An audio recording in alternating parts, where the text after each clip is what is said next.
نام کتاب جنگجویان جهادی و کمدی الهی Jihadi Fighters and the Divine Comedy.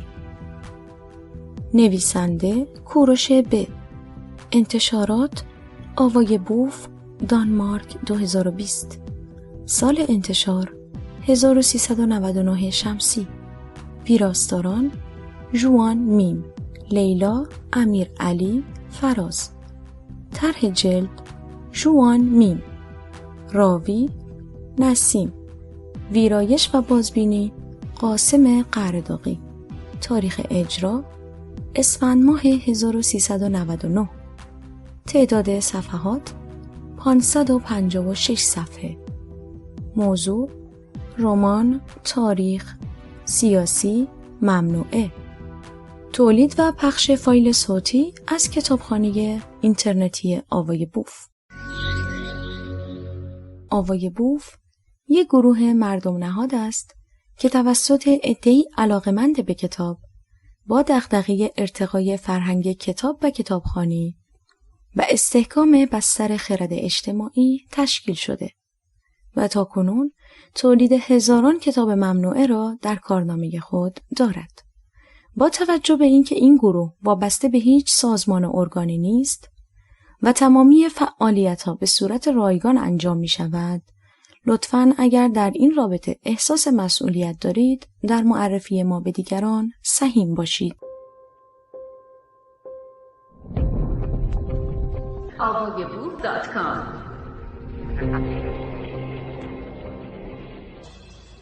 در راه طلب عاقل و دیوانه یکیست، در شیوه عشق خویش و بیگانه یکیست. آن را که شراب به وصل جانان دادند، در مذهب او کعبه و بتخانه یکیست.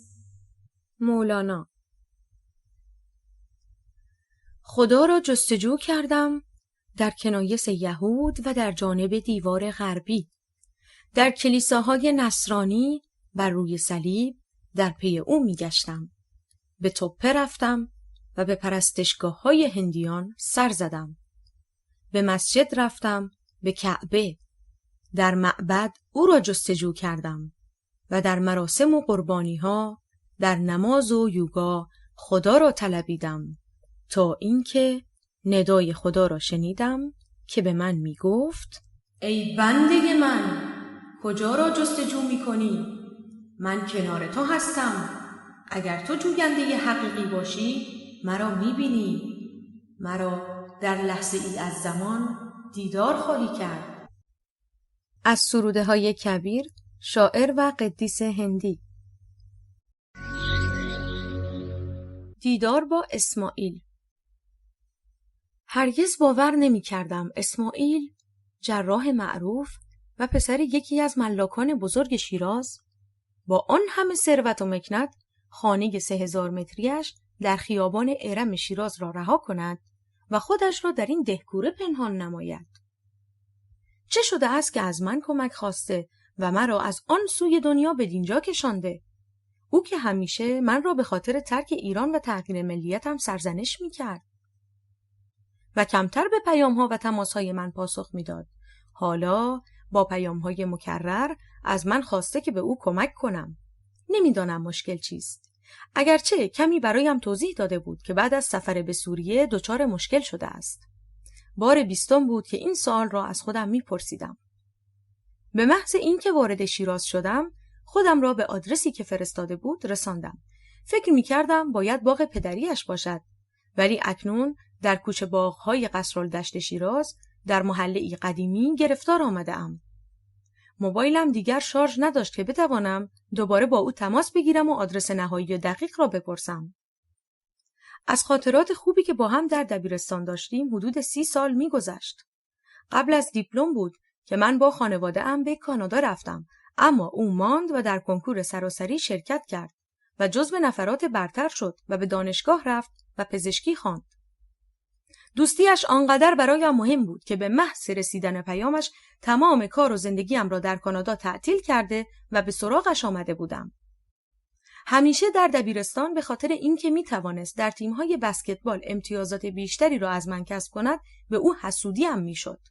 به علاوه همیشه دخترها به دنبال او بودند و تا او بود کسی به ما نگاه هم نمی‌کرد. سالها بود که مستقیم او را ندیده بودم. دلم برای چهره مهربان و دوست داشتنیش و دستان گرمش تنگ شده بود. عادتش بود که با هر کس تو بمیری میزد و دست میداد، هرگز به او پشت نمی‌کرد.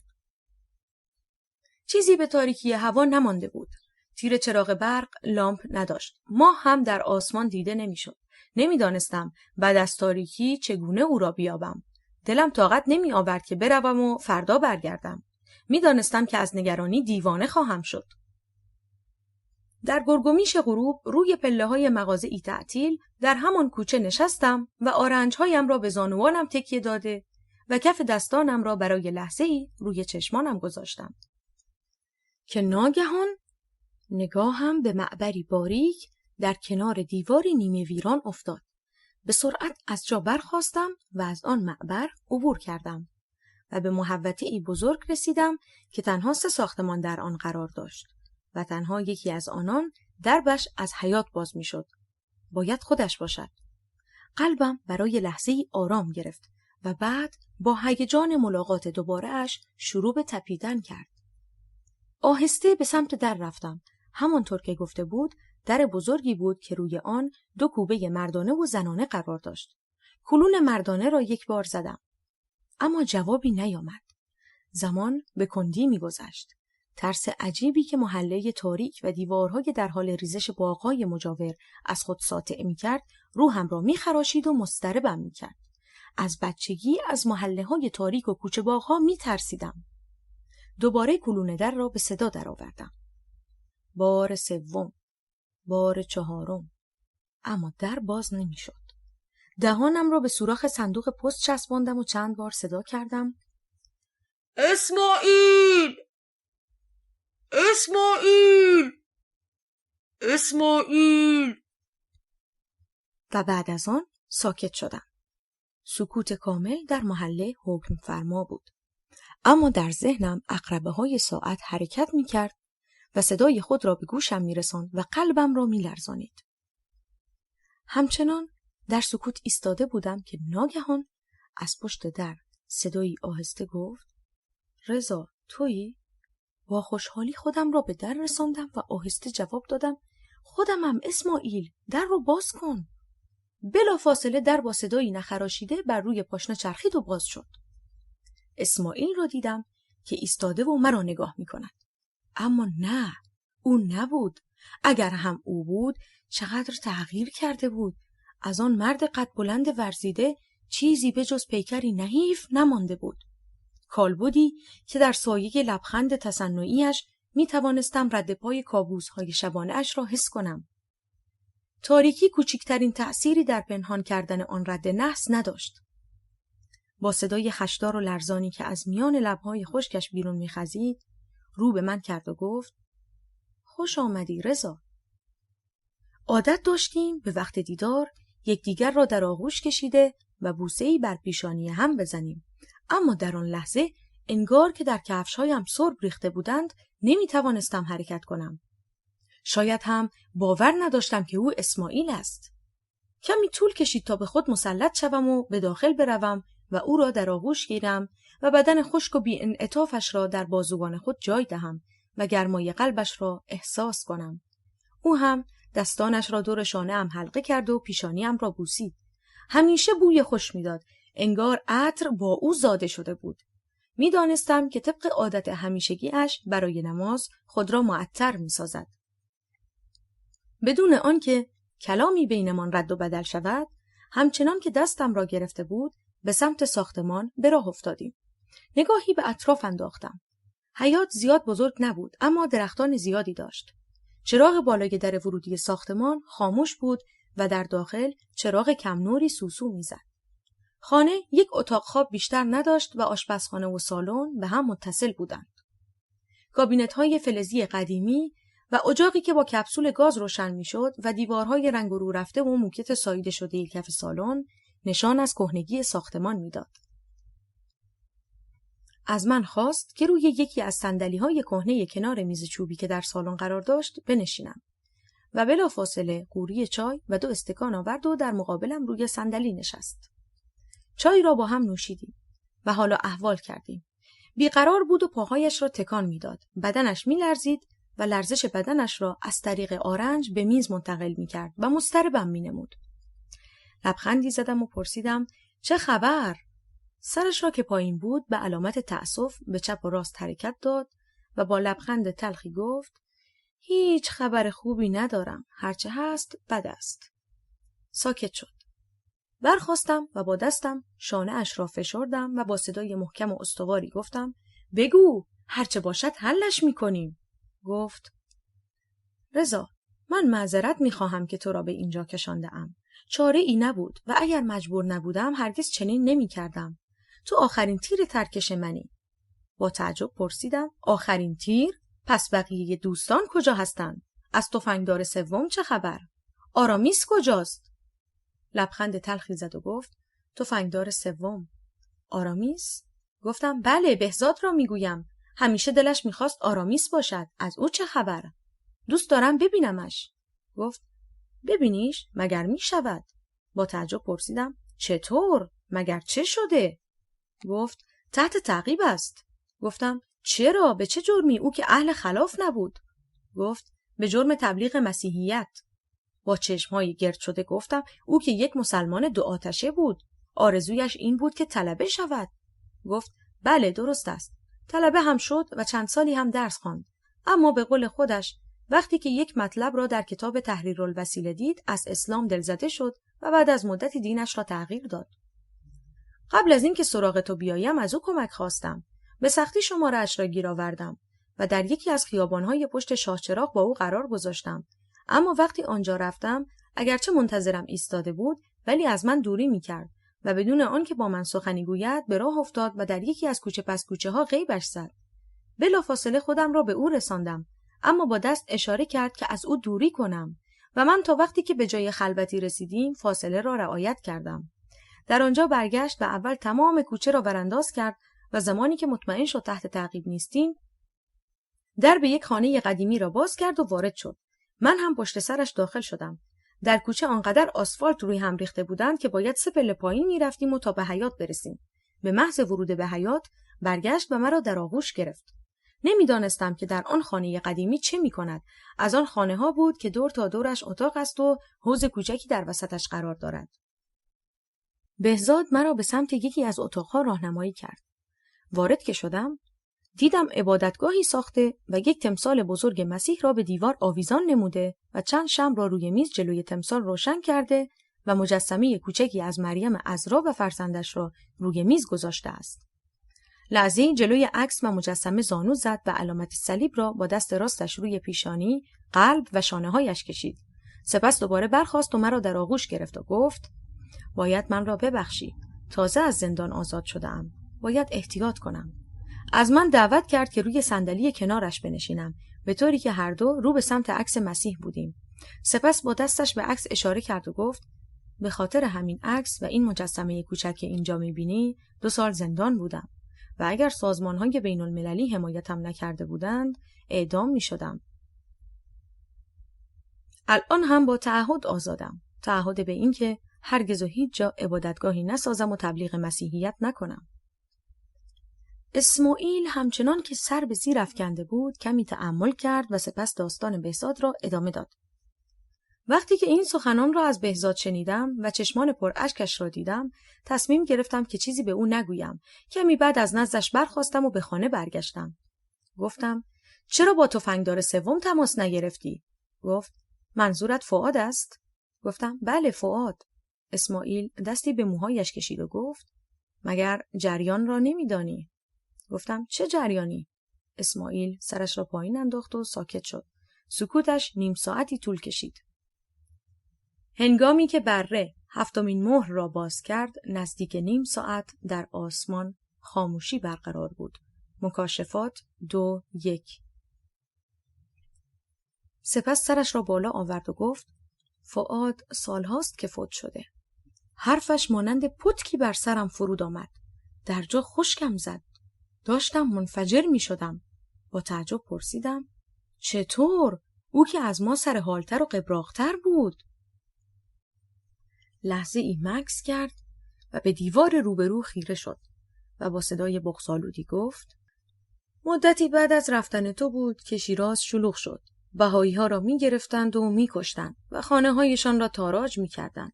خانه پدر فؤاد هم از حمله مصون نماند. حتی مغازه‌شان را غارت کردند و اموالشان را به یغما بردند. من آن موقع در بسیج محل بودم. ماجرا که به گوشم رسید، سریع خود را به محل رساندم. فکر می کردم چون همه محل می دانند که اهل مسجدم، احترامم را نگاه می دارند و اجازه می دهند که رد شوم. اما وقتی که توانستم از جمعیت عبور کنم خیلی دیر شده بود. فؤاد را دیدم که با سر خونین در گوشه‌ای افتاده و استفراغ می کند.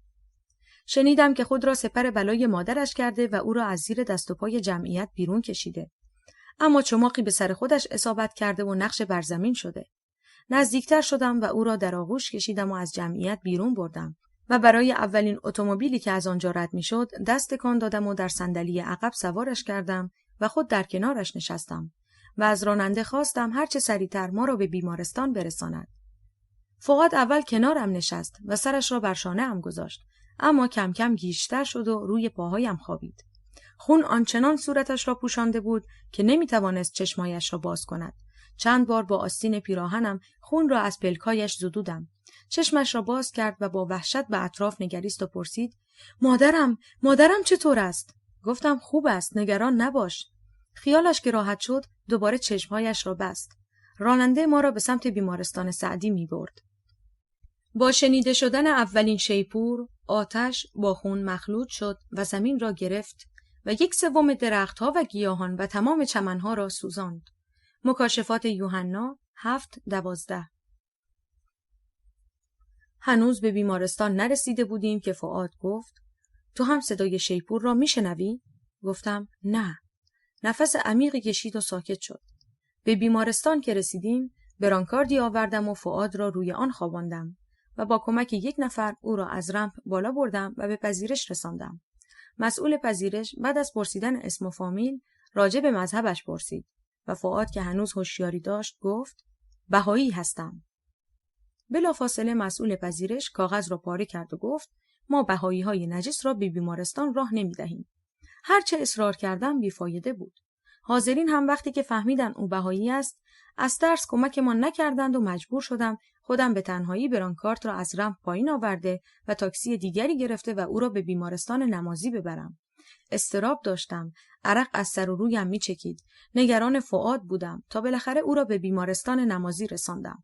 اما وقتی که در آنجا دوباره راجع به مذهب پرسیدند، با همان هوشیاری کمی که داشت چشمانش را باز کرد و گفت: بهایی هستم.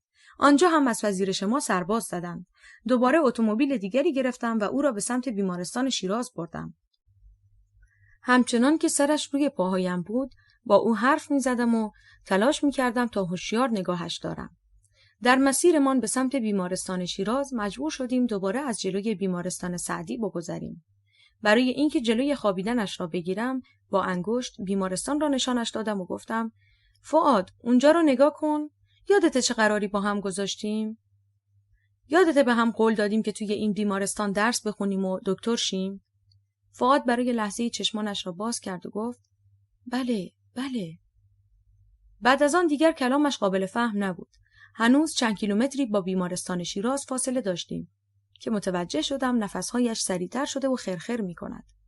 انگشتانم را در موهایش فرو کردم و گردنش را کمی به عقب برگرداندم تا بهتر نفس بکشد، اما فایده نداشت. نفسش بدتر شده بود و هرچه که تلاش میکرد سخنی بگوید نمیتوانست. انگار کلمات پشت دندانهایش گیر میکرد و بیرون نمیآمد. در آخرین لحظه چشمانش را باز کرد، به من خیره شد و گفت: من بهایی هستم. لحظه ای بعد آخرین نفس را کشید و درست قبل از رسیدن به بیمارستان جان به جان آفرین تسلیم کرد. در حیاط بیمارستان به سختی با کمک راننده او را روی برانکارد گذاشتم و به قسمت اورژانس بردم.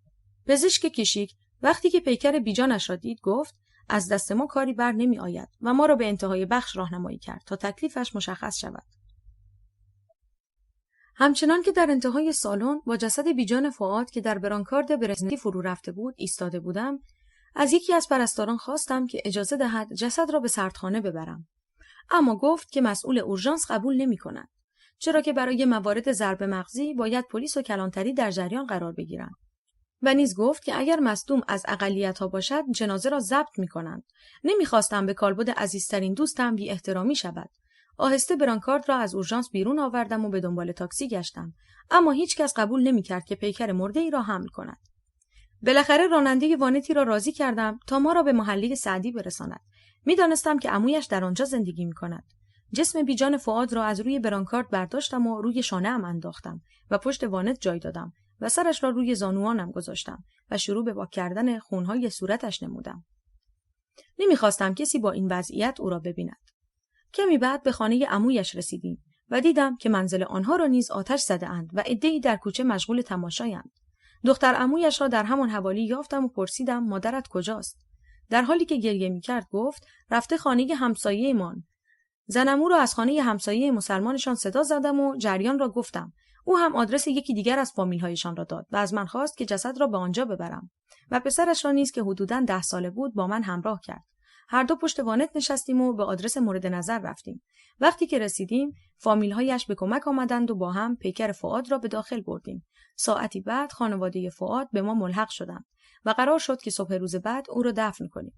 جسد فؤاد را بعد از شستن و تمیز کردن و پوشاندن کفن روی میز بزرگی قرار دادند و همه دورش جمع شدند و شروع به خواندن دعا کردند.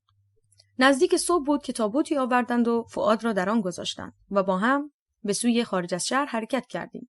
می‌دانستیم که اجازه دفن بهائیان را در گورستان شهر نمی‌دهند. به علاوه بایستی او را در مکانی نامعلوم دفن می‌کردیم تا گورش را نشکافند و جسدش را بیرون نکشند و به آن بی‌احترامی نکنند.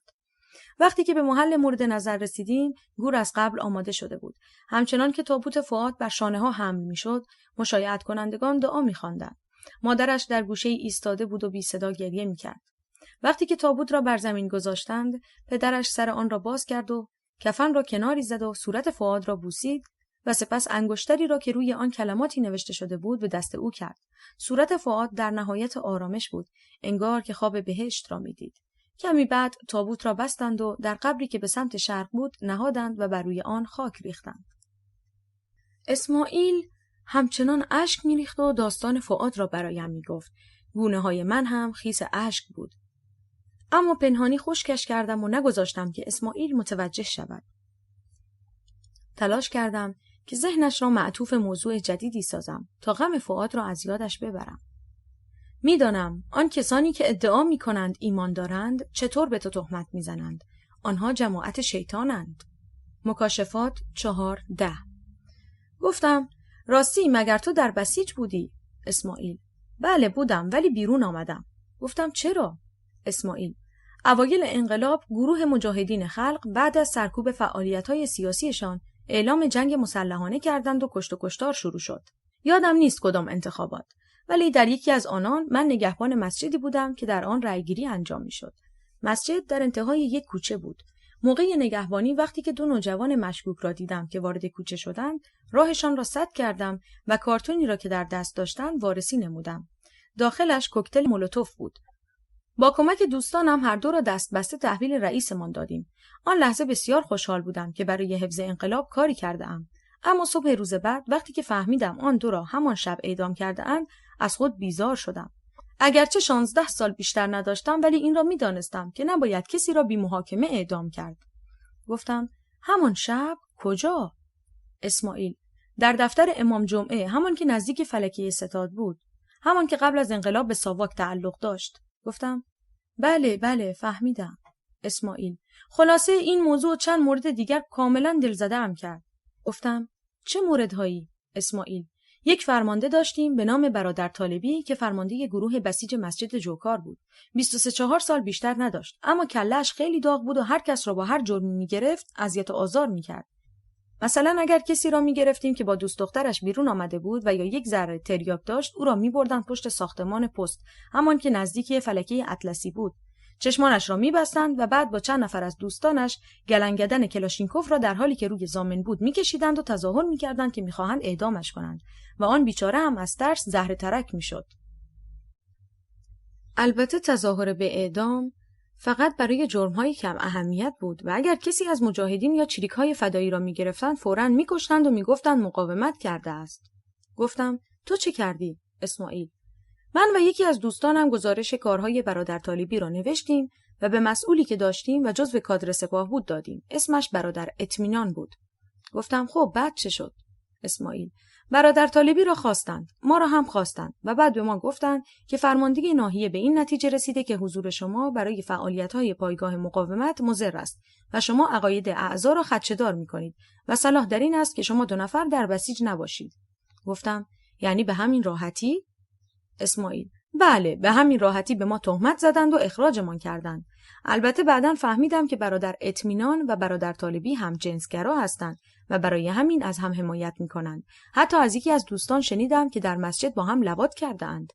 گفتم از چه کسی شنیدی؟ اسماعیل: یک پسر 13-14 ساله در همان گروه مقاومت بود به نام رسول. با هم رفیق بودیم. بعد از اینکه اخراجم کردند، گاهی نزدم می‌آمد و خبرهای پایگاه و مسجد را برایم می‌گفت. همون بود که برایم تعریف کرد یک بار موقع کشیک دیده برادر طالبی و برادر اطمینان با هم لواط می‌کنند. گویا آنها هم متوجه رسول می‌شوند و برای اینکه او را ساکت کنند، یک شب که در مسجد کشیک بوده، طالبی زیر پتوی او می‌خزد و دست در شلوارش می‌برد و وقتی که رسول مقاومت می‌کند، طالبی به او می‌گوید که این کار هیچ اشکالی ندارد و اگر اشکالی داشت برادر اطمینان اجازه آن را نمی‌داد. به هر حال رسول را به زور راضی می‌کند و با او لواط می‌نماید. اما رسول بعد از این کار شرمنده می‌شود و نزد من می‌آید و حکم شرعی لواط را می‌پرسد و وقتی که به او گفتم این کار در کتاب گناهان کبیره آیت الله دستغیب به عنوان یکی از شنیع‌ترین گناهان شناخته شده، رعشه بر تنش افتاد و روحیه‌اش خراب شد و بلافاصله برای بخشش گناهانش به جبهه رفت و تا زمان شهادت که 2 سال بعد بود در آنجا ماند. بعد از شهادتش هم اسمش را روی یک کوچه گذاشتم. من اعمال تو را می‌دانم و آنان خواهند دانست که تو محبوب من هستی، زیرا مطابق تعالیم من رفتار کرده ای و نسبت به من وفادار مانده ای. مکاشفات 11:6. گفتم راستی جبهه هم رفته ای؟ اسماعیل: بله، به عنوان امدادگر. گفتم چطور؟ تو که این همه بدی دیده بودی؟ اسماعیل: به خاطر خدا و حفظ انقلاب رفتم. با خودم میگفتم حالا چند خطاکار هم در سیستم وجود دارند، ولی اصل انقلاب به خاطر خدا باید حفظ شود. گفتم حالا چرا در را دیر باز کردی؟ اسماعیل دستی به صورتش کشید و گفت خواب بودم و با صدای در بیدار شدم. خوب شد بیدارم کردی، داشتم کابوس میدیدم. گفتم کابوس؟ احساس کردم که دوست دارد راجع به آنچه که در خواب دیده حرف بزند. روی صندلی روبرویش نشستم و آرنجم را روی میز گذاشتم و مشتاقانه آماده شنیدن صحبت‌هایش شدم. کمی روی صندلی جابجا شد و گفت طولانی است، حوصله‌اش را داری؟ گفتم بله، برای همین اینجا هستم. اسماعیل: خواب بودم و خواب دیدم که از ورودی شرقی دانشکده پزشکی شیراز وارد حیاط شدم. سرم داخل کارتون مقوایی بود که در جلوی آن فقط 2 سوراخ داشت. به سمت سالن آناتومی رفتم. فضای دیدم محدود میشد به درختان بلند 2 طرف مسیر ورودی. وقتی که به در رسیدم دستگیره را فشار دادم و در بلند 6 متری روی پاشنه چرخید و باز شد. به محض ورود چشمم به کاشی‌های کوچک سبز رنگی افتاد که تا سقف را پوشانده بود. همان لحظه بود که احساس کردم دیگر کارتونی روی سرم نیست و میتوانم همه چیز را ببینم. نگاهم که به زمین افتاد چند لکه خون دیدم. رد خون را دنبال کردم و وارد راهروی طویل و باریکی شدم که به اتاقهای تشریح ختم می‌شد. احساس کردم چاقوی کوچک تشریحی در دست دارم که به مرور بزرگتر می‌شود تا اینکه کم کم تبدیل به یک ساطور شد. قدم مرتب بلندتر می‌شد. قبل از ورود به سالن تشریح اسکلت سیاه‌خوان را دیدم که روبرویم ایستاده و با کاسه خالی چشمانش مستقیم به من نگاه می‌کند. هم قد او شده بودم، شاید هم بلندتر، حدود 3 متر. وقتی از کنارش رد شدم، قدم شروع به کوتاه شدن کرد تا به حالت عادی برگشت، اما ساطوری که در دست داشتم هنوز بزرگ بود. درب لولایی اتاق تشریح را باز کردم و وارد شدم. چکمه بلند سفید رنگی را برداشتم و پوشیدم و پیشبند پلاستیکی سفیدی به گردن انداختم و پرده بلند سفید رنگی را که از سقف آویزان بود را کنار زدم و جسدی را دیدم که روی تخت تشریح خوابیده و سرش به سمت من است. در سمت چپ جسد 7 دانشجوی مرد مشکی پوش با موهای فرفری و ریش‌های بلند و در سمت راستش 7 دانشجوی دختر مشکی پوش که فقط چشمانشان پیدا بود ایستاده بودند. از پایین پای جسد هم جاماسب و کژال به من می‌نگریستند. پرسیدم: جاماسب و کژال؟ انگار اسماعیل سؤالم را نشنید. همچنان که در خلسه بود صحبت می‌کرد. اسماعیل: دانشجویان از نحوه نگهداری جسد پرسیدند و من برایشان از نحوه تخلیه خون تا تزریق مواد نگهدارنده در رگ‌ها و کلاً روش‌های مومیایی از مصر باستان تا کنون را شرح دادم و بعد از آن روند تجزیه جسد را برایشان گفتم و نیز گفتم فرد قبل از مردن باید حداقل 6 دقیقه مجرای تنفسیش بسته باشد. همچنین راجع به روش‌های تعیین زمان مرگ با اندازه‌گیری دمای بدن و روند تجزیه و رشد حشرات برایشان توضیح دادم و بعد یکی از دانشجویان پرسید: آیا مسله کردن در اسلام جایز است؟ گفتم این کار تشریح است، نه مسله کردن، و ما برای علم این کار را انجام می‌دهیم و مسله کردن در همه ادیان حرام است. سپس تیغ جراحی را برداشتم و پوست پایین سینه را باز کردم و بعد با اره شروع به شکافتن استخوان جناح کردم که ناگهان خون زیر دستم شروع به فوران کرد و روی سر و صورتم پاشید. فوران خون تمامی نداشت و تمام کف سالن تشریح را پر کرد و کم کم بالا آمد و تا زانویم رسید. باور نمی‌کردم که یک جسد بتواند آن همه خون داشته باشد. پرده را کنار زدم. دیدم که چندین انسان وارونه به سیخ‌های قصابی آویزان شده و از گردن بریده‌شان خون به بیرون می‌جهد و یک گرگ و یک یوزپلنگ و یک شیر در سه گوشه سالن تشریح ایستاده‌اند. همچنان که خون در حال بالا آمدن بود، برگشتم و به جسد روی تخت نگریستم. این بار او را می‌شناختم. جورج بود و لب تخت نشسته بود و به من که در حال غرق شدن در دریای خون بودم می‌نگریست. صورتش همچون خورشید می‌درخشید و 5 زخم در بدن داشت، روی مچ دست‌ها و پشت پاها و زیر جناق سینه. دستش را بالا آورد و به سمتم گرفت. نزدیکتر شدم، اما هرچه تلاش کردم نتوانستم دستش را بگیرم. همان موقع بود که با صدای ناقوس از خواب بیدار شدم. در این لحظه دوباره بغض گلوی اسماعیل را گرفت. هر دو دستش را گرفتم و پیشانیش را بوسیدم. باید با او همدردی می کردم و می فهمیدم که چرا چنین کابوسی دیده، به خصوص وقتی که دانستم هر شب چنین کابوسایی می بیند. کمکش کردم که به اتاق خواب برود و قرص آرامبخشی را در آب حل کردم و به او دادم. همچنان که روی تخت دراز کشیده بود، دفترچه خاطراتش را به من داد. کمی بعد چشمانش را بست و به خواب فرو رفت، اما دیری نپایید که با وحشت و اضطراب از خواب بیدار شد و گفت: گردنم، دارم خفه میشوم، نمیتوانم نفس بکشم، با جرثقیل دارم میزنند، 18 دقیقه بالای دار، کنترل ادرارم را از دست میدهم، تمام 18 دقیقه همه را میبینم، با دستهای پسته از پشت. دیگر خوابش نمیبرد. مجبور شدم به اون نصف آمپول دیاسپام تزریق کنم تا بخوابد. سپس دفترچه خاطراتش را برداشتم و به سالن برگشتم. به یاد خاطرات نوجوانی من افتادم و به یاد رفتار پاک اسماعیل و وسواسش برای نماز سر وقت و اجتناب از گناه. یادم می آمد وقتی که بچه‌های مدرسه من از باغ‌های اطراف گوجه سبز می‌دزدیدند، آنها را نصیحت می‌کرد و از آنان دعوت می‌نمود که به جای دزدی از باغ‌های مردم به باغ پدریش که در همان نزدیکی بود بروند و آنجا هر چه می‌خواهند بخورند. دفترچه خاطرات را در دست گرفتم و شروع به خواندن کردم. جنگجویان جهادی و کمدی الهی. نویسنده کوروش ب. تولید و پخش از کتابخانه اینترنتی آوای بوف. avayaboof.com. خاطرات اسماعیل. تازه از خواب بیدار شده‌ام. هنوز روی تخت هستم. دستم را حرکت می دهم تا تلفن همراهم را بیابم و ساعت را نگاه کنم. اما نه، نمیابم. ساعت چند است؟ 5 صبح است یا 7 بعد از ظهر؟ نوری هم که پشت پنجره نیست. باید بلند شوم و از اتاق بیرون روم. این روزها به جز خوردن و خوابیدن و مطالعه کار دیگری ندارم.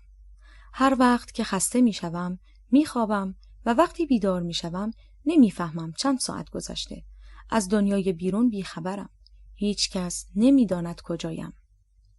سر جایم می نشینم و از لای پرده به بیرون می نگرم. نه خیلی تاریک است و نه زیاد روشن. شاید 5 صبح باشد و تا 1 ساعت دیگر آفتاب بالا بیاید. نه، شاید 7 شب است و تا ساعتی دیگر تاریکی همه جا را در بر بگیرد. چیزی نمانده که دچار جنون شوم. شب و روز برایم یکی شده. با بیحالی از روی تخت بلند می شوم تا به حال بروم. با احتیاط قدم بر می دارم تا به وسیله ای برخورد نکنم. هوا سنگین و دم کرده است. دستم را به در و دیوار میگیرم و خود را به کلید برق میرسانم. برق قطع شده. نمیتوانم ساعت دیواری را نگاه کنم. تلفن همراه را روی میز وسط حال میابم، ولی شارژ ندارد. این روزها اصلاً تمرکز ندارم. کاش بدانم ساعت چند است. اگر صبح است تا آفتاب نزده نمازم را بخوانم، ولی اگر غروب باشد چه؟ به هر حال باید وضو بگیرم و نماز بخوانم، ولی با چه نیتی؟ به نیت نماز صبح یا مغرب؟ همیشه به دیگران توصیه کردم که امیدوار باشند و به خدا توکل کنند. و اکنون نمیخواهم حتی در تاریک ترین زوایای مغزم اعتراف کنم که چیزی نمانده تا امیدم را از دست بدهم. خودم را به کاناپه‌ای که معمولاً رویش می‌نشینم میرسانم و از روی میز کنار آن فندکم را میابم و شمعی از روی میز بر می‌دارم و روشن می‌کنم. بهترین راه این است که وضو را قربتاً الله بگیرم و بعد هم 2 رکعت نماز صبح بخوانم و هم 3 رکعت نماز مغرب. اگر تا 1 ساعت دیگر هوا روشن شد که صبح است و اگر هوا تاریک تر شد نماز عشا را هم میخوانم. شمعی را که به نلبکی چسبانده ام به دست میگیرم و به آشپزخانه میروم. نلبکی را کنار سینک میگذارم و وضو میگیرم و برای خواندن نماز به حال برمیگردم. خدا را شکر که میدانم قبله کدام طرف است. روی سجاده می ایستم. نیت میکنم. دستانم را تا بناگوش بالا میبرم و تکبیرة الاحرام میگویم. الله اکبر. خدا از همه بزرگتر است. این الله اکبر تواضع است و من بنده درگاه او هستم. خدا نکند که الله اکبری بگویم از روی تکبر و از او دور شوم. همیشه بنده متواضعش بوده و هستم. بسم الله الرحمن الرحیم. به نام خداوند که بخشنده و مهربان است. سپاس خدایی را که پروردگار جهانیان است. مهربانیش همه‌گیر است، اما با مخلصانش مهربانتر است. صاحب اختیار روز قیامت است. تنها تو را می پرستیم و تنها از تو کمک می خواهیم. ما را به راه راست هدایت فرما و نه راه کسانی که بر آنان غضب کرده ای و نه راه گمراهان. به رکوع می روم. حمد می کنم پروردگار منزهم را که بزرگ است. به سجده می روم. حمد می کنم پروردگار منزهم را که بالاترین است. بار دیگر به سجده می روم. حمد می کنم پروردگار منزهم را که بالاترین است. رکعت اولم تمام شد. برمیخیزم و رکعت دوم را می خوانم و سجده آخرم را طولانی می کنم و می گویم منزه است خدا. منزه است خدا. منزه است خدا. ای خدای مهربان، بر این بنده ضعیف رحم کن. ای صاحب عافیت، من از تو عافیت می‌خواهم، عافیت دین و دنیا و آخرت. ای کسی که دنیا و آخرت از آن توست، به کسی که نه دنیا دارد و نه آخرت رحم کن. بعد از آن می‌نشینم و به وحدانیت خدا شهادت می‌دهم و به رسالت محمد. نمازم را با سلام بر محمد و بر تمام بندگان صالح خدا و بر تمام مردم زمین به پایان می‌رسانم. همانطور که روی سجاده نشسته‌ام چند بار لا اله الا الله میگویم. لا اله الا اللهی که از روی عشق و خشوع و نه آن لا اله الا اللهی که میگویند و مشرک میشوند و همتراز خدا میبینند خود را و دون شأن خود میپندارند دیگران را. 1995 بوسنی. هیولایی دیدم مانند یوزپلنگ که پاهایی چون خرس و دهانی چون شیر داشت و اژدها به او قدرت میداد. مکاشفات 2:13. همیشه دوست داشتم ماه را کامل تماشا کنم، اما آن شب ماه محبوس را بیشتر دوست داشتم و آرزو می‌کردم که رویش همچنان با ابرها پوشیده بماند و ما را از دید دشمن محفوظ بدارد. با گام‌های محتاط و مردد در جنگل پیش می‌رفتیم. پس از اقامه نماز مغرب فرمانده گفته بود فاصله زیادی تا سارایوو نداریم. این شهر در محاصره نیروهای سرب است. صداهایی که میشنوید صدای تیراندازی تک تیراندازهایی است که شهر را در محاصره دارند و صدای توپ‌هایی که شهر را میکوبند. نمیتوانیم به راحتی وارد شهر بشویم. اگر دقت نکنیم و از مسیری که قبلا مشخص شده پیش نرویم در تیررس قرار میگیریم. راهی که میرویم از میان جنگل میگذرد. باید همگی ساکت باشیم و کسی با دیگری صحبت نکند. در تمام مسیر فرمانده تنها کسی بود که با اشاره دستوراتی میداد و دیگران در سکوت محض اطاعت میکردند. شوقی آمیخته با ترس داشتم. شوق یاری رساندن به مردم مسلمانی که تحت محاصره اند. آرزویی که تمام دوران نوجوانی و جوانیم را برای رسیدن به آن صرف کرده بودم. سارایوو تا الان نزدیک به 3 سال است که در محاصره است و این طولانی ترین محاصره تاریخ است. تا جایی که می‌دانم حدود 400,000 نفر هنوز در شهر هستند. سرب‌های جدایی طلب با جنگ افزارهایی که متعلق به ارتش یوگسلاوی بوده، بلندی‌های اطراف شهر را به تصرف درآورده و تکتیراندازهایشان هر جنبنده‌ای را هدف گلوله قرار می‌دهند. دیگر نباید چیز زیادی از شهر باقی مانده باشد. حتما مثل خرمشهر خودمان بعد از حمله عراق شده. تاریکی شب وحشت‌آور بود. درختان بلند همچون هیولاهای غول‌پیکر بازوانشان را گسترده و به دنبال قربانی شبشان می‌گشتند. صدای جیرجیرک‌ها لحظه‌ای قطع نمی‌شد. اوهام جنگل را فرا گرفته بود و زوزی باد در میان شاخسار درختان صدای مرگ می‌داد. دانستن این نکته که ولاد دراکول و کنس باتوری در همین نزدیکی‌ها زندگی می‌کرده‌اند بر دلهره‌ام می‌افزود. نباید با کسی حرفی می‌زدم. فقط مواظب بودم تا با گذاشتن پایم روی برگ‌های خشکیده درختان سر و صدا ایجاد نکنم. همونطور که در جنگل با جمع اشاق خدمت به هم نوع کورمال به سمت سرنوشتمان می‌رفتیم، تاریخ این کشور را در ذهنم مرور می‌کردم. از وقتی که ترکان عثمانی شروع به تحقیر و کشتار زیردستانشان کردند و ناخواسته آنان را به شورش واداشتند تا زمان اخراج عثمانی‌ها از این کشور و بعد وقایع جنگ اول جهانی، هنگامی که یک جوان سرب با شلیک گلوله‌ای ولیعهد اتریش و همسرش را کشت و موجب جنگی شد که 17 میلیون قربانی گرفت و چندین امپراتوری را به فنا داد. سپس به یاد جنگ دوم جهانی افتادم که مسلمانان بوسنیایی به خاطر آزاری که از سرب‌ها دیده بودند به ارتش هیتلر پیوستند و همین موجب آغاز دشمنی فعلی سرب‌ها با مسلمانان شد. شهر در محاصره کامل نیروهای سرب نیست. اونا تقریباً 95% از محیط شهر رو در کنترل دارن. ما از 5% باقی مانده استفاده می‌کنیم. جای نگرانی نیست. اگر احتیاط کنیم میتونیم از یک گذرگاه امن از طریق جنگل به سلامت خودمون رو به داخل شهر برسونیم. مسیر جنگلی 8 کیلومتره و باید شبانه حرکت کنیم.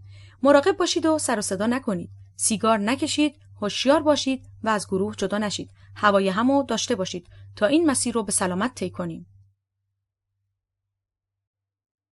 بعد از توضیحات کامل فرمانده، قبل از به راه افتادن، یک سرباز بوسنیایی روکفشی‌های نمدی را بین اعضای گروه تقسیم کرد.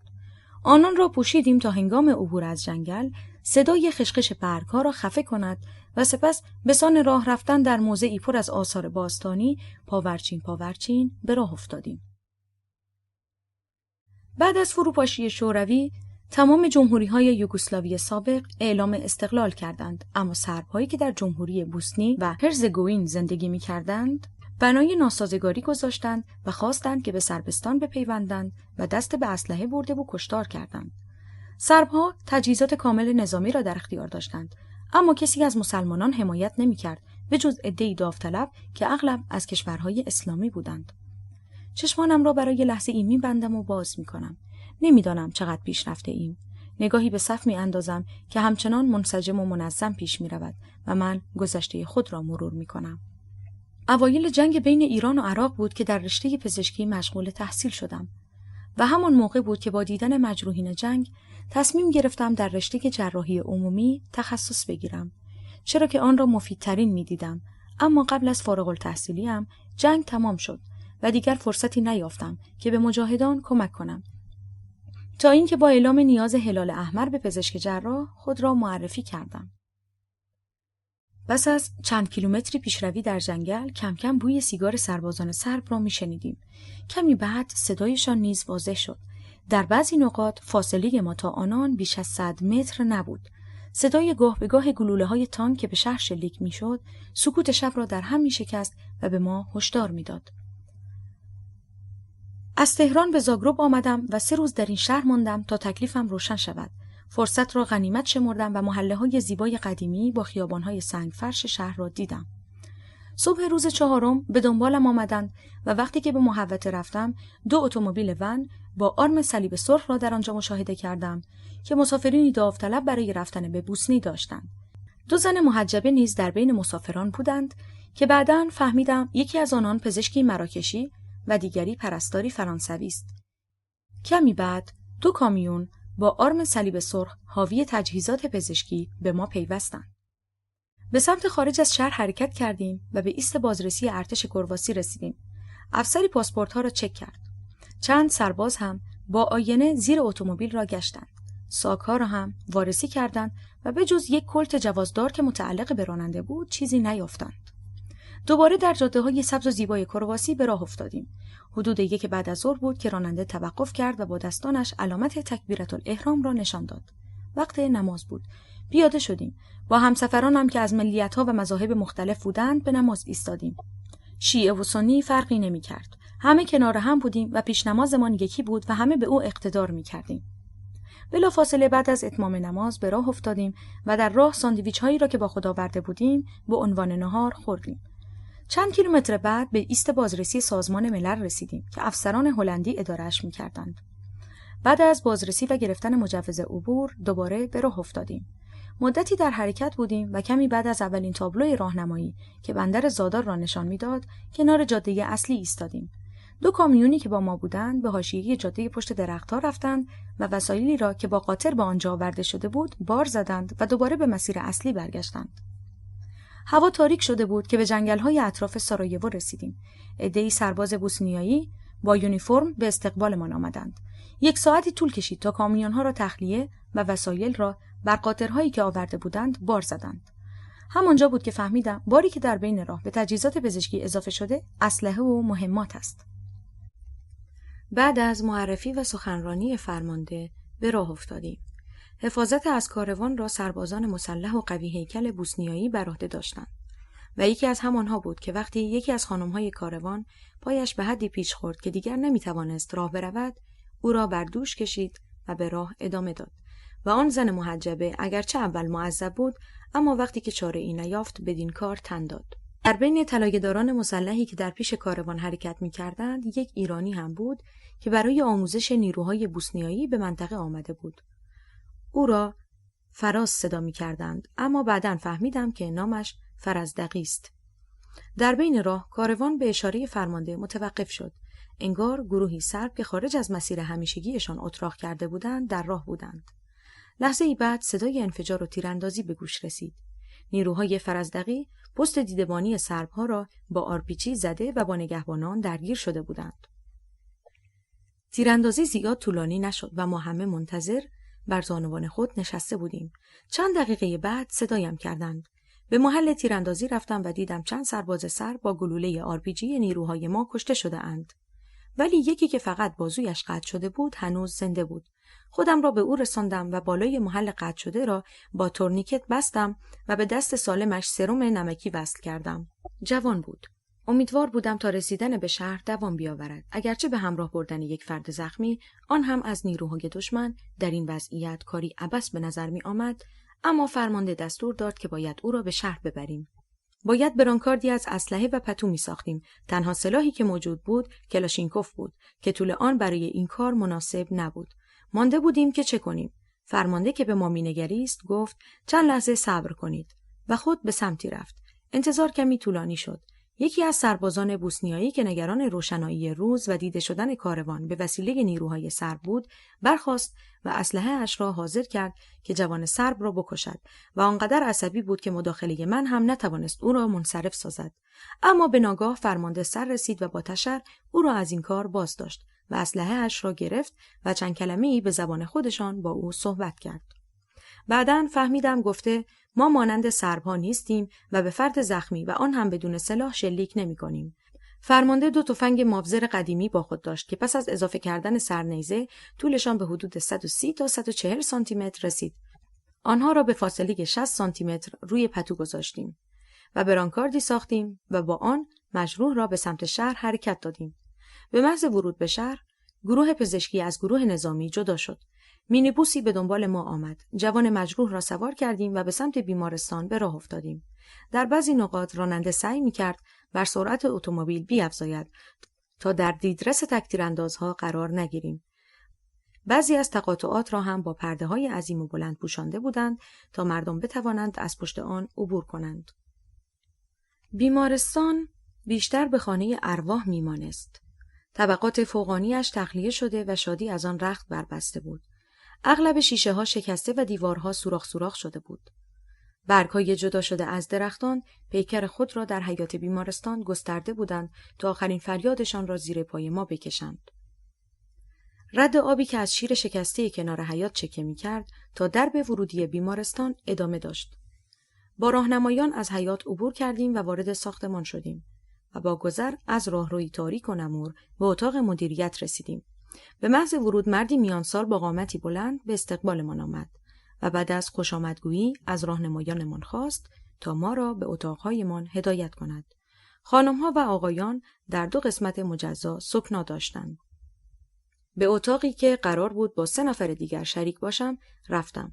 بزرگ و مجلل نبود، ولی با سلیقه چیده شده بود. 4 تخت 1 نفره کنار 4 دیوار اتاق قرار داشت و میز گردویی کوچکی که روی آن گلدان سرامیکی زیبایی بود به اتاق جلوه خاصی میداد. باور نمی‌کردم که در محیطی جنگی مردمی چنان با سلیقه حضور داشته باشند. بعد از 1 دوش آب گرم کمبود خوابم را جبران کردم و برای شروع شیفت کاریم که از همان شب شروع می‌شد خود را به سوپروایزر معرفی کردم. تمام بخش‌ها به طبقات زیرزمین و همکف منتقل شده بود، چرا که طبقات بالایی در تیررس بود و امنیت نداشت.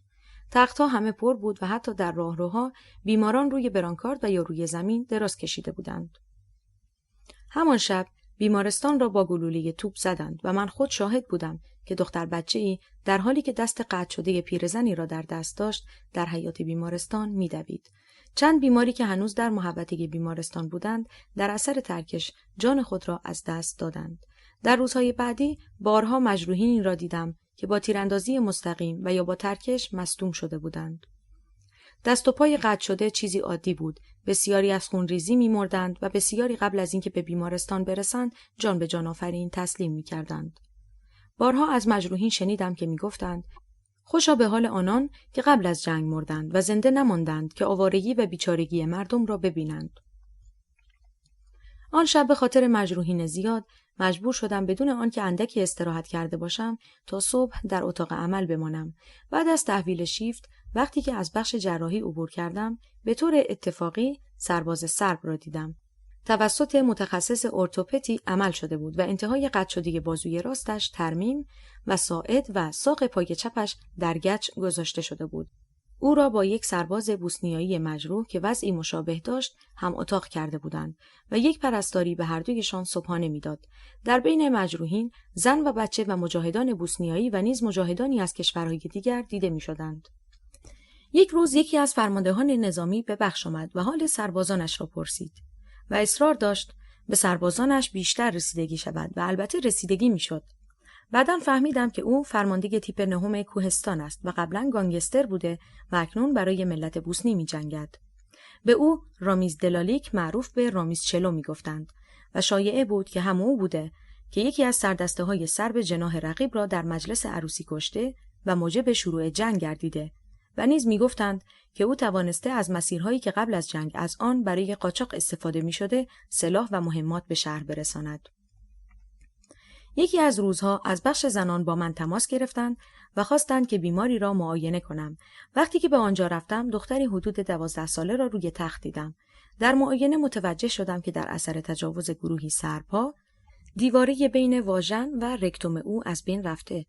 او را در نوبت عمل قرار دادم و با 2 مرحله عمل و بیرون گذاشتن موقتی روده از دیواره شکم دیواره بین واژن و رکتوم را ترمیم کردم. هرگز از یاد نمیبرم چهره مظلومش را وقتی که به من مینگریست، انگار برای همیشه غمی بر صورتش نقش کرده بودند. در روزهای بعدی وقتی که به بیماران سر میزدم دوباره سرباز سرب را دیدم. ساق پایش به علت شکستگی باز باید روزانه شسته میشد. هم اتاقیش مجروحی مسلمان بود و مادر مجروح مسلمان به هر دو غذا میداد. 3 ماه بیشتر در بوسنی نبودم. بعد دوباره به ایران برگشتم، اما خاطرات آنجا را فراموش نمی کنم، به خصوص دختر بچه‌ای که به او تجاوز شده بود. مستند هادی باغبان. ساموئل صدای پروردگارش را شنید. ساموئل 1. یک روز که در منزل نشسته بودم و تلویزیون تماشا می کردم، مستندی از شبکه BBC پخش شد به نام جنگ پنهان ایران در سوریه. مستند را از فیلم‌های هادی باغبانی، مستندساز ایرانی و کلیپ‌هایی که گردان داوود در اینترنت به اشتراک گذاشته بود ساخته بودند. گزارشگر BBC می گفت ایران قبلا اعلام کرده که حضورش در سوریه فقط مستشاری است و نیروی جنگنده ندارد، اما این فیلم نشان می دهد که حضور نیروهای ایرانی در سوریه گسترده و نظامی است. مستند هادی باغبانی را نشان میداد که با اشتیاق از نیروهای ایرانی مستقر در حلب فیلم می‌گرفت و نشان میداد که اغلب نیروهای ایرانی با مردم رفتاری محترمانه دارند و به بچه‌ها شکلات می‌دهند، اما یکی از ایرانی‌ها عرب بودن مردم را تحقیر می‌کرد. باغبانی حتی بخش‌هایی از زندگی خصوصی رزمندگان را به تصویر کشیده بود، اما در این میان حرکات و رفتار فردی به نام یحیی که بسیار خوشمشرب و خنده‌رو بود بیش از همه به چشم می‌آمد، به خصوص وقتی که در حمام لباسهای خود را می‌شست و شعر می‌خواند. در قسمت‌هایی از مستند صحبت‌های حاج اسماعیل حیدری در مورد عشق به شهادت مو بر تنم راست کرد. صمیمیت و روحیه او من را به یاد دورانی انداخت که خود به جبهه رفته بودم و هر لحظه آرزوی شهادت می‌کردم. در بخش دیگری از فیلم نشان می‌داد که نیروهای سردار حیدری به محاصره نیروهای گردان داوود درآمده‌اند و با نشان دادن دو طرف جبهه معلوم می‌شد که نبرد نابرابر است و نیروهای سردار حیدری به جز تفنگ اسلحه‌ای ندارند. اما نیروهای گردان داوود مجهز به تانک بودند. همچنان که نبرد ادامه داشت، به ناگهان صدای عبور گلوله‌ای شنیده شد و زاویه دوربین هادی باغبان تغییر کرد و بر زمین افتاد و در تصویر فقط علف‌های روی زمین و قسمتی از افق دیده می‌شد. همان لحظه نفس در سینه‌ام حبس شد، چرا که خود دقیقاً چنین صحنه‌ای را دیده بودم وقتی که در 16 سالگی به عنوان امدادگر به جبهه کردستان رفته بودم. در یک عملیات ناگهان گلوله‌ای از کنار گوشم رد شد و ترس تمام وجودم را فرا گرفت. بلافاصله روی زمین دراز کشیدم و گونه راستم را به خاک چسباندم، به طوری که فقط قسمتی از آسمان و علف روی زمین را می‌دیدم. لحظه‌ای هر دو چشمم را بستم و در دل با خدای خودم به راز و نیاز پرداختم و با خودم گفتم آیا واقعاً من برای شهادت آمده ام؟ چند دقیقه روی زمین خوابیده بودم و خود را محک می زدم و نیت خود را می پاییدم. بالاخره خود را جمع جور کردم و بدون ترس برخاستم و به امداد مجروحین رفتم. در ادامه فیلم مستند وقتی که اجساد شهید اسماعیل حیدری و شهید هادی باغبانی را نشان میداد، اشک از چشمانم جاری شد. چند روزی در فکر بودم تا اینکه با هلال احمر تماس گرفتم و اعلام آمادگی کردم که به سوریه بروم. مدتی گذشت اما خبری نبود. هرچه بیشتر میگذشت آتشم برای رفتن بیشتر میشد تا بالاخره با دوستی تماس گرفتم و از او خواستم که وساطت کند و نوبت اعزام من را جلو بیاندازد و این کار شد. و وقتی که زمان اعزام را اعلام کردند از شوق در پوست نمیگنجیدم، انگار بال درآورده بودم. احساس بی‌وزنی میکردم، چرا که خداوند فرصتی دوباره برای پرواز به من داده بود. هوای رفتن داشتم، مثل آدمی که یک بار به مکه رفته و هر سال جای خالی نرفتن را احساس می کند. این احساس از زمان جبهه با من بود. گاهی سر مزار دوستان همرزمم می رفتم و از زنده بودن خود خجالت می کشیدم. سرفکندگی همیشه همراه هم بود. تنهایی. زنی در بهشت پیدا می شود که در نور خورشید می درخشد و ماه زیر پای اوست. مکاشفات 2:16. چند روز بعدی به سرعت گذشت. یک روز در آشپزخانه مشغول بودم. ظرفی را که در آن انار را برای همسرم دان می کردم دیدم. همیشه دوست داشت انار را برایش دان کنم، به خصوص وقتی که قسمتی از آن را به صورت یک گل در می آوردم و به او می دادم. ظرف را برداشتم و در چمدان سفر گذاشتم. در چند روز بعدی با همه فامیل و دوستانم خداحافظی کردم. فقط مانده بود همسرم که باید با او نیز وداع می کردم. یک روز بعد از ظهر به دارالرحمه رفتم و اتومبیل را در گوشه‌ای پارک کردم. شیشه گلاب و گلدان شمعدانی را از صندوق عقب برداشتم و به سمت مزار همسرم حرکت کردم و در مسیر چند بار برای او و دیگران اسیر خاک فاتحه خواندم. وقتی که رسیدم، گلدان را کنار سنگ مزار گذاشتم و با گلاب سنگ را شستشو دادم. گلاب کاشان گرفته بودم. دوست داشت. دست راستم را روی سنگ معطر گذاشتم و زیر لب فاتحه‌ای خواندم و به عکسش خیره شدم. دلم برایش تنگ شده بود. پایین درختی که سایه‌اش را نثار همسرم می‌کرد، گندم ریختم و کاسه ای را که برای پرندگان گذاشته بودم پر از آب کردم. اگرچه ماه رمضان نبود، اما آن روز را روزه گرفته بودم. هوا در حال تاریک شدن بود. چراغ‌های محوطه را روشن کرده بودند. طولی نکشید که صدای اذان بلند شد. همیشه اذان با صدای مؤذن‌زاده اردبیلی را دوست داشتم. نماز مغرب را خواندم. حالا می توانستم در کنار همسرم افطار کنم. 2 لیوان روی مزار گذاشتم و در هر دو جرعه‌ای گلاب ریختم. همیشه عادت داشت روزه‌اش را با گلاب باز کند. لیوان خود را سر کشیدم و لیوان او را روی مزارش نثار کردم و در حالی که دستم را روی حروف حکاکی شده سنگ می کشیدم زیر لب گفتم: نظرت در مورد عشق همیشه برایم ستودنی بود. می گفتی زندگی ابدی و عشق جاودانه است. مرگ چیزی جز یک افق نیست. درست می گفتی عزیزم، مرگ چیزی جز یک افق نیست، افقی که من و تو را از هم جدا کرده. اما اکنون عزیز دلم چیزی نمانده، به زودی یکدیگر را ملاقات خواهیم کرد. می دانم که در بهشت منتظر و نگران منی. یادت هست که می گفتی زندگی یه ترانه است، بخوانش. زندگی یه بازی است، بازیش کن. زندگی یک چالش است، با آن روبرو شو. این حرفت هم درست بود، عشق من. ولی کاش بودی و یک بار دیگر این حرفها را از زبان خودت می شنیدم. کاری که می خواهم بکنم چالش زندگی من است. می خواهم با آن روبرو شوم. سنگریزه ای را از روی زمین برداشتم و با آن به آهستگی چندین بار به سنگ مزار همسرم زدم و فاتحه خواندم.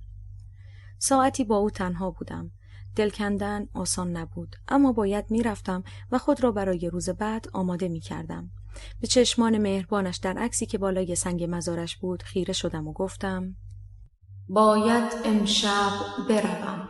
باید امشب چمدانی را که به اندازه پیراهن تنهایی من جا دارد بردارم و به سمتی بروم که درختان حماسی پیداست، رو به آن وسعت بیواژه که همواره مرا می‌خواند.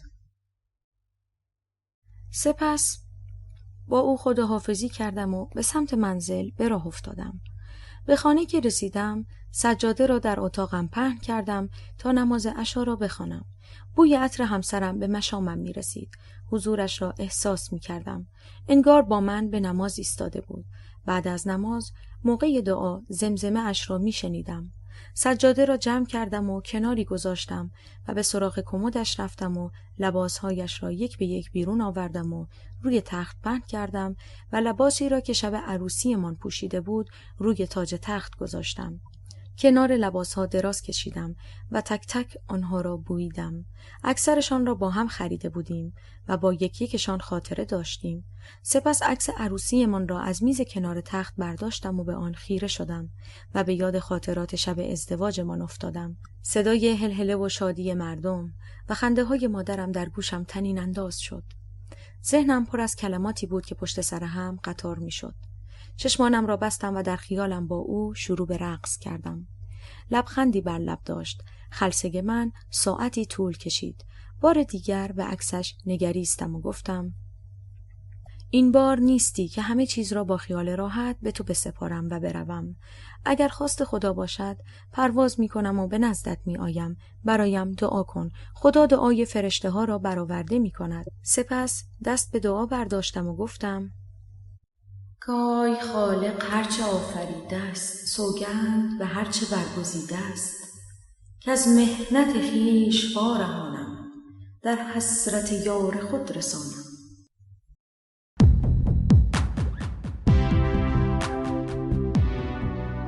جنگجویان جهادی و کمدی الهی. نویسنده کوروش ب. تولید و پخش فایل صوتی از کتابخانه اینترنتی آوای بوف. avayaboof.com.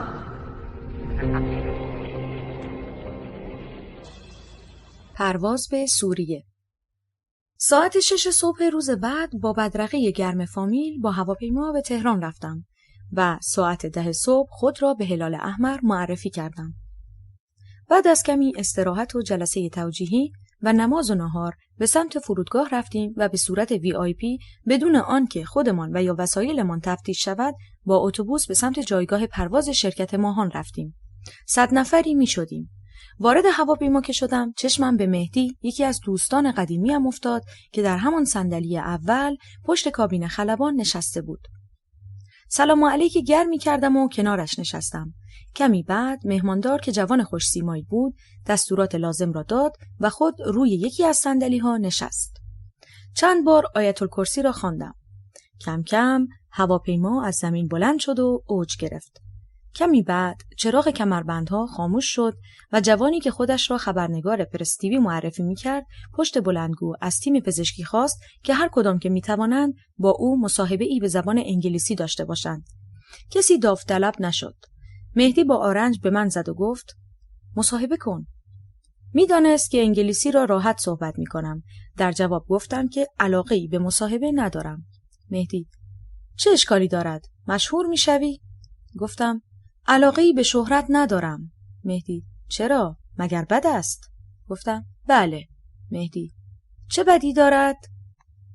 گفتم مگر داستان مثنوی را نخوانده‌ای که عاشقی به در خانه معشوق می‌رود و معشوق از پشت در می‌پرسد که هستی؟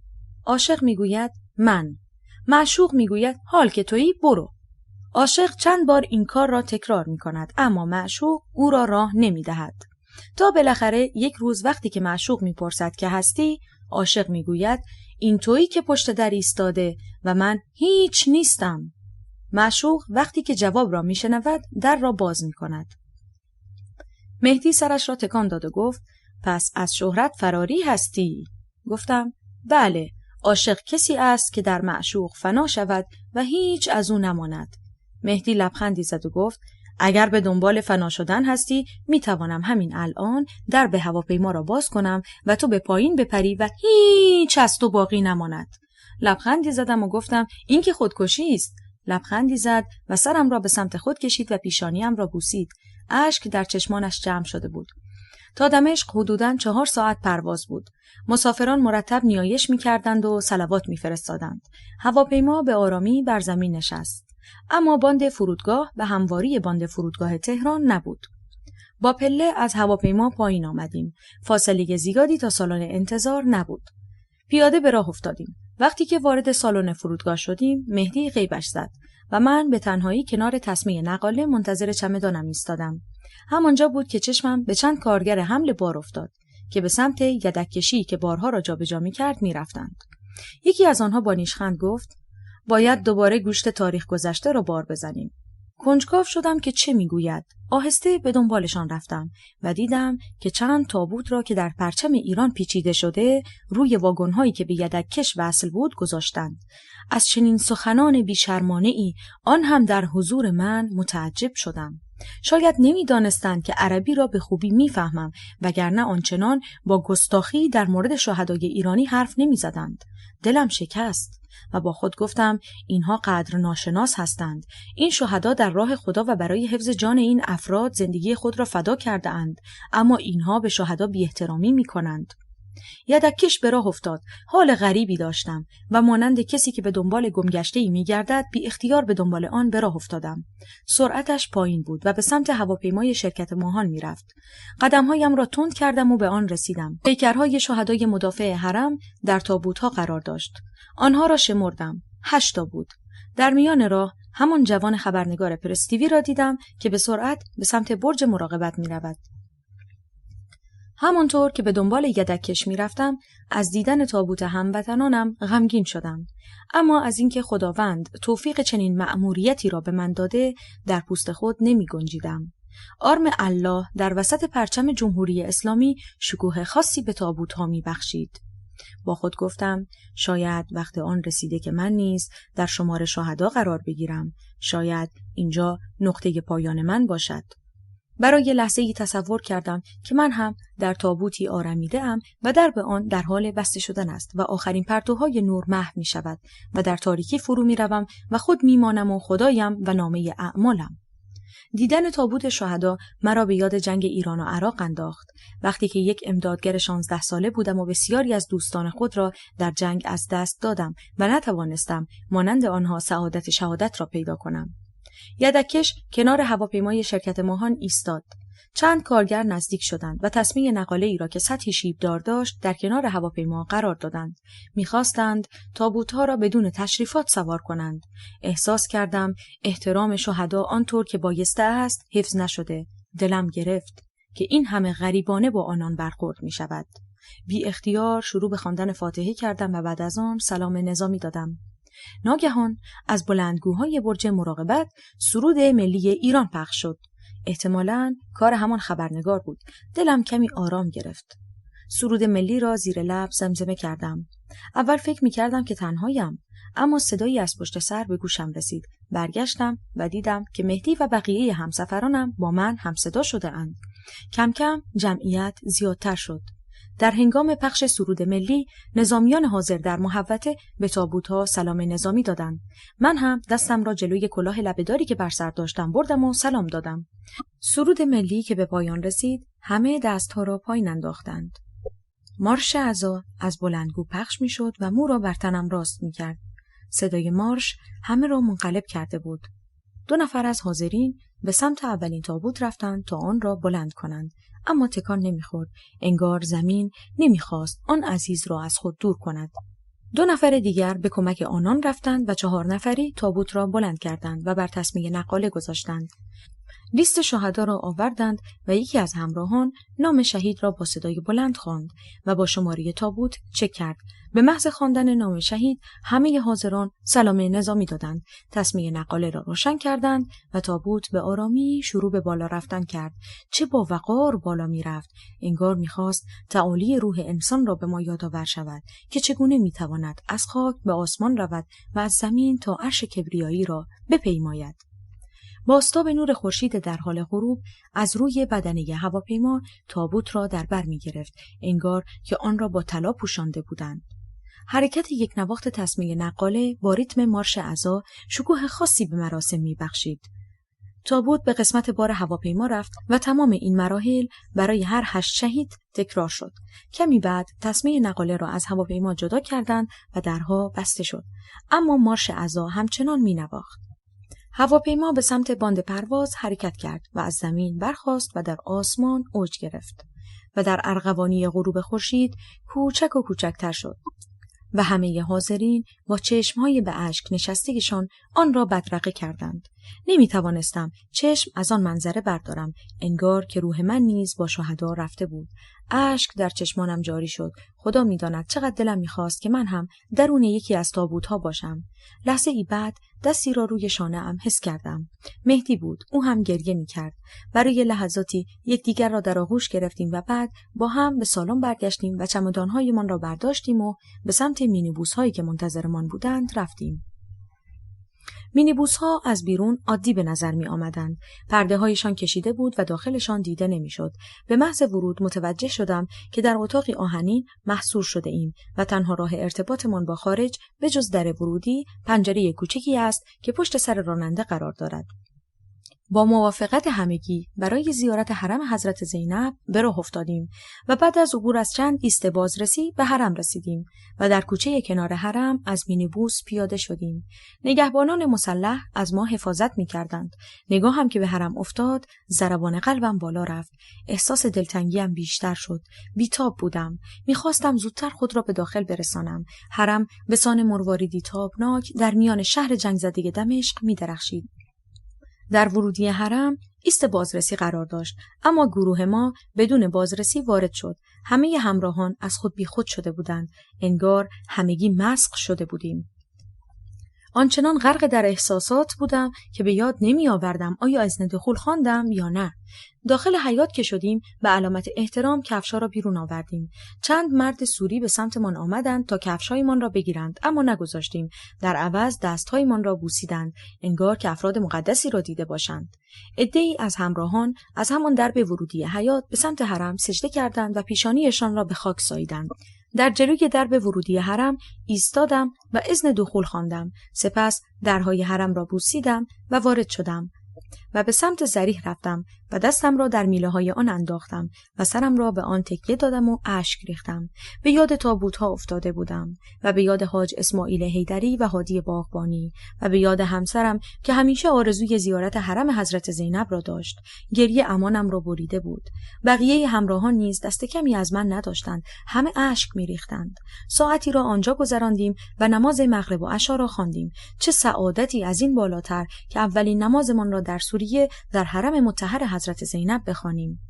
بعد از ادای نماز دوباره به سمت ضریح رفتم. از خود بیخود شده بودم. در ملکوت به پرواز درآمده بودم و با خدای خود راز و نیاز می کردم. کمی بعد مهدی دوباره به سراغم آمد و گفت باید برویم. اگرچه دلم می‌خواست شب را در حرم سپری می‌کردم، اما چاره ای نبود. با مینیبوس به سمت محل اقامتمان که یک ساختمان 4 طبقه بزرگ در کوچه‌ای عریض بود رفتیم.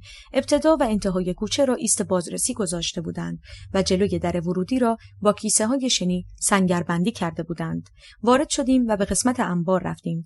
جوانی با لهجه شمالی مسئول انبار بود. وسایل را تحویل دادیم. گوشی‌های هوشمندمان را گرفتم و به جای آن گوشی‌های معمولی بدون دوربین به ما دادند، اما سیم کارت‌های قبلیمان را می‌توانستیم نگه داریم. پس از تحویل وسایلمان تا تکلیف اتاق‌هایمان روشن می‌شد، برای صرف شام به سالن غذاخوری رفتیم و بعد از آن برای شرکت در سخنرانی وارد نمازخانه شدیم. روحانی جوانی در حال سخنرانی بود و داستان زندگی مادر امام زمان را شرح می‌داد و می‌گفت که او دختر امپراتور بیزانس بوده و به خاطر خوابی که می‌بیند مراحلی را طی می‌کند تا بالاخره به عقد امام 11 در می‌آید. یکی از حاضرین که مرد ریزنقشی بود دستش را به علامت سوال بلند کرد و بعد از کسب اجازه پرسید: جسارتاً ایشان در چه سنی به عقد امام حسن عسکری در می‌آیند؟ روحانی: در 20 سالگی. مرد: درست است. طبق روایات شیعه ایشان بین 15 تا 20 سالگی توسط امام جواد خریده شده و به عقد امام حسن عسکری در می آیند و در 21 سالگی امام زمان را به دنیا می آورند و چون تولد امام زمان سال 869 میلادی است امکان وقوع همچین حادثه‌ای وجود ندارد، چرا که نزدیکترین جنگی که بین امپراتوری بیزانس و مسلمانان در گرفته در 5 سالگی پرنسس بوده، آن هم در یکی از مستعمرات دور امپراتور بیزانس در جزیره سیسیل ایتالیا که حدوداً 2000 کیلومتر با قسطنطنیه فاصله دارد. اکنون من علاقه‌مندم بدانم که چگونه در 1200 سال پیش یک دختر 5 ساله توانسته به تنهایی این فاصله را طی کند. به علاوه امام زمان چگونه 1200 سال عمر کرده و اینکه وقتی ظهور کرد چگونه ما باید او را از مهدی‌های دروغین تمیز دهیم، چرا که تاکنون حداقل 65 مهدی ظهور کرده. روحانی در جواب گفت: شما بسیار ریزبین و دقیق هستید، اما به نظرم جواب سوال شما در حوصله این جمع نیست. اجازه دهید در شب‌های بعدی جواب شما را مفصل خواهم داد. روحانی بلافاصله صلوات فرستاد و جماعت نیز با او صلوات فرستادند و شروع به خروج از نمازخانه کردند.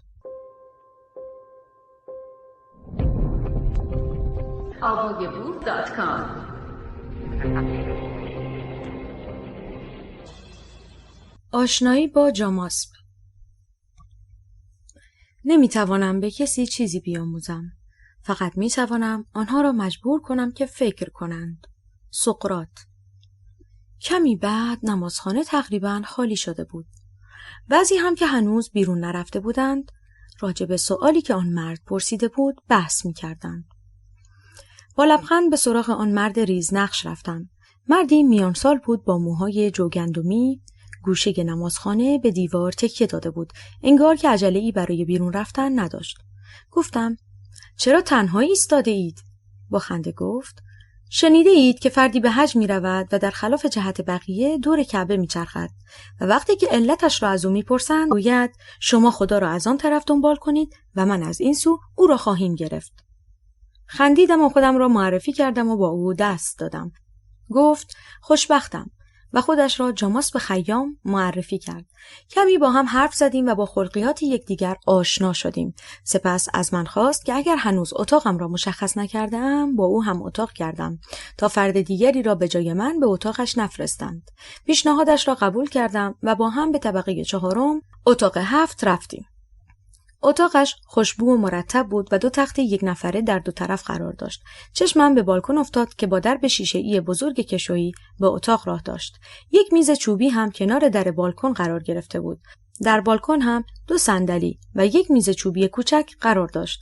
نظرم را راجع به اتاق پرسید. گفتم بسیار عالی است.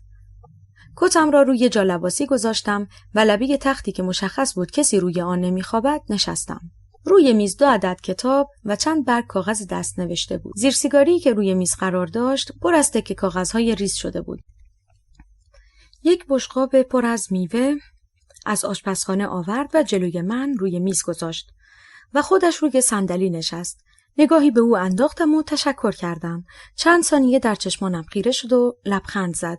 گفتم میبینم که کتاب‌های زیادی دارید. خوشحالم که با فردی اهل مطالعه هم اتاق شده‌ام. دوست دارم بحث‌های بیشتری را با هم داشته باشیم. جاماس: قبل از اینکه بخواهیم هر بحثی را شروع کنیم باید تا اندازه‌ای راجع به نحوه تفکر شما بدانم و بفهمم که آیا اگر خلاف عقیده شما صحبتی شود تحمل آن را دارید؟ گفتم تصور می‌کنم تحملش را داشته باشم. جاماس: پس اجازه دهید از کتابی که امروز مطالعه آن را تمام کرده ام سوالی از شما بپرسم. گفتم بفرمایید. جاماس: نظر شما راجع به حمله اتمی آمریکا به ژاپن چیست؟ گفتم به نظرم کار شنیعی بود. جاماس: اگر من به شما ثابت کنم که این کار آمریکا به حق بوده آیا حاضرید نظرتان را عوض کنید؟ گفتم اگر دلیل منطقی بیاورید حتما قبول می‌کنم. جاماس: پس با این حساب شما به دنبال حقیقت هستید و روی عقاید خود پافشاری نمی‌کنید. گفتم نه به هیچ وجه. لبخندی زد و گفت اگر آمریکا به ژاپن حمله اتمی نکرده بود جنگ حداقل 2 سال دیگر طول می‌کشید و 150,000 سرباز آمریکایی کشته می‌شد و 12 تا 15 میلیون نفر از مردم ژاپن هم از گرسنگی می‌مردند. گفتم چطور؟ جاماس: ژاپنی‌ها قبل از جنگ جهانی اول با متفقین هم پیمان بودند. حتی در جنگ سال 1905 بین ژاپن و روسیه متفقین به ژاپن کمک کردند. در جنگ جهانی اول هم این همکاری ادامه پیدا کرد و ژاپن با ارسال اسلحه و تجهیزات از روس‌های سفید در مقابل بلشویک‌ها حمایت کرد و همچنین جلوی دستیابی نیروهای امپراتوری آلمان به مستعمرات هلند را در شرق دور گرفت. و در مقابل متفقین تسلط امپراتوری ژاپن بر یکی از بنادر بزرگ چین را به رسمیت شناختند. گفتم البته تا جایی که می‌دانم روس‌های سفید کاری از پیش نبردند. جاماس: بله، روس‌های سفید اگرچه حمایت کشورهای غربی و ژاپن را داشتند اما بالاخره در مقابل بلشویک‌ها شکست خوردند و یک بزرگنمایی فریبکارانه تاریخی هم در مورد بلشویک‌های کمونیست مطرح شده و آن هم کلمه ترور سرخ است. لبخندی زدم و گفتم مگر ترور چند رنگ دارد؟ لبخندم را با لبخندی جواب داد و گفت در مورد روسیه ترور سفید هم داریم. گفتم چطور؟ جاماس: دستگاه‌های تبلیغات غرب با برجسته کردن ترور سرخ مردم را بر ضد بلشویک‌ها تحریک می‌کردند. در صورتی که روس‌های سفید 2 برابر بلشویک‌ها یعنی حدود 200,000 نفر از مردم را قتل عام کردند. گفتم اجازه بدهید برگردیم به همان موضوع حمله اتمی به ژاپن. ممکن است آن موضوع را برایم بیشتر توضیح دهید؟ جاماس: در سال 1931 قبل از اینکه جنگ جهانی دوم شروع شود، ژاپنی‌ها مشغول کشورگشایی شدند. ادامه این کشورگشایی‌ها به خاک چین کشیده شد. آنها در سال 1937 کشتار عظیمی در ناجینگ چین به راه انداختند که در آن بیش از 250,000 نفر از مردم چین را در طی چند روز کشتند.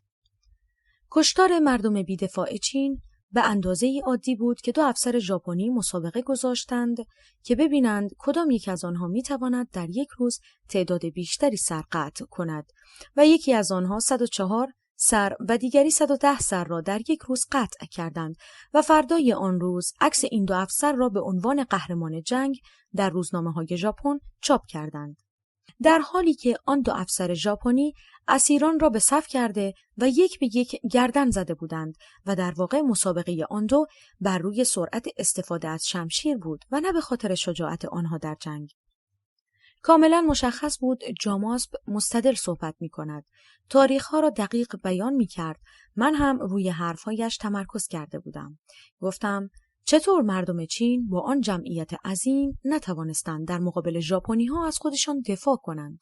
جاماسب: در آن زمان چین به وسیله چند جنگ سالار اداره می شد. هر کدام از آنها به نحوی سعی می کردند خودشان را به ارتش قدرتمند ژاپن نزدیکتر کنند و علاقه ای به جنگ با آنها نداشتند. مهمترین قسمت کشور چین در اختیار چیانگ کای شک بود که به جای مقاومت در برابر اشغالگران ژاپنی اعتقاد داشت که آنها بیماری پوست هستند و کمونیست‌ها بیماری قلب و باید اول با کمونیست‌ها جنگید. گفتم بالاخره چه شد؟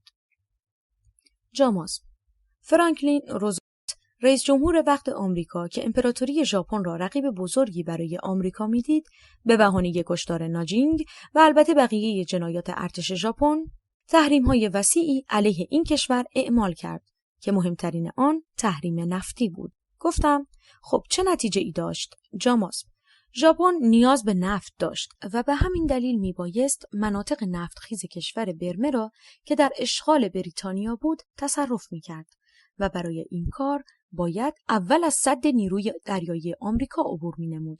بنابراین در صبح یک روز تعطیل، یعنی یک شنبه 7 دسامبر 1941، نیروی هوایی ژاپن در بندر پرل هاربر به نیروهای آمریکایی حمله کرد. 2500 نفر را کشت، به 50 کشتی جنگی آمریکا خسارت سنگینی وارد کرد و 8 کشتی را غرق نمود. گفتم چگونه آمریکا اینطور غافلگیر شد؟ جاماسب: غافلگیری آمریکا چند دلیل داشت. اول اینکه ژاپن جاسوس‌هایی داشت که موقعیت کشتی‌های آمریکایی را به طور دقیق به ارتش ژاپن گزارش کرده بودند. دوم اینکه رادار در ابتدای کار بود و دقت زیادی نداشت. همچنین آمریکایی‌ها اطلاعات دریافتی را از رادار به درستی تفسیر نکردند. سوم اینکه با توجه به عمق کم آب منطقه هاربر، نیروی دریایی آمریکا انتظار حمله مستقیم هواپیماهای ژاپنی را نداشت. اگرچه 10 سال قبل از واقعه هاربر، یکی از افسران بلندپایه نیروی دریایی آمریکا متوجه نقطه ضعف در ناحیه هاربر شده بود و پیشبینی چنین حمله‌ای را کرده بود، اما بقیه افسران نظر او را قبول نداشتند. گفتم چطور چنین حمله‌ای را پیشبینی نکرده بودند؟ جاماسب: چون کشتی‌های دیدبانی نیروی دریایی آمریکا اقیانوس‌ها را زیر نظر داشتند و امکان حمله مستقیم کشتی‌های ژاپنی وجود نداشت. به علاوه آنها تصور می‌کردند که چون عمق بندر هاربر کم است، اژدرهایی که از هواپیما رها شود عمق کافی را برای فعال شدن ندارد. گفتم پس ژاپن چطور چنین عملیاتی را انجام داد؟ جاماسب: ژاپنی‌ها قالب‌های چوبی برای اژدرها ساختند که بتوانند در عمق کمتر فعال شده و به کشتی‌ها صدمه بزند. گفتم بعد چه شد؟ جاماسب: 1/3 نیروی دریایی آمریکا زمین گیر شد و نکته جالب اینجاست که نیم ساعت قبل از حمله سفیر ژاپن در آمریکا اعلان جنگ را تحویل وزارت خارجه آمریکا داد، اما به خاطر فاصله زمانی نیروهای آمریکایی تا چند ساعت بعد از شروع حمله اعلان جنگ را دریافت ننمودند.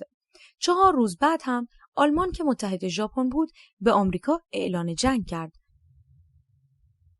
گفتم بعد چه شد؟ جاماسب: 1/3 نیروی دریایی آمریکا زمین گیر شد و نکته جالب اینجاست که نیم ساعت قبل از حمله سفیر ژاپن در آمریکا اعلان جنگ را تحویل وزارت خارجه آمریکا داد، اما به خاطر فاصله زمانی نیروهای آمریکایی تا چند ساعت بعد از شروع حمله اعلان جنگ را دریافت ننمودند.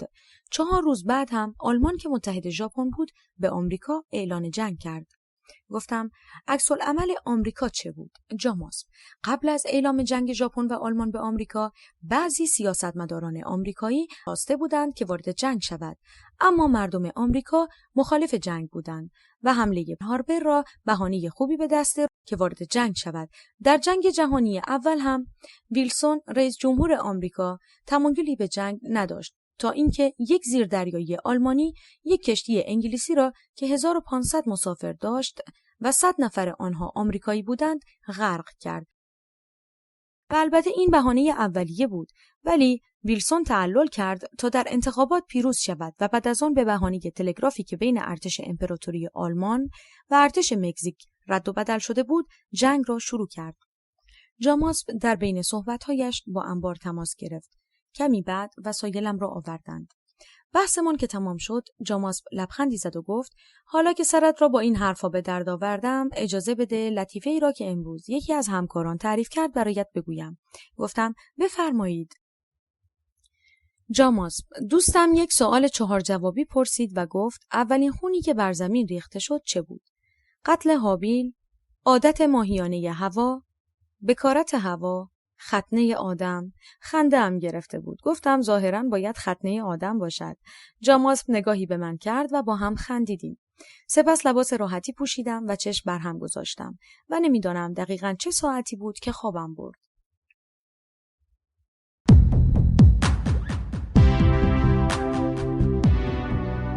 جنگجویان جهادی و کمدی الهی. نویسنده کوروش ب.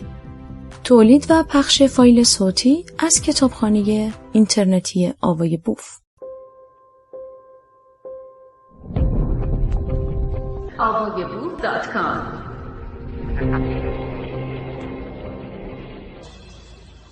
شیپور دوم شنیده شد و کوهی از آتش 1/3 اقیانوس‌ها را به خون تبدیل کرد. مکاشفات 8-12. برزخ روز اول. صبح روز بعد با تکانهای دست جاماسب بیدار شدم. جاماسب: بلند شو، صبحانه دیر می شود. نگاهی به ساعت انداختم. نزدیک 9 صبح بود.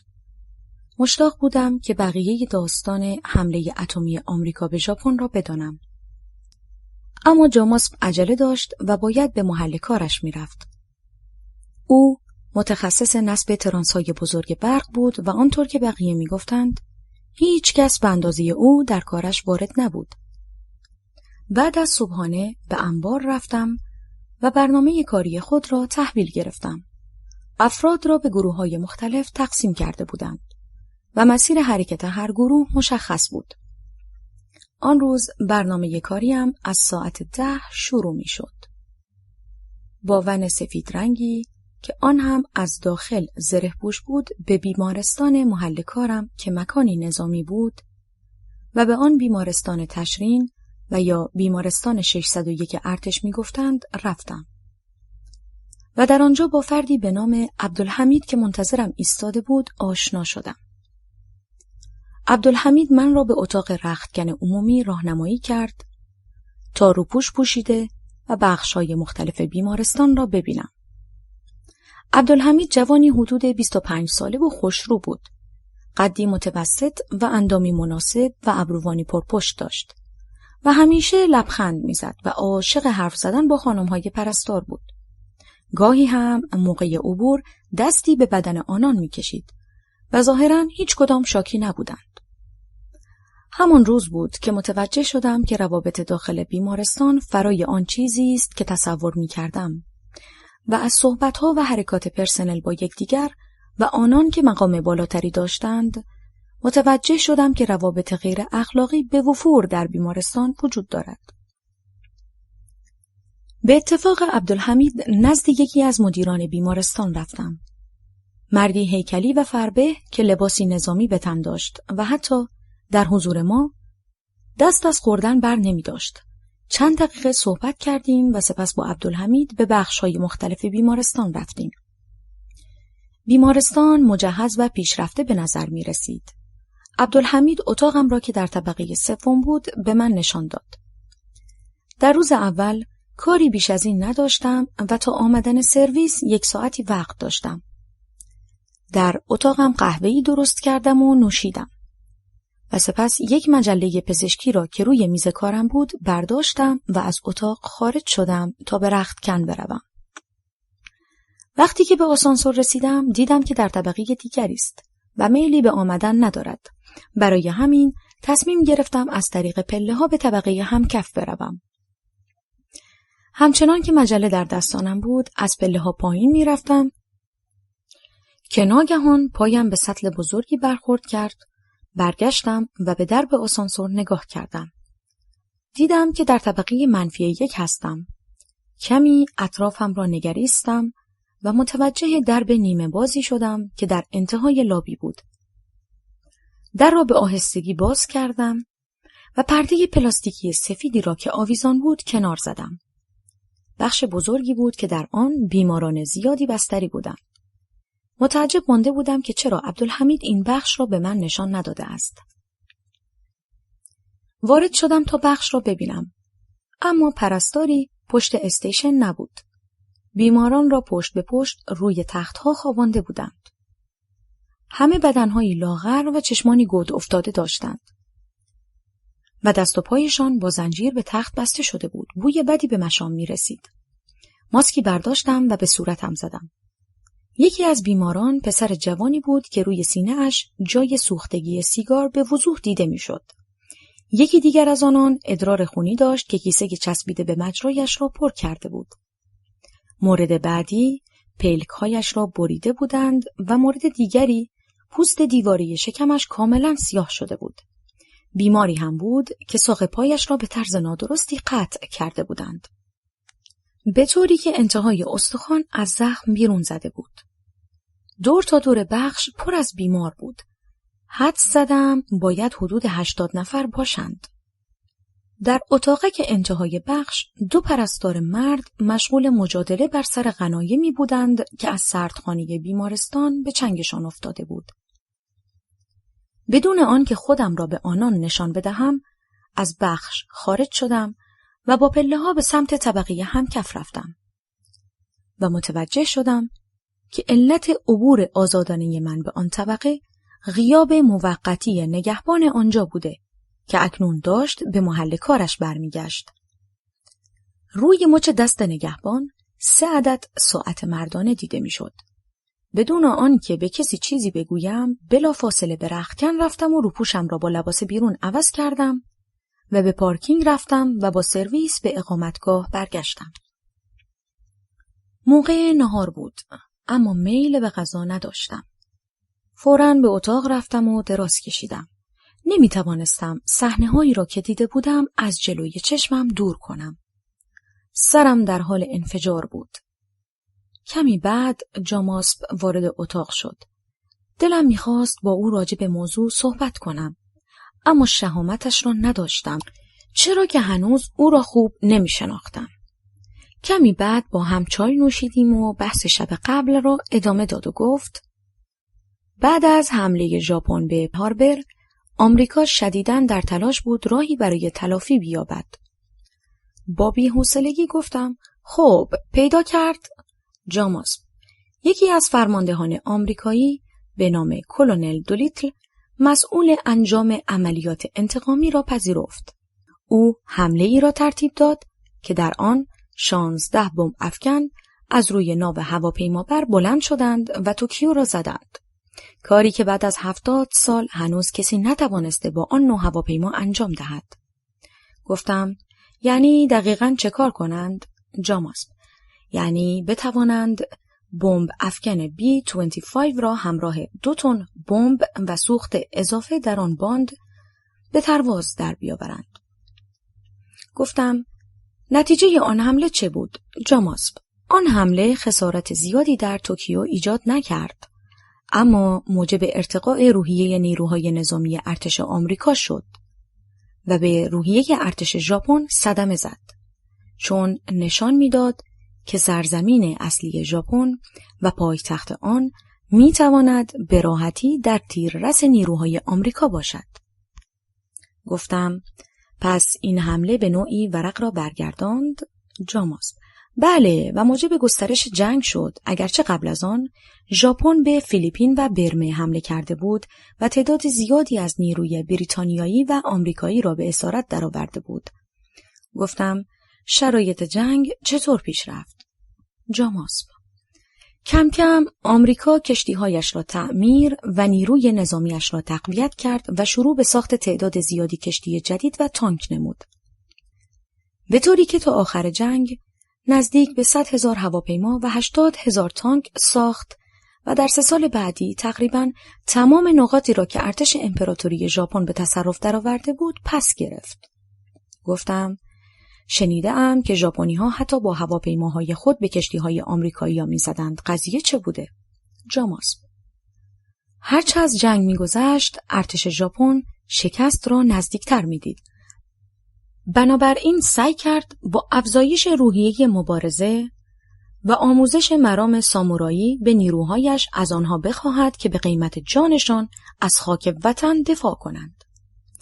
البته این روش تا اندازه‌ای موفق بود و به ندرت ژاپنی‌ها خود را تسلیم آمریکایی‌ها می‌کردند و نیز بیش از 2000 خلبان ژاپنی با عملیات انتحاری که به آن کامیکازه می‌گفتند خود را به کشتی‌های آمریکایی زدند و 50 شناور را غرق کردند.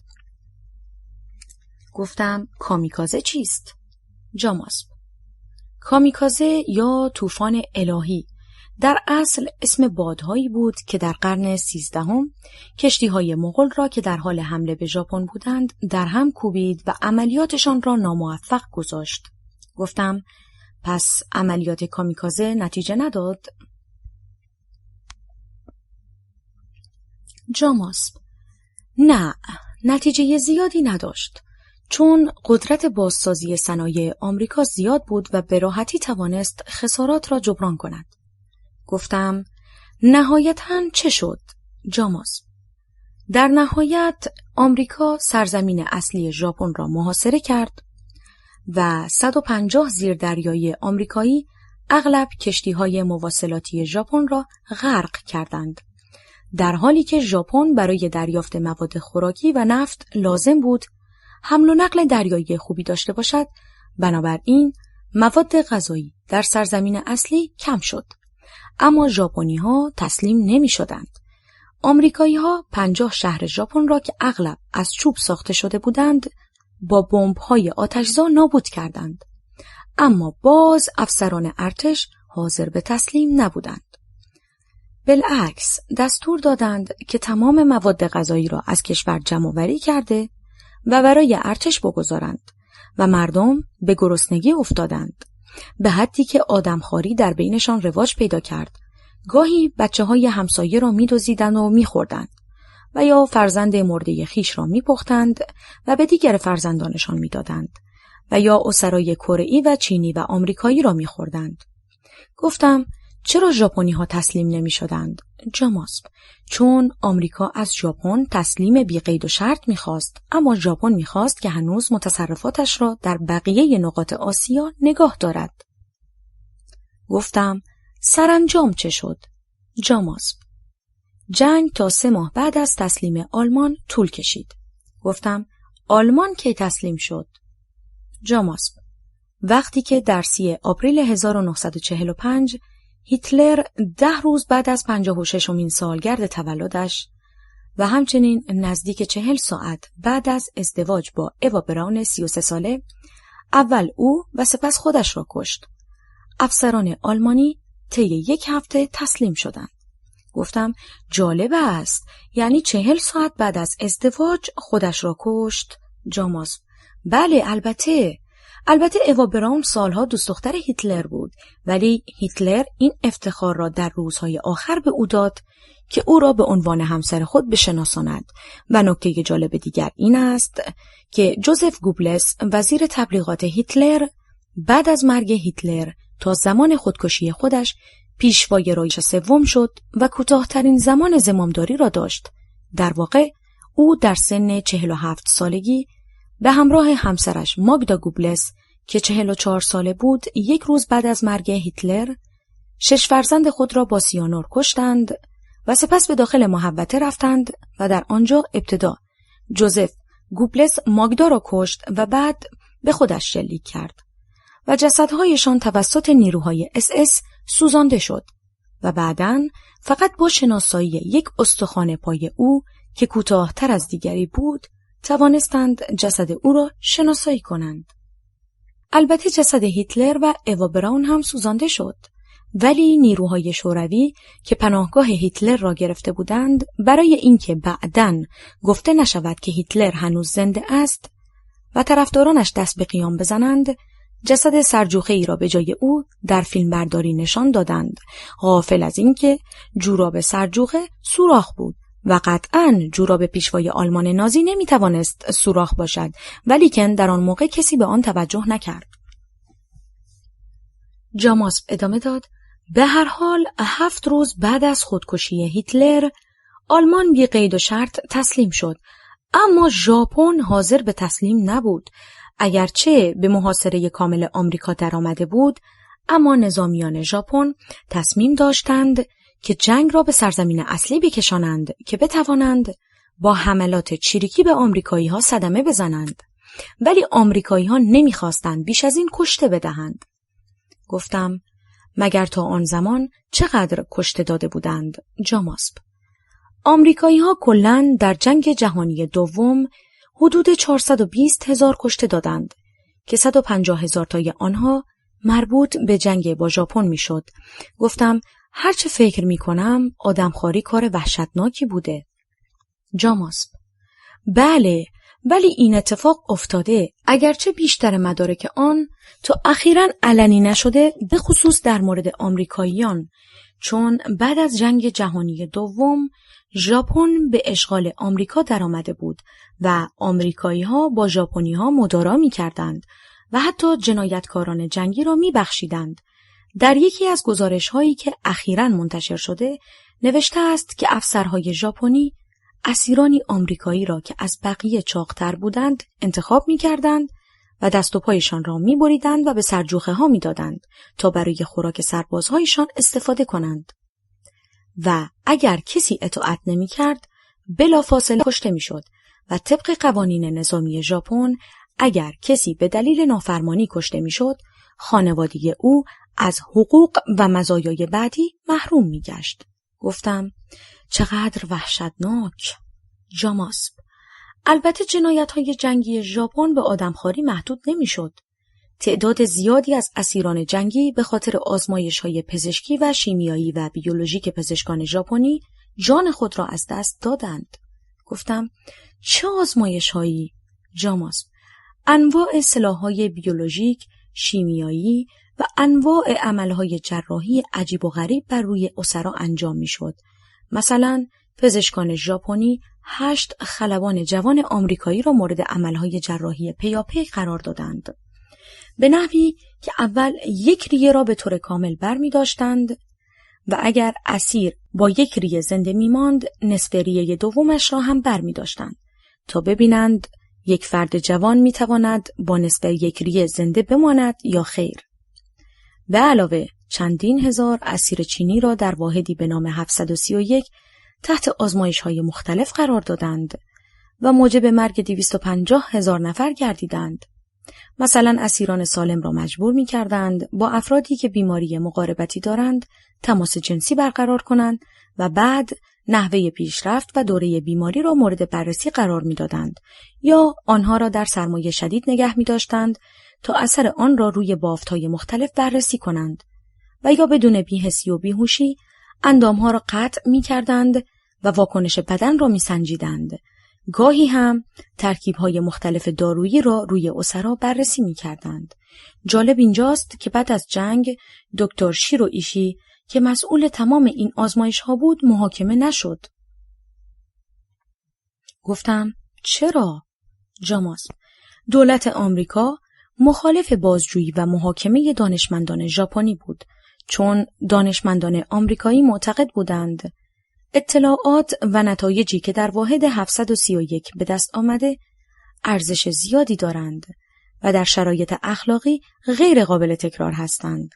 بنابراین دکتر شیرو ایشی را به آمریکا بردند و از معلومات او استفاده کردند.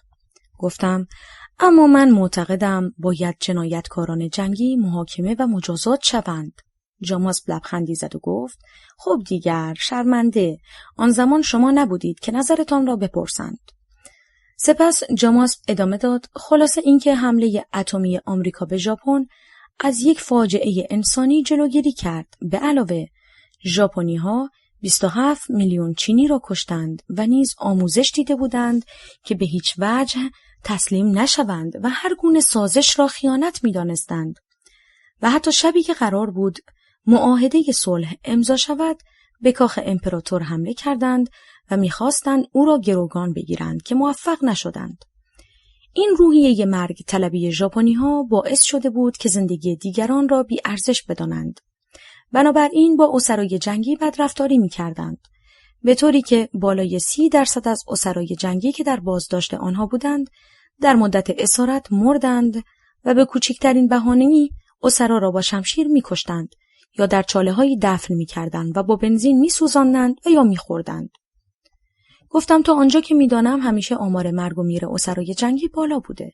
جاماس: البته حرفت در مورد اسیران جنگی قبل از قرن 20 صحیح است، اما آن هم کم و زیاد دارد، چرا که در جنگ داخلی آمریکا اسیرانی از نیروهای فدرال که در اسارت جنوبی ها بودند نزدیک به 40% مرگ و میر داشتند، ولی کمتر از 15% از اسیران جنوبی که در دست شمالی ها بودند جان خود را در اسارت از دست دادند. پس میزان مرگ و میر رابطه مستقیمی با نحوه نگهداری اسرا دارد. مثلا در جنگ جهانی دوم از حدود 0.5 میلیون اسیر جنگی که در اسارت آمریکایی ها بودند فقط 0.5% مردند. همین تعداد اسیر جنگی هم در اختیار بریتانیا بود که حدود 1% از آنان جان خود را از دست دادند و نیز از حدود 150,000 اسیر آمریکایی که در اسارت ارتش آلمان بودند حدود 2% فوت کردند، ولی از 100,000 آمریکایی و بریتانیایی که در اسارت ارتش امپراتوری ژاپن بودند حدود 30,000 نفر کشته شدند و به همین خاطر بعد از جنگ حدود 1,000 نفر از افسران ژاپنی که به عنوان جنایتکار جنگی شناخته شدند اعدام گردیدند.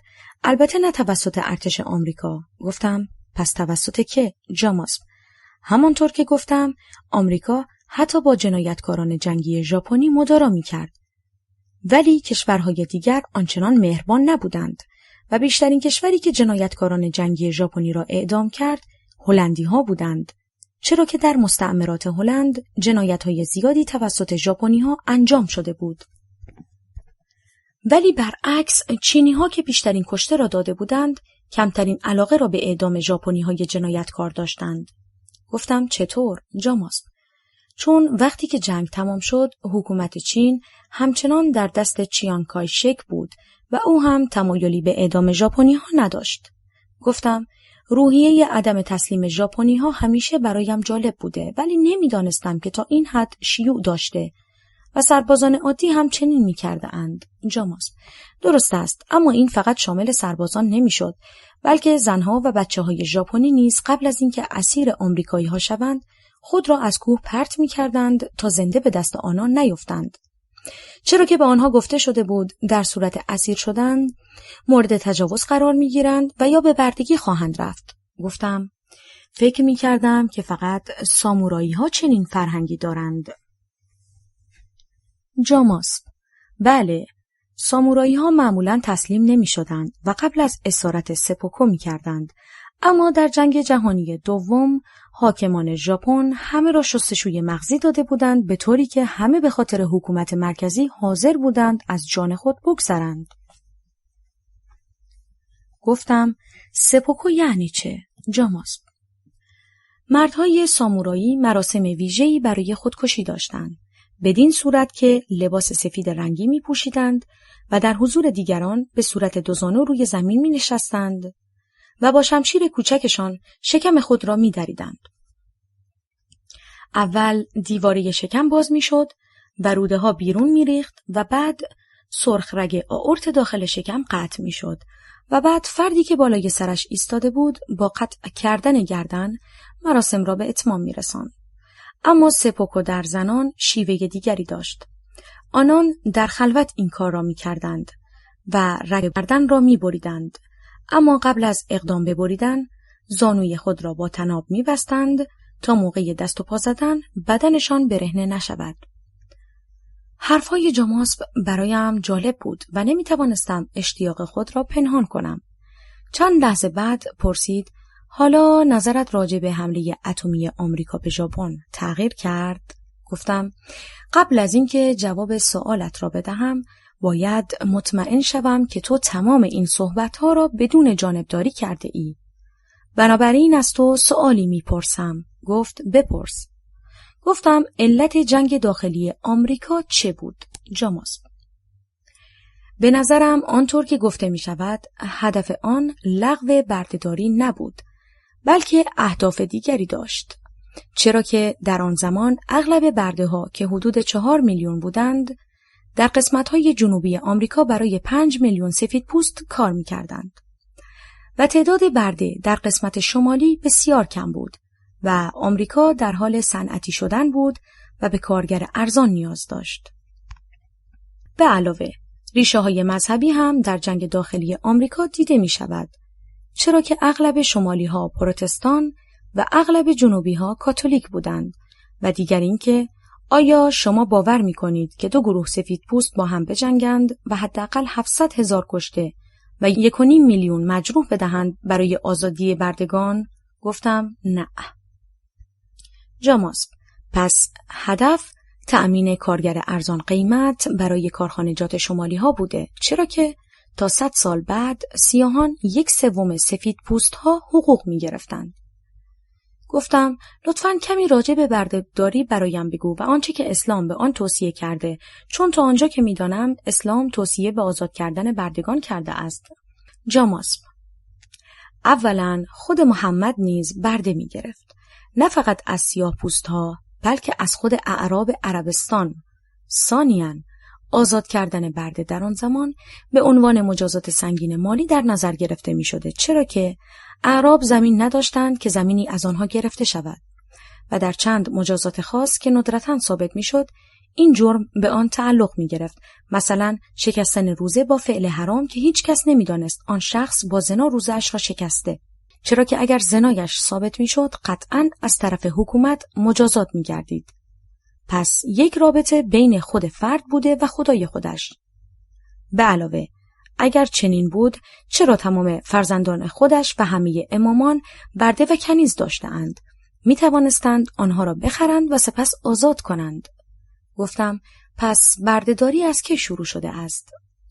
جاماسب: در تمام طول تاریخ بردهداری وجود داشته است و ظهور دینهایی مثل اسلام و مسیحیت از آن نکاست بلکه بر آن افزود، چرا که این دو دین نفرینی را که نوح برای پسر سیاه پوستش حام کرد دلیل مجاز بودن بردهداری می شمردند و آخرین کشوری که بردهداری را لغو کرد عربستان سعودی بود در سال 1962، یعنی دقیقاً 99 سال بعد از لغو بردهداری در آمریکا، در واقع وقتی که قاره جدید کشف شد و سرزمین‌های زیادی در اختیار فاتحان اروپایی قرار گرفت، احتیاج به نیروی کار کاملاً محسوس گشت، چرا که سرخپوستان تعدادشان زیاد نبود و اغلب در مناطق بکر زندگی می‌کردند. بنابراین پرتغالی‌ها در قرن 17 با حمایت کردن از بعضی حاکمان محلی در آفریقا آنان را واداشتند که سیاهان قبایل رقیب را اسیر کرده و به آنان بفروشند و سپس پرتغالی‌ها آنها را به قاره آمریکا برده و در زمین‌های وسیع به بردگی واداشتند. اما بعد از استقلال آمریکا، امپراتوری بریتانیا برای اینکه ضربه اقتصادی به آمریکا وارد کند، اول تجارت دریایی برده را ممنوع کرد و سپس بردهداری را ملغا نمود و بهانه آن به آب انداختن تعدادی برده بیمار در یک کشتی به نام زونگ بود که چندین سال قبل اتفاق افتاده بود. لازم است این نکته را بدانی که امپراتوری بریتانیا بعد از شکست‌هایی که به پرتغالی‌ها و اسپانیایی‌ها داد، حدود 150 سال اکثر تجارت دریایی برده را در اختیار داشت. گفتم چرا بریتانیا می‌خواست به آمریکا صدمه بزند؟ جاماسب: چون از تاریخ 1776 که اعضای کنگره آمریکا اعلامیه استقلال را امضا کردند، آمریکاییان مجبور شدند تا 7 سال بعد برای استقلال خود با بریتانیا بجنگند و با شکست بریتانیا هیمنه بزرگترین امپراتوری جهان را به خطر اندازند. گفتم تا آنجا که می‌دانم فقط قسمتی از آمریکا به بریتانیا تعلق داشت. جاماسب: بله، درست است. فقط 13 ایالت شرقی به بریتانیا تعلق داشت که مستقل شد و در واقع همان قسمت بود که اغلب مهاجرین در آن سکنا گزیده بودند. بقیه قسمت‌های آمریکا که بکر بودند و جمعیت زیادی نداشتند، در اختیار فرانسه و اسپانیا بودند. گفتم البته شکست بریتانیا کار عظیمی بوده. جاماسب: بله، و این شکست بیشتر مرهون بزرگترین مرد تاریخ است. گفتم منظورت کدام مرد بزرگ است؟ جاماسب: جورج واشنگتن. جاماسب: چون در حالی که قدرت مطلق بود و هیچ معارضی نداشت و می توانست خود را پادشاه اعلام کند، دست از قدرت کشید و به مزرعه اش رفت. گفتم داشتی راجع به لغو تجارت برده و اثر آن روی آمریکا می گفتی. جاماسب: وقتی تجارت برده ممنوع شد و برده جدیدی به آمریکا نرفت، مالکان ناچار شدند که بردگان را مجبور به زاد و ولد حد اکثری نمایند و گاه برده های زن را مجبور می کردند با برده های مرد قوی هیکل تماس جنسی داشته باشند تا نسلی قوی تر به دنیا بیایند. گاهی هم اربابها خودشان از برده های زن سوء استفاده جنسی می کردند. و حتی شخص توماس جفرسون که سومین رئیس جمهور آمریکا بود، از یک زن دورگه سیاه‌پوست 3 فرزند داشت. البته برده ها فقط سیاه‌پوست و آفریقایی نبودند، بلکه دولت بریتانیا، آزادی طلبان ایرلندی و هر مجرمی را که می توانست به عنوان برده به آمریکا، استرالیا و یا دیگر مستعمرات خود می فرستاد. گفتم بعد از جنگ داخلی آمریکا تکلیف برده ها چه شد؟ جاماسب: بردگان آزاد شده تبدیل به کارگرانی ارزان شده بودند که 1/3 کارگران سفید پوست حقوق می گرفتند و تا 100 سال پس از لغو بردهداری حقوق اجتماعی مساوی سفید پوستان نداشتند و حتی دولت مردان حفظ ظاهر را نمی کردند. به طور مثال فرانکلین روزولت بعد از المپیک 1936 جسی اونس را که قهرمان 2 میدانی سیاه‌پوستی بود به کاخ سفید راه نداد، در حالی که بقیه قهرمانان را به کاخ سفید دعوت کرد. در واقع برده‌های آزاد شده برای رسیدن به حقوق اجتماعی 100 سال تلاش کردند و در نهایت با مبارزات سیاسی به رهبری مارتین لوتر کینگ در سال 1963 به این حق خود رسیدند.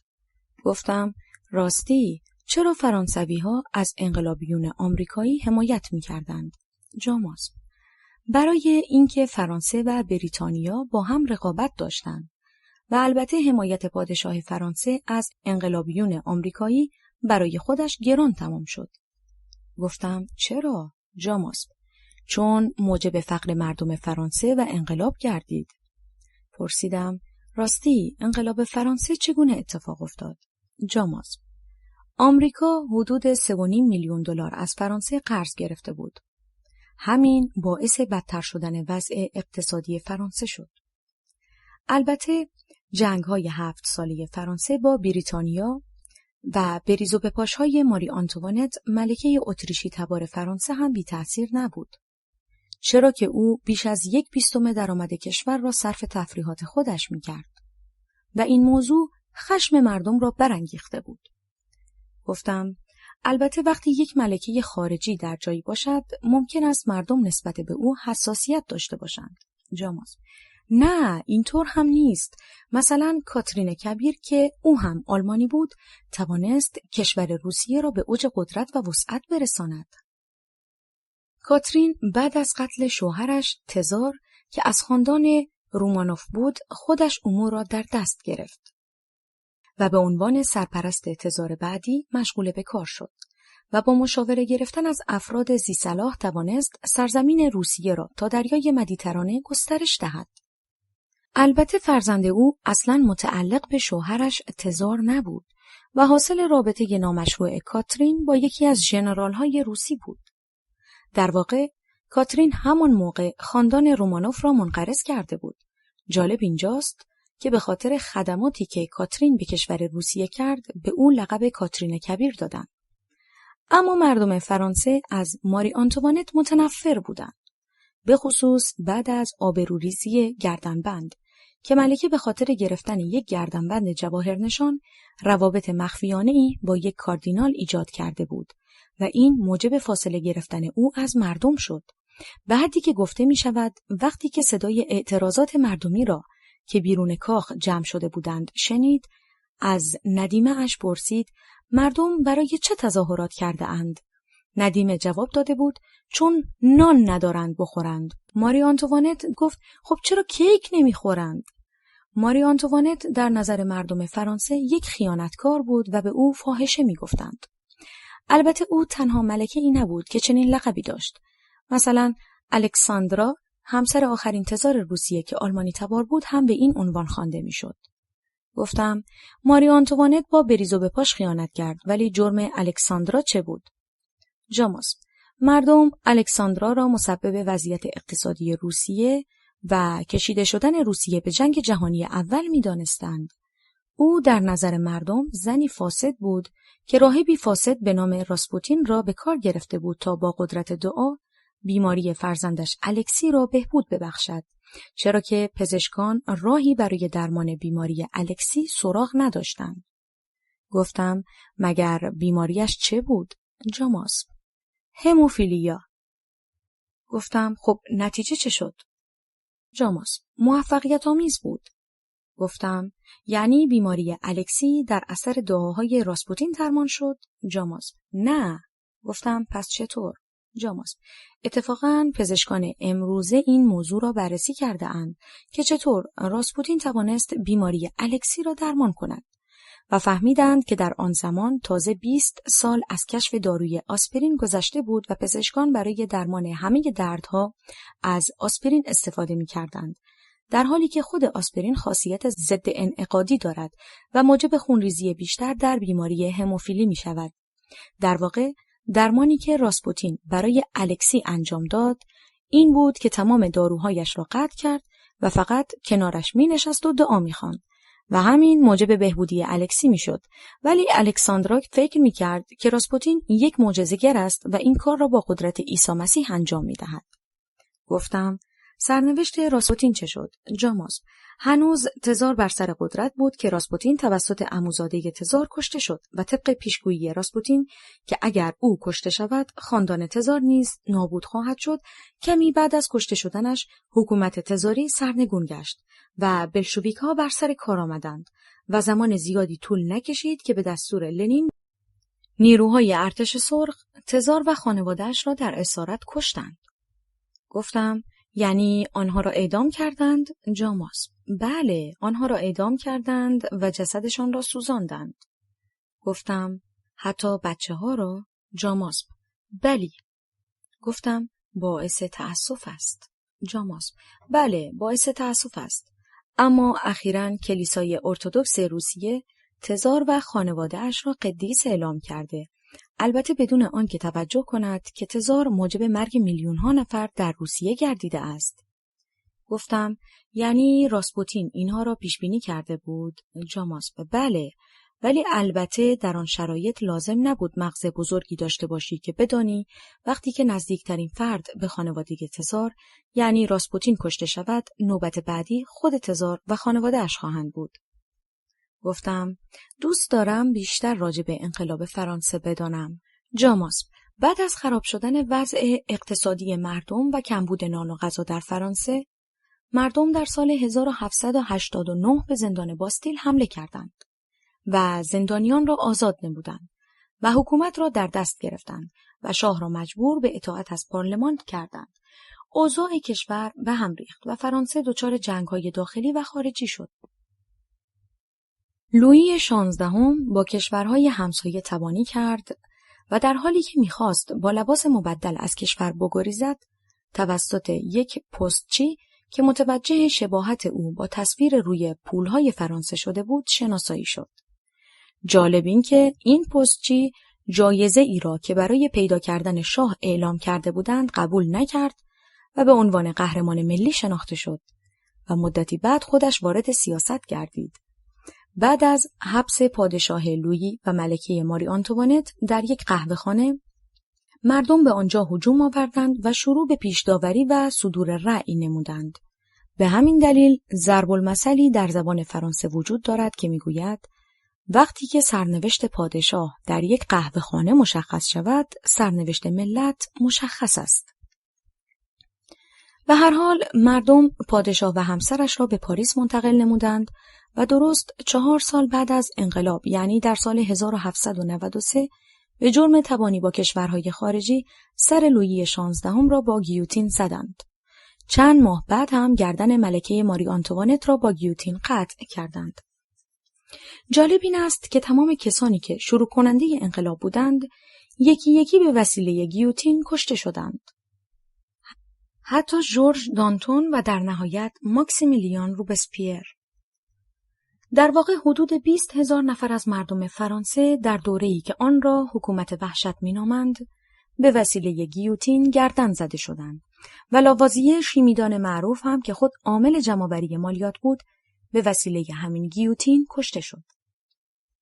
بعد از قیام باستیل، فرانسه به مدت 10 سال توسط کنگره اداره شد تا اینکه در سال 1799 ناپلئون که در زمان انقلاب افسر توپخانه بود و اکنون به مقام فرمانده لژیون‌های فرانسوی رسیده بود، پیروزمندانه از مصر به فرانسه برگشت و با کودتایی قدرت را در دست گرفت و در سال 1804 بعد از رفراندوم به عنوان امپراتور فرانسه تاجگذاری کرد.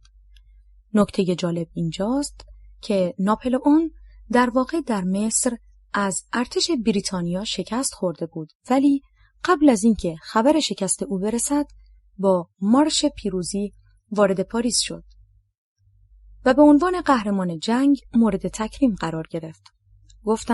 گفتی 13 ایالت آمریکا مستقل شدند، ولی به نظرم آمریکا 50 ایالت دارد. جاماس: بله، استقلال آمریکا با 13 ایالت شروع شد و این 13 ایالت کمتر از 1/3 مساحت فعلی آمریکا را شامل می شد.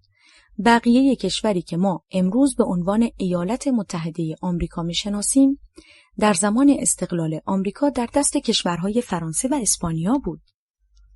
ناپلئون که امپراتور شد، برای جنگهایش و اداره کشور نیاز به پول داشت. به همین خاطر لوئیزینیا را با قیمت 11 میلیون دلار به ایالات متحده آمریکا فروخت و با احتساب طلب‌های قبلی، یعنی پول‌هایی که در زمان جنگ استقلال به ایالات متحده داده بود، مجموعاً 15 میلیون دلار از ایالات متحده آمریکا دریافت کرد. گفتم برای آن سرزمین‌هایی که در اختیار اسپانیا بود چه اتفاقی افتاد؟ جاماس: بعد از انقلاب فرانسه موجی از جنگ‌ها و انقلاب‌ها در تمام دنیا رخ داد. در اروپا اکثراً انقلاب‌ها توسط ارتش‌ها، به خصوص ارتش امپراتوری روسیه، در هم کوبیده شد و بسیاری از شاعران و نویسندگان بزرگ هم زندانی و تبعید شدند و یا شدیداً در انزوا قرار گرفتند که از جمله آنان میتوان به داستایوفسکی و پوشکین اشاره کرد. نهایتاً دولت‌های اروپایی ضعیف شدند و مردمی که در مستعمرات آنها زندگی می‌کردند برای استقلال خودشان شروع به مبارزه کردند. این مبارزات در آمریکای جنوبی در حد وسیعی اتفاق افتاد. سیمون بولیوار و جوز سن مارتین توانستند بسیاری از کشورهای آمریکای جنوبی را به استقلال برسانند. در مکزیک هم جنگ داخلی شروع شد و نهایتاً مکزیک هم توانست از اسپانیا مستقل شود. آمریکا کشوری قدرتمند، صنعتی و مهاجرپذیر بود. این مهاجران به سمت غرب هجوم آوردند و در ایالت‌هایی که متعلق به مکزیک بود ساکن شدند. کم کم این مهاجرین که اکثراً انگلیسی زبان بودند، علاقه خود را برای جدا شدن از دولت مرکزی و الحاق به ایالات متحده نشان دادند و به خاطر آن شروع به مبارزه و انقلاب در ایالت تگزاس مکزیک کردند. سال 1836 اوج این مبارزات بود و واقعه قلعه آلامو اتفاق افتاد و در آن 300 نفر از انقلابیون در صومعه آلامو در مقابل 2000 نفر از نیروهای مکزیکی به رهبری ژنرال سانتا آنا دست به مقاومت شجاعانه‌ای زدند و همه به جز یک زن و 2 بچه کشته شدند. با پخش شدن خبر رشادت مدافعان، قطعه آلامو و بیرحمی سانتا آنا، احساسات بسیاری از تگزاسی‌ها برانگیخته شد و ارتشی جمع کردند که 1 ماه بعد تحت فرماندهی ژنرال ساموئل هیوستون توانست نیروهای سانتا آنا را شکست دهد. این جنگ‌ها چندین سال دیگر به طول انجامید و نهایتاً ژنرال سانتا آنا که حالا توانسته بود با قدرت نظامی بر مسند ریاست جمهوری مکزیک تکیه زند، در سال 1848 پس از مشاهده شکست‌های پی در پی سپاهیانش از آمریکایی‌ها قبول کرد که در ازای مبلغ حدود $40 میلیون تگزاس و چند ایالت دیگر را به ایالات متحده واگذار کند. اگرچه دولت مکزیک تا مدت‌ها بعد همچنان به شیطنت‌های خود ادامه داد و سرخپوستان آن ناحیه را که بیشتر آپاچی‌ها بودند به جان سفیدپوستان انداخت و سبب کشته شدن هزاران تن گردید. گفتم تعجب من از این است که کشوری که مدت زیادی از استقلال آن نگذشته بود چطور به قدرتی جهانی تبدیل شد. جاماس: آمریکا از زمانی که بریتانیا را شکست داد قدرت گرفت. در اواسط قرن 19 آمریکا آنقدر قدرتمند شد که توانست با توپباران یکی از بندرهای ژاپن دولت آن کشور را مجبور کند که بنادرش را برای تجارت با آمریکا باز نماید. افزایش قدرت آمریکا ادامه یافت و در اوایل قرن 20 با شکست دادن اسپانیا توانست کوبا را مستقل کند و نیز فیلیپین را از چنگ اسپانیا به در آورد و از جنگ جهانی اول به یکی از نیروهای برتر جهان تبدیل گردید و از جنگ جهانی دوم ابرقدرت جهانی شد. البته ابرقدرت شدن آمریکا فقط به خاطر قدرت نظامیش نبود، بلکه شرایط داخلی کشور هم به این موضوع کمک می‌کرد. گفتم چه شرایطی؟ جاماس: آمریکا کشوری مهاجرپذیر بود و شرایط پیشرفت را در اختیار مهاجران قرار می‌داد. به طور مثال، اگرچه در جنگ داخلی آمریکا مهاجران ایرلندی را فقط به عنوان سرباز قبول می‌کردند، ولی بعد از جنگ به آنها اجازه پیشرفت دادند. به طوری که 100 سال بعد اولین رئیس جمهور ایرلندی تبار و کاتولیک آمریکا را بر مسند قدرت می‌بینیم. گفتم که بود؟ جاماس: جان اف کندی. او از نسل مهاجرانی بود که پس از ورود به آمریکا با تلاش زیاد توانست تاجران و سیاستمداران موفقی شوند. یهودیان هم که در اروپا همیشه تحت فشار بودند، در آمریکا آزادی عمل یافتند و تبدیل به تجار موفقی شدند و همینطور بسیاری از اقلیت‌های دیگر. در واقع مقدار زیادی از موفقیت‌های ایالات متحده آمریکا به خاطر برابر بودن تمام مردم آن در مقابل قانون است. به همین دلیل اقلیت‌هایی که در کشورهای دیگر همیشه تحت فشار بودند، در آمریکا اجازه رشد و سرمایه‌گذاری پیدا کردند.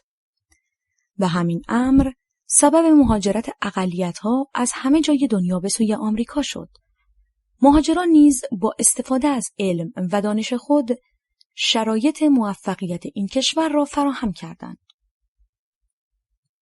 این مهاجران آمریکا را وطن اصلی خود می‌دانستند و به آن وفادار بودند. برای مثال، اگرچه بعد از سال 1941 و شروع جنگ ژاپن با آمریکا، دولت ایالات متحده مجبور شد حدود 140,000 ژاپنی را بازداشت کند و به کمپ‌ها بفرستد، ولی 6,000 تن از همین افراد که ژاپنیال اصل بودند در جبهه اروپا برای آمریکا جنگیدند، چون دموکراسی، عدالت و مساوات حاکم بر کشور را شایسته هر گونه جانفشانی می‌دانستند. گفتم امیدوارم منظورت این نباشد که آمریکا جنایتکار نیست، زیرا هیچ کدام از ما ویتنام و یا بلاهایی که آمریکا با ژنرال‌های تحت فرمانش در دهه 60 و 70 میلادی بر سر مردم آمریکای جنوبی و آسیای جنوب شرقی آورد را فراموش نمی‌کنیم. جاماس: درست است. آن جنایات به جای خود. البته اگر آمریکا حدود 1 میلیون نفر را در ویتنام کشت، استالین 10 میلیون نفر از مردم خودش را قتل عام کرد و کشورهای بلوک شرق پشت درهای بسته این جنایات را انجام دادند و کسی از آن خبردار نشد، در صورتی که در غرب آزادی مطبوعات وجود داشت و مردم از همه چیز با خبر می شدند. شاید اگر آمریکا هم مطبوعات را سرکوب کرده بود و اجازه نمیداد که جنبش ضد جنگ در کشورش شکل بگیرد، می توانست در ویتنام پیروز شود، همانطور که در جنگ کره پیروز شده بود. آخر شب شده بود. جاماسب برای خواب آماده می شد. من هم در حالی که صحبتهای او را در ذهنم مرور می کردم به خواب رفتم. 1 ساعتی نگذشته بود که در خواب دیدم شیپوری را نزدیک صورتم آورده اند و به شدت در آن می دمند. مضطرب شدم. به اطرافم نگاه کردم. صورت تمام بیمارانی که آن روز دیده بودم پیش چشمانم آمد. در دور دستتر اسرای جنگی را دیدم که سربازان ارتش ژاپن تکه‌هایی از بدنشان را می‌برند و می‌خورند. از خواب پریدم. پریشان بودم. نگاهی به ملحفه و بالشتم انداختم. خیس عرق بود. گوشم درد می‌کرد. چرا که سرم از روی بالش سر خورده و گوشم روی لبه چوبی تخت تحت فشار قرار گرفته بود. لبه تخت نشستم. تک تک صحبت‌های جاماسب به ذهنم هجوم آورد. آن شیپور چه بود؟ انگار که قبلا هم آن را شنیده بودم. بله، درست است. همان شبی که رسول از لواط در مجلس برایم صحبت کرده بود. اما نه، انگار باز هم بود. بله. اولین بار آن را از فؤاد شنیده بودم. زمانی که سر مجروحش روی پاهایم بود و او را به سمت بیمارستان می بردم. از جایم بلند شدم و شروع به قدم زدن در اتاق کردم. خواب از سرم پریده بود. به جنایت‌های ژاپنی‌ها، سوزاندن اسرا، خوردن گوشتشان و آزمایشات بیولوژیک فکر می‌کردم. لحظه‌ای بعد به پلک‌های بریده شده، تن سوخته، ادرار خونی و پای قطع شده بیمارانی که دیده بودم می‌اندیشیدم. دلم می‌خواست راجع به آنها با کسی صحبت کنم، اما با که؟ آیا می‌توانستم به جاماسب اطمینان کنم؟ من فقط 1 روز است که او را می‌شناسم. نه، باید این راز را در دلم نگاه دارم. از اتاق بیرون رفتم و طول راهرو را چندین بار پیمودم. در آن ساعت شب نمی‌توانستم از ساختمان بیرون بروم. ممنوع بود. به اتاق برگشتم. وارد بالکن شدم. سیگاری آتش زدم و به شهر خیره شدم. و با صدای نه چندان ملایمی گفتم: ای شهر، تو چه رازهایی در دل خود پنهان داری؟ بعد از تمام شدن سیگار به سراغ کیفم رفتم. همیشه چند قرص آرام بخش همراه هم داشتم. بسته قرص زولپیدم را پیدا کردم و 1 خوردم و روی تخت دراز کشیدم و خوابیدم.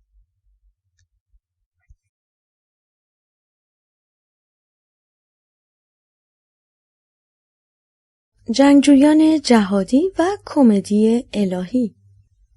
نویسنده کوروش ب. تولید و پخش از کتابخانه اینترنتی آوای بوف. avayaboof.com.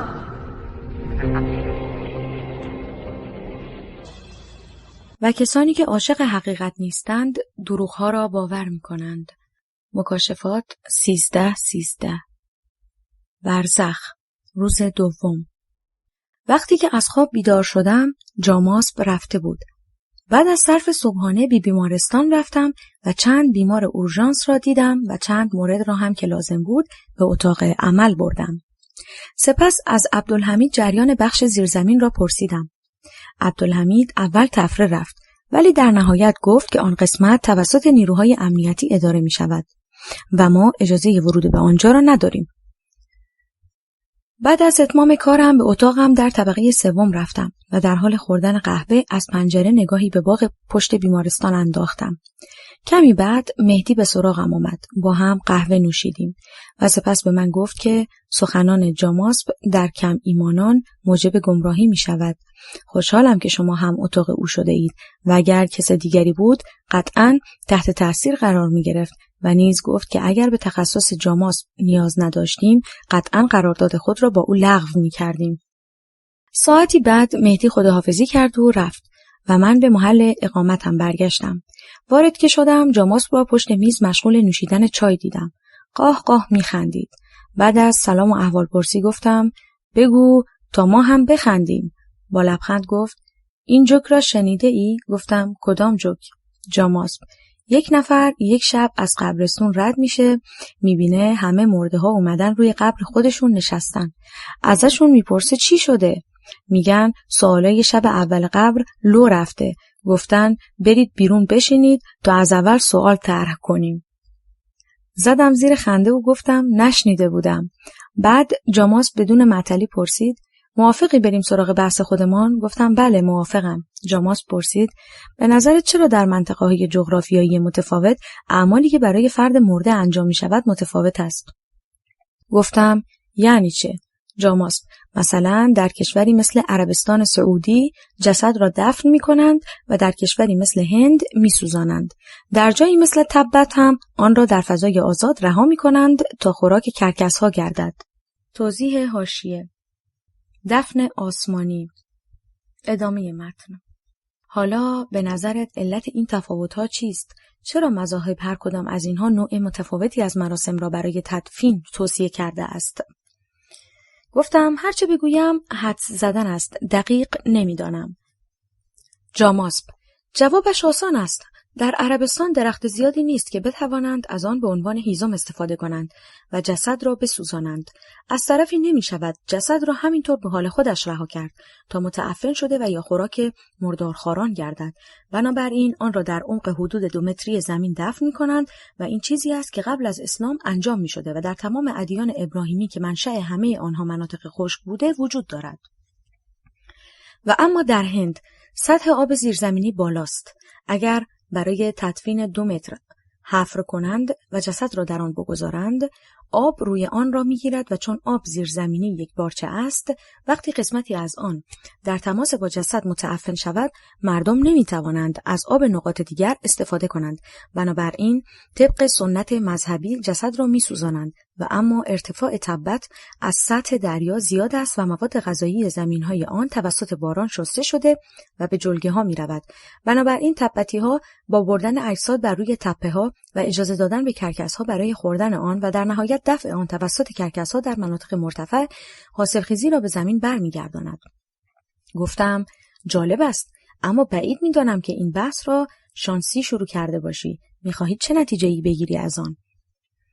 جاماسپ نتیجه گیری هم این است که احکام دینی در هر جایی بر اساس صلاح‌دید مردم آن منطقه شکل گرفته و میتوان برای هر منطقه از زمین دین خاصی را در نظر گرفت و احکامی که دین داده تضمین کننده سود مردم هر منطقه است. در واقع عاقل‌ترین افراد منافع مردم را در نظر گرفتند و نام آن را دین گذاشتند. حتی در کتاب‌های ادیان ابراهیمی که توسط افراد عاقل نوشته شده، برای اینکه دیگر عاقلان به آنها خورده نگیرند میگویند شما 2 راه دارید، یا از میوه ممنوعه نخورید و در نادانی بمانید و همیشه در بهشت باشید، و یا اینکه از میوه ممنوعه دانایی بخورید و از بهشتی که ما برای نادانان ساخته ایم خارج شوید. در واقع به زبان بیزبانی میگویند که دین برای نادان است و اگر شما جزو آن کسانی هستید که خودتان میتوانید خیر و صلاح را تشخیص دهید، لازم نیست که از دین پیروی کنید. گفتم پس منظور تو این است که دین ساخته افراد است نه خدا؟ اصلا خودتو به چه دینی اعتقاد داری؟ جاماسپ من دین سقراط را قبول دارم. گفتم دین سقراط دیگر چیست؟ جاماسپ اگر محاکمه سقراط را خوانده باشی متوجه میشوی که سقراط چند بار لفظ خدا و چند بار لفظ خدایان را به کار برده. در واقع به این طریق میخواسته خود را به گونه‌ای تبرئه کند تا یونانیان او را محکوم نکنند و نگویند تو یکتاپرستی، پس بقیه خدایان چه؟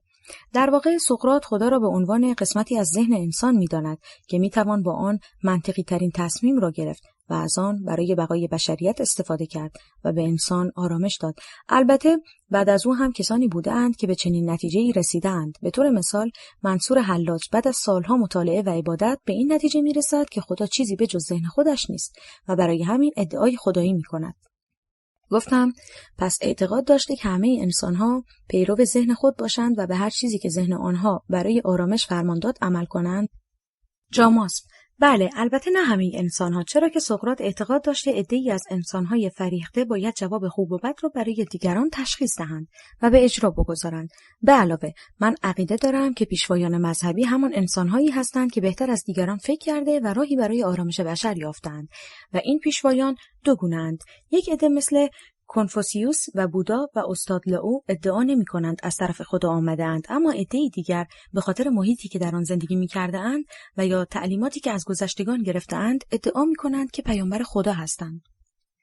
گفتم چگونه محیطی موجب می‌شود که کسی خودش را پیامبر خدا بداند؟ جاماسب: تفکراتی که در جامعه بوده، علم ناقص بشر و نادانسته‌های زیادی که برای دانش فرد توجیه پذیر نبوده، موجب می‌شده که انسان موجودی نادیدنی و صاحب قدرت را در ذهن خود بپروراند و اگر نشانه‌ای در اطراف خود می‌دید که علت آن را نمی‌دانست، تصور می‌کرد که علامتی است از سوی آن موجود نادیده. برای مثال، موسی با دیدن یک درخت شعله‌ور احساس کرد که خدا با او حرف زده است. عیسی که خودش یک یهودی بود، تحت آموزش‌های دین یهود و یحیی تعمید دهنده ادعای خودش را مطرح کرد. محمد هم به خاطر آموزش‌های قبلی از دین‌های یهودی و مسیحی و محیطی که در آن قرار داشت، بعد از حبس کردن خود به مدت طولانی در غار و شنیدن صداهای ناآشنا، احساس کرد که به او وحی می‌شود و پیامبر است. گفتم به نظرت چرا انسان به دین نیاز دارد؟ جاماسب: برای اینکه بشر یک موجود زنده است و هر موجود زنده‌ای هم تمایل به آرامش و بقا دارد. حالا هرچه که به این بقا کمک کند ثواب و هرچه که آن را به خطر بیاندازد گناه است. به علاوه دین کمک می‌کند که محیط‌های اجتماعی بهتر اداره شود، چون در واقع دین قانونی است که ناظری ناپیدا دارد و خداوند همه حرکات انسان را می‌بیند. به علاوه دین آرامش روح را هم در نظر گرفته و برای آن دستوراتی داده و اکثر این دستورات از لحاظ علمی هم قابل توجیه است. به طور مثال دین میگوید که دروغ حرام است. امروزه ثابت شده که وقتی انسانی دروغ میگوید از ترس اینکه دروغش فاش شود، هورمون‌های استرس در بدنش بالا میرود و بالا رفتن هورمون‌های استرس برای بقا ضرر دارد و عمر انسان را کوتاه میکند. در موارد دیگر هم همین است. مثلا تمامی ادیان و عقاید میگویند که انتقام خوب نیست، چرا که وقتی تو بتوانی کسی را ببخشی میتوانی راحت‌تر زندگی کنی، اما وقتی بخواهی انتقام بگیری باید هر روز نقشه بکشی و در تنش باشی و راهی برای انتقامت پیدا کنی و این هورمون‌های استرس را در تو بالا میبرد. گفتم پس نظر تو این است که همه ادیان و مسلک‌ها تلاششان در راستای رسیدن به آرامش است؟ جاماسب: بله، چون به تجربه فهمیده بودند که هر کس استرس کمتری دارد عمر طولانی تری می کند. از لحاظ علمی هم ثابت شده که وقتی استرس وجود داشته باشد ضربان قلب بالاتر می رود و عمر کمتر می شود، چرا که تعداد ضربان قلب با عمر نسبت معکوس دارد. به طور مثال ضربان قلب یک فیل در دقیقه حدود 20 و عمر او نزدیک به 100 سال است، اما قلب گنجیش 200 بار در دقیقه میزند و 2 یا 3 سال بیشتر عمر نمی کند. البته این صحبت من مطلق نیست و استثناءات زیادی دارد. گفتم با توجه به صحبت‌هایت راجع به دین، پیامبران و معجزاتی که از آنها سر زده کجا قرار می‌گیرند؟ جاماسب: کدام معجزات؟ گفتم معجزاتی که در تاریخ آمده. جاماسب: چیزی که در تاریخ می‌خوانیم همیشه قابل اعتماد نیست و بسیاری از آنها افسانه است. گفتم چطور؟ جاماسب: اجازه بده چند مثال برایت بزنم. گفتم بفرمایید. جاماسب: یک مثال که اخیراً آن را مطالعه کرده‌ام تاریخ مغول است. کلاً در مورد تاریخ مغول 3 منبع اصلی داریم. یکی کتابی است به نام تاریخ پنهان مغول، دومی تاریخ عطاءالملک جوینی و سومی کتاب سفرنامه مارکوپولو. در کتاب تاریخ پنهان مغول که به دستور پسران چنگیز نوشته شده است، بیان شده که چنگیزخان 4 پسر به نام‌های جوجی خان، اکتای خان، چغتای خان و تولوی خان داشت. همسر اول چنگیز، پورتفوجین، مدتی دزدیده شد و زمانی که چنگیزخان به کمک جموکا نزدیک به 1 سال بعد او را آزاد کرد، یک فرزند پسر به همراه داشت که نام او را جوجی خان گذاشتند. چنگیز که آن زمان اسمش تموچین بود، دچار شک شد که جوجی فرزند اوست یا خیر و می‌خواست که او را قبول نکند، ولی مادر چنگیز به او می‌گوید که قبل از روبوده شدن برته نشانه‌هایی از حاملگی را در او دیده است و با استناد به این حرف مادر دل تموچین آرام می‌گیرد و فرزند برته را پسر خود می‌خواند. گفتم پس تو معتقدی که او پسر چنگیز نبوده و این قسمت از تاریخ را تحریف کردند؟ جاماسب: بله، به احتمال زیاد، چرا که هیچ مادری دوست ندارد فرزندش را از دست بدهد و تموچین نیز به برته علاقه زیادی داشت.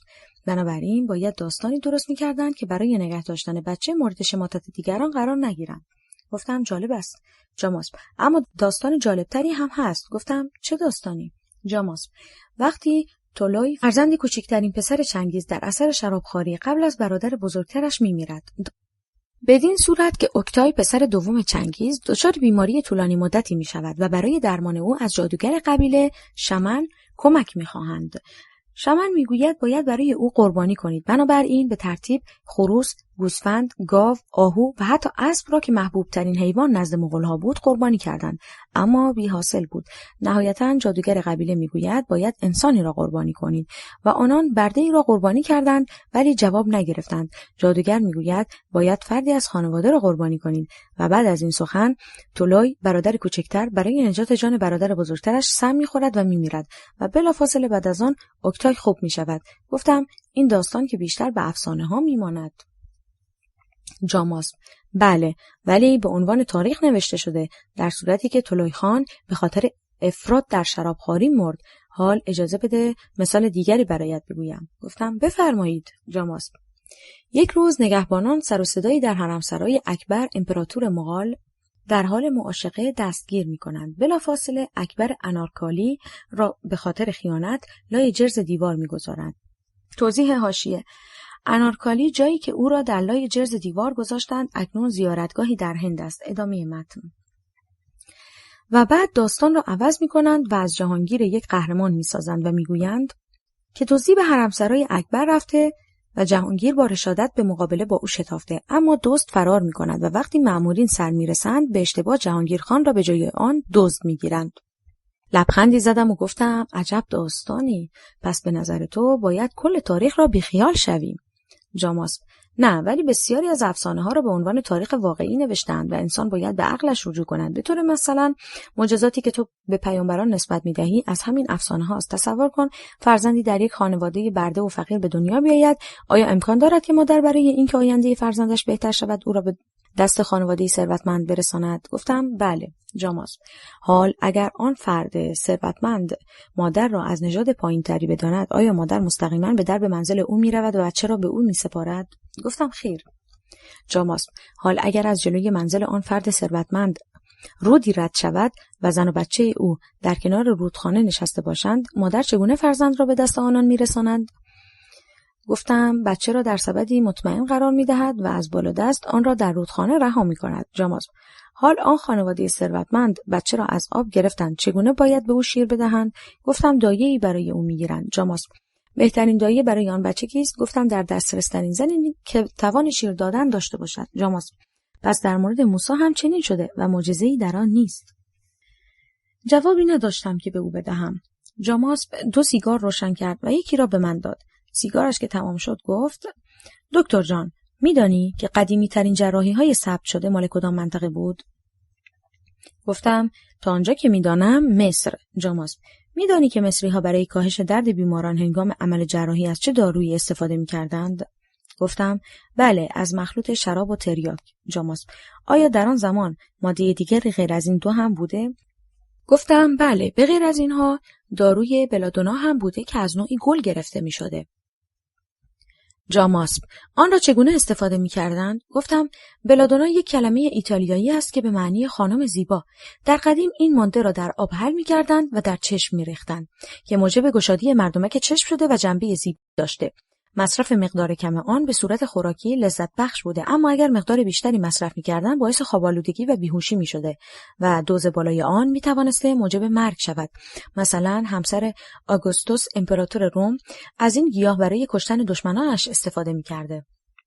جاماسب: بسیار خوب، حال اجازه بده داستانی برایت بگویم. گفتم بفرمایید. جاماسب: یک روز نگهبان یک خوابگاه دانشجویی پسرانه متوجه می شود که شکم دختر 13 ساله‌اش بالا آمده و وقتی که به دکتر مراجعه می کند متوجه می شود که دخترش در حین باکرگی باردار است. حال به نظر شما پدر باید برای بارداری دخترش به چه کسی مشکوک باشد؟ گفتم خب معلوم است، دانشجویان خوابگاه. جاماسب: آیا احتمال حامله شدن دختر باکره وجود دارد؟ گفتم بله، در 30 سالی که با احتساب دوره دانشجویی‌ام تجربه کار دارم چندین مورد دیدم که پرده بکارت سالم بوده اما بارداری اتفاق افتاده است، چون پرده بکارت یک لایه کاملا بسته نیست و برای عبور خون قاعدگی در خود روزنه‌هایی دارد. به علاوه در هر انزال حدود 200 میلیون اسپرم در مایع منی از بدن مرد خارج می شود که اگر در ناحیه تناسلی دختر خارج از پرده بکارت بریزد، میتواند از سوراخ پرده رد شده و به رحم برسد. و اگر 10 تا 20 میلیون اسپرم بتوانند خودشان را به دهانه رحم برسانند و از آن بالا روند، شانس حاملگی وجود دارد. بنابراین حتی 1/20 مایع انزال برای بارداری کافی است. جاماسب: آیا ممکن است دختری به وسیله بلادونا یا تریاک دچار کاهش هوشیاری شده و مورد سوء استفاده جنسی قرار بگیرد و موقع بیدار شدن به خاطر اینکه مردمک چشمش گشاد شده نور زیادی ببیند، به حدی که انسانی که او را مورد تجاوز قرار داده موجودی نورانی تصور کند؟ گفتم بله، امکان دارد. جاماسب: اگر این دختر در محل زندگی خود مورد شماتت قرار گرفت باید چکار کند؟ گفتم باید شوهری برای دختر پیدا کنند که مسئولیت بچه را قبول کند و بگوید مال من است. جاماسب: خب اگر شوهر پیدا شد و باز هم مردم دست از شماتت بر نداشتند؟ گفتم باید از آن شهر برود. جاماسب: اگر این دختر به وسیله فردی ثروتمند و با نفوذ باردار شده باشد، آن فرد برای حفظ آبرویش باید چکار کند؟ گفتم باید به نحوی سر و ته قضیه را به هم بیاورد. جاماسب: خب خودش که فرد مشهوری است و نمیتواند مستقیما به سراغ دختر برود، پس باید کسانی را برای این کار بفرستد. درست است؟ گفتم بله.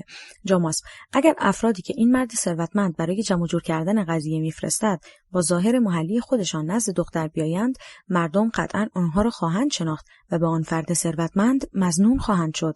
آیا بهتر نیست که این فرد با لباس مردم مناطق دیگر بیاید و روی خود را بپوشاند؟ گفتم بله. گفت خب چگونه دختر را راضی به همکاری کند که اسمی از اربابشان نبرد؟ گفتم باید به طریق ذهن او را شستشو دهند و یا به وسیله پول راضی نمایند. جاماسب: آیا دادن طلا و عطر کافی است؟ گفتم شاید باشد. جاماسب: خب ببین در تاریخ در مورد چه کسی این اتفاق افتاده است؟ بلافاصله منظور صحبت‌های جاماسب را فهمیدم. او داشت راجع به مریم مادر عیسی و نحوه بارداریش و دیدن نور و تصور اینکه فردی نورانی او را باردار کرده و شماتت دختر در محل زندگی و ازدواج او با یوسف نجار، از ترس سنگسار شدن و بعد فرار از شهر، محل زندگیشان و ملاقات 3 نفر با لباس شرقی توضیح و گرفتند. هدیه طلا و عطر از آنان را بیان می‌کرد، اما نمی‌خواستم آنچه را که از ذهنم گذشت بر زبان بیاورم. شب بخیری گفتم و خوابیدم. و من کسانی را دیدم که سرشان قطع شده بود، چرا که حاضر نشده بودند شیطان را بپرستند. مکاشفات 4:20. برزخ روز 3. صبح روز 3 زودتر از همیشه بیدار شدم، اما جاماسب روی تختش نبود. به نظرم شخصیت جالبی داشت. در صحبت‌هایش برایم گفته بود که وقتی برای خدمت سربازی اقدام کرده، از همان اول او را معاف کرده اند، چرا که لباس و پوتین به اندازه هیکل ریز او نداشتند. اما جاماسب که نمیخواسته بابت این موضوع معاف شده باشد، خودش به بازار میرود و لباس و پوتین سایز خودش را سفارش میدهد و دوباره برای خدمت سربازی ثبت نام میکند. در زمان خدمت سربازی سیمپیچی موتورهای الکتریکی را یاد میگیرد و بعد از پایان خدمت مطالعات خود را گسترش می‌دهد و در امتحاناتی که توسط شرکت سیمنس برگزار شده شرکت می‌کند و بدین وسیله برای گذراندن دوره‌ای به آلمان می‌رود و بعد تبدیل به یکی از بهترین کارشناسان موتورهای الکتریکی در ایران می‌گردد. و اکنون هم برای گرفتن امتیاز یک کارخانه مجبور شده که 1 سال با سپاه قدس همکاری کند. آن روز وقتی که به بیمارستان رسیدم، عبدالحمید رو دیدم که روی پله‌های درب ورودی منتظرم ایستاده است. من را کناری کشید و گفت: دکتر، امروز مأموریتی خاص برای شما در نظر گرفته شده. و از من خواست که با او به سردخانه بیمارستان بروم و در آنجا من را به اتاقی راهنمایی کرد. پس از چند دقیقه یک تکنسین اتاق عمل به سراغم آمد و مرا به سالنی هدایت کرد. موقع ورود به سالن کلاه، ماسک و گان پوشیدم و بعد از کنار زدن پرده وارد شدم و جسدی را دیدم که روی تخت خوابیده است. ولی سرش به جای آنکه به بدنش وصل باشد روی میز کناری بود. تکنسین از من خواست که آن سر را طوری به گردن بخیه کنم که جای آن نماند. چند لحظه ای در سکوت نگاهش کردم و بعد پرسیدم: داستان چیست؟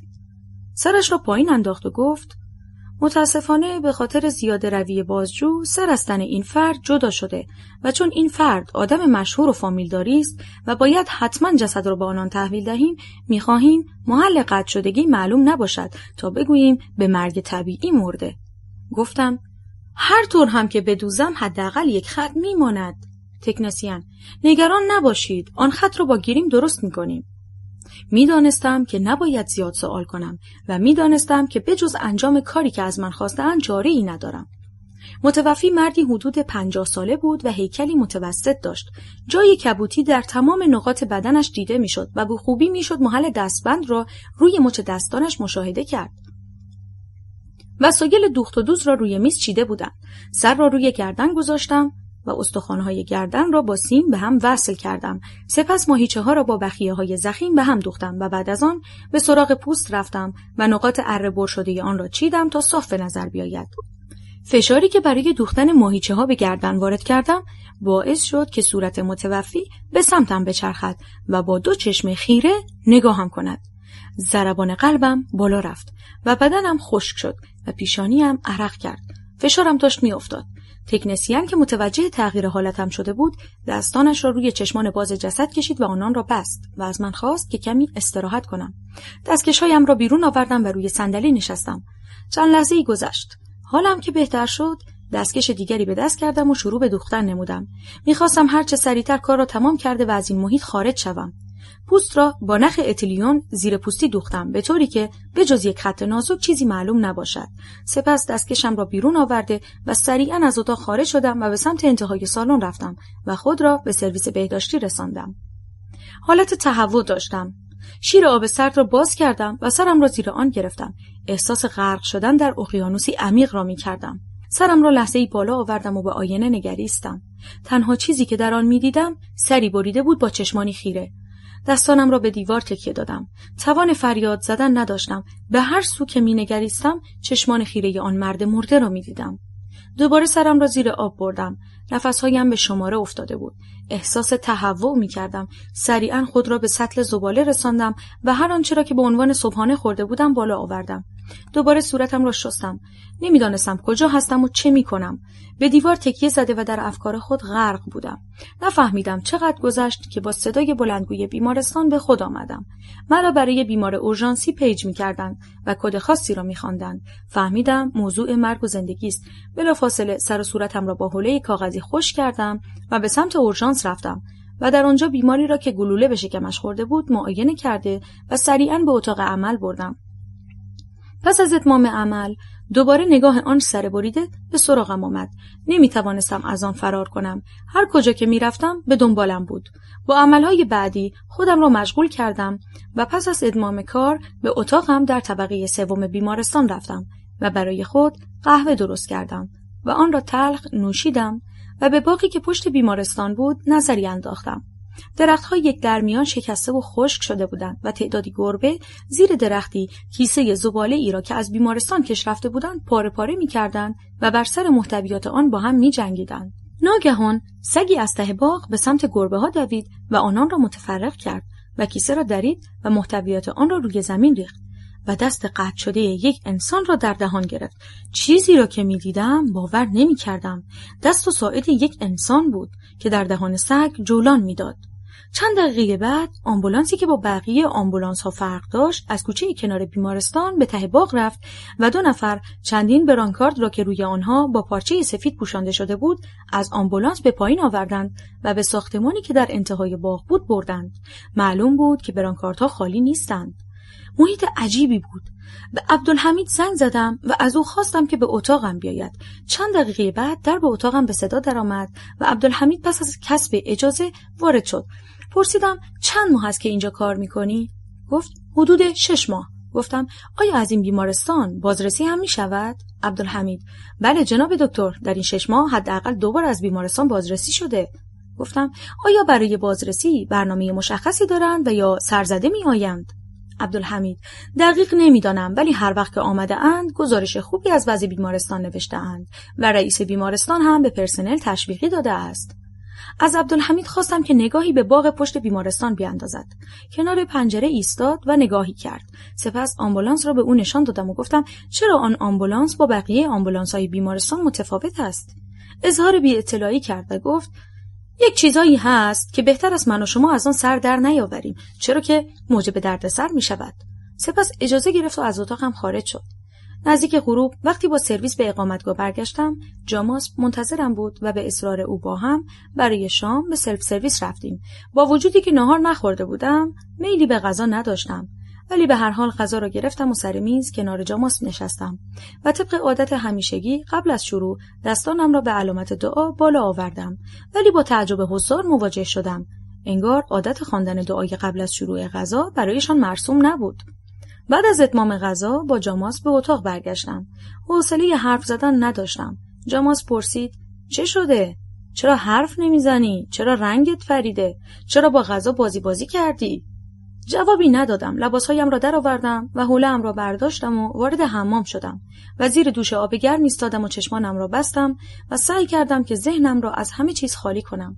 لحظه‌ای که چشمانم را باز کردم، بخار آب گرم در حمام پخش شده و روی آینه را هم گرفته بود. طبق عادت بخار آینه را پاک کردم، اما به جای دیدن صورت خودم، چشمان آن سر بریده را دیدم که از درون آینه به من می‌نگرد. حالم بد شد. دنیا دور سرم چرخید و چشمانم سیاهی رفت و به کف حمام افتادم و وقتی به خودم آمدم، جاماس را دیدم که بالای سرم نشسته و صدایم می‌کند. نمی‌توانستم جواب بدهم. زیر بازویم را گرفت و کمکم کرد که بلند شوم. دستم را به دیوار تکیه دادم و از حمام خارج شدم و به کمک جاماس روی تخت خوابیدم. برایم شربت آبلیمو آورد. آن را گرفتم و نوشیدم. این ساعتی گذشت تا حالم بهتر شد. جاماس پرسید: بهتر شدی؟ گفتم: ممنون، بهترم. سپس جاماس با لبخندی شیطنت‌آمیز گفت: خوشیکن هم هستی دکتر جان. با خنده گفتم: لطف داری، خوشحالم که تو قزوینی نیستی. جاماس خندید و ادامه داد: راستی میدانی چرا این جوک را به قزوینی ها نسبت داده اند؟ با خنده گفتم: نه، فقط میدانم باید در چنین مواقعی از آنها دوری کرد.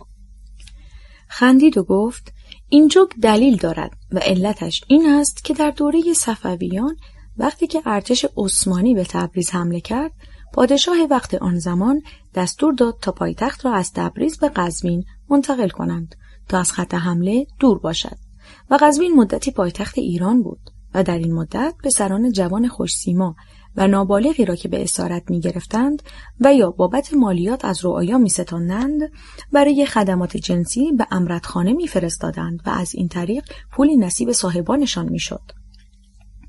و قزوین به عنوان پایتخت بیشترین تعداد امرتخانه ها را داشت. البته این نوع رفتار با اسرای جوان در حکومت صفوی مشکل شرعی نداشت، چرا که شرع را پادشاه صفوی مشخص می کرد. اما بعد از به قدرت رسیدن روحانیون شیعه در دوران صفوی این کار کم کم ممنوع شد. ولیکن نظربازی و همجنسگرایی در طول تاریخ ایران به وفور دیده می شود. مثلا عبید زاکانی می گوید: غلام بچگان ترک را تا بیریشند به هر بها که فروشند بخرید و چون آغاز ریش در آوردن کنند به هر بها که خرند بفروشید. در قابوسنامه و حتی در اشعار حافظ هم به نظربازی اشاره شده است. البته نه فقط در ایران، بلکه در تمام دنیا ارتباط با همجنس وجود داشته. مثلا ریچارد شیردل که قهرمان جنگ‌های صلیبی بوده، با پادشاه فرانسه که چند سال از خودش کوچکتر بود با هم در یک تخت می‌خوابیدند و رابطه جنسی داشتند. حتی سامورایی ها هم داشتن رابطه جنسی با سامورایی های جوانتر از خود را بد نمی‌دانستند. همچنین یونانی ها هم نهایت عشق را بین دو مرد می دانستند و زن را فقط وسیله‌ای برای تولید مثل به حساب می آوردند. و اگر سمپوزیوم سقراط که به وسیله افلاطون نوشته شده است را خوانده باشید، می بینید که شریک جنسی سقراط مردی جوان بوده که همیشه از کم توجهی سقراط نسبت به رابطه جنسی با خود گله و شکایت داشته است. اسکندر نیز هم جنسگرا بوده.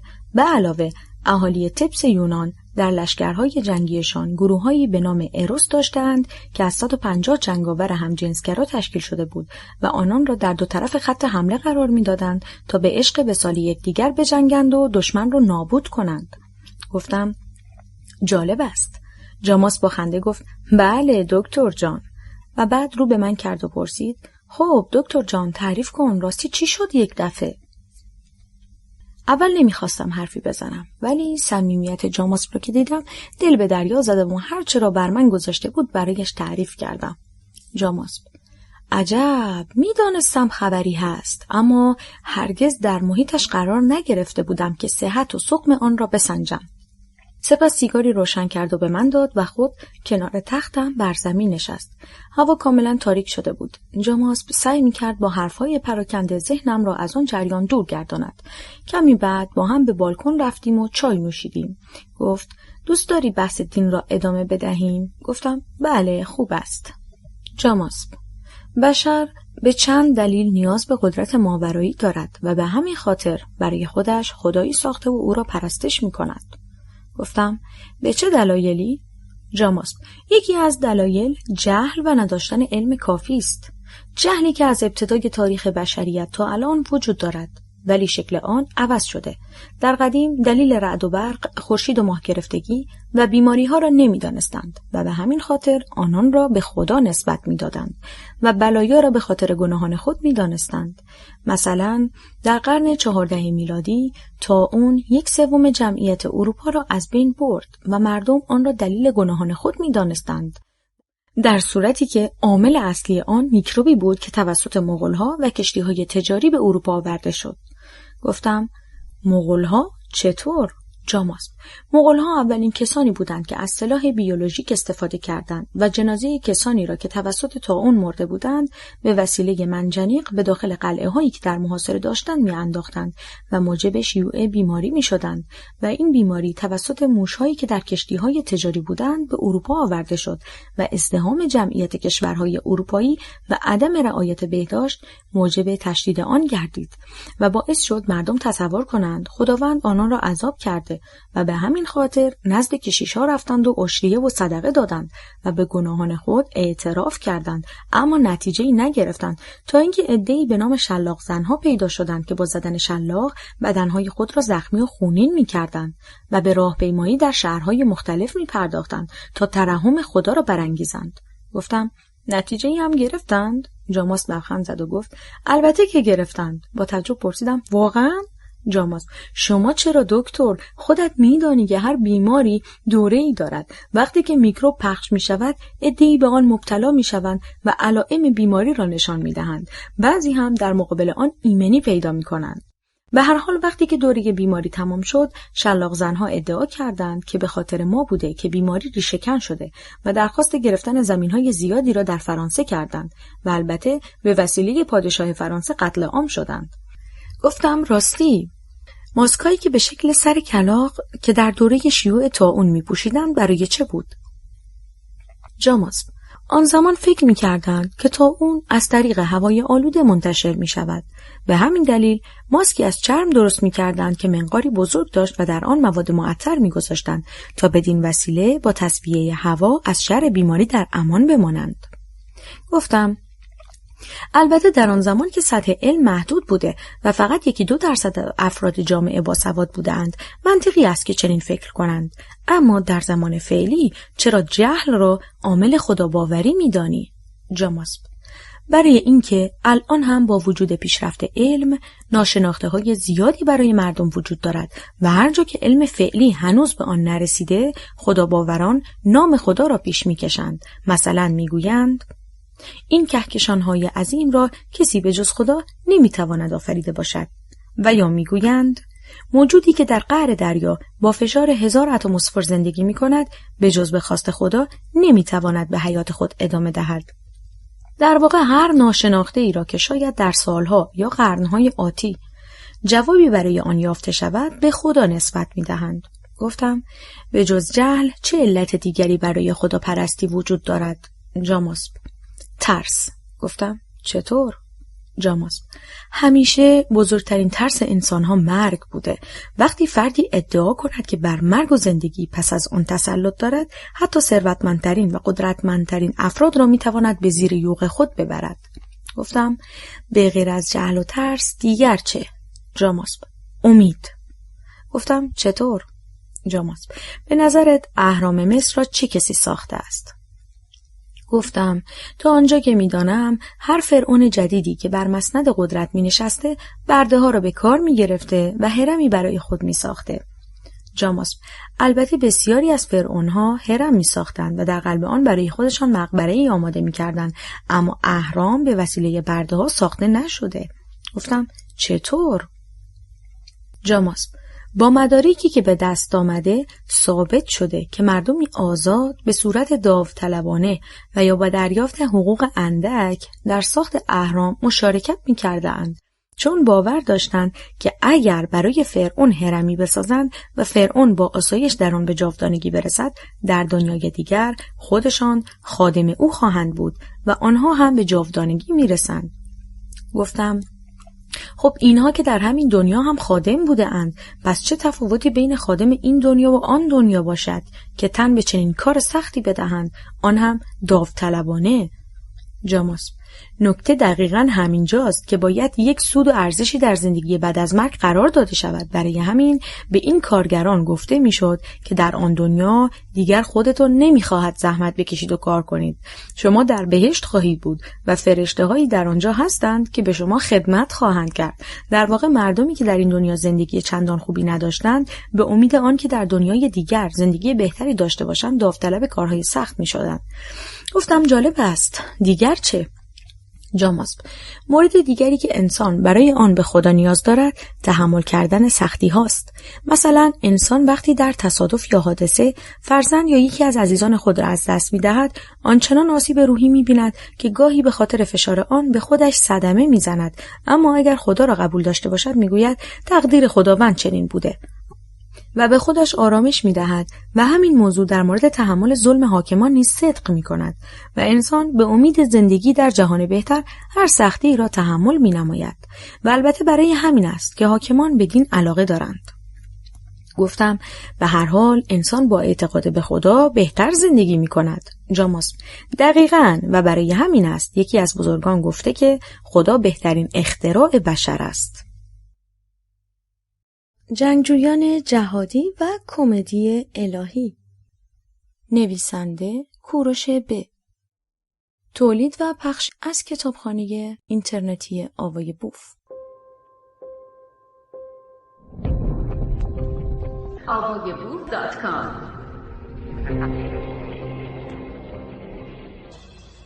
ای فریسیان، شما متظاهرانید و خلاف آنچه را که میگویید انجام میدهید. انجیل متی مکاشفه 15:23. برزخ روز 4. آن روز صبح جاماسب من را زودتر از همیشه بیدار کرد. از من خواست که با هم برای نرمش صبحگاهی و دو برویم. مسیری که می توانستیم بدویم خیابان کنار محل اقامتمان بود، چرا که دو سر آن را بسته بودند و امنیت آن به وسیله نگهبانان مسلح تأمین می شد و مسیری حدود 500 متر داشت. قبل از شروع دویدن جاماسب گفت اجازه بده لطیفه ای را که الان شنیده‌ام برایت بگویم. گفتم بفرمایید.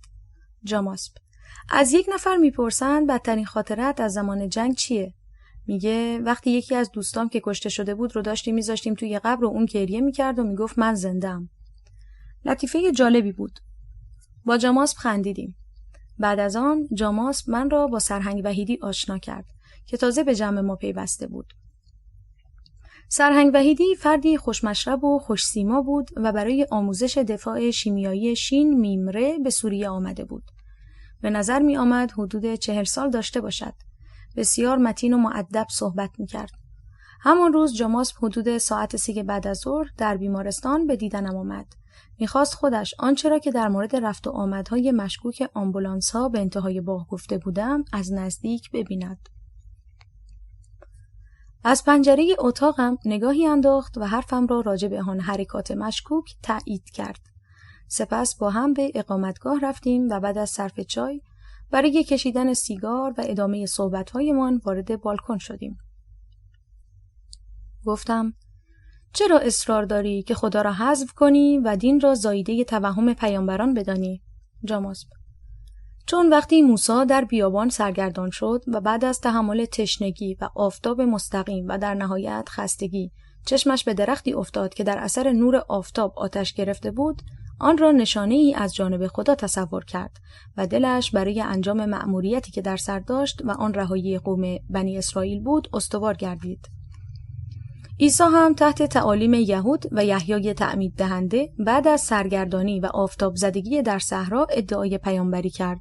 محمد هم که خیال پرداز بود و بعد از یاد گرفتن تعالیم ادیان پیش از خود و محیطی که در آن زندگی می‌کرد 40 روز خود را در غار حبس نمود و مرتب به داستان‌هایی که شنیده بود فکر می‌کرد و در نهایت صدایی را که عبور باد از دهانه غار برایش ایجاد کرده بود صدای خدا پنداشت و ادعای پیامبری کرد.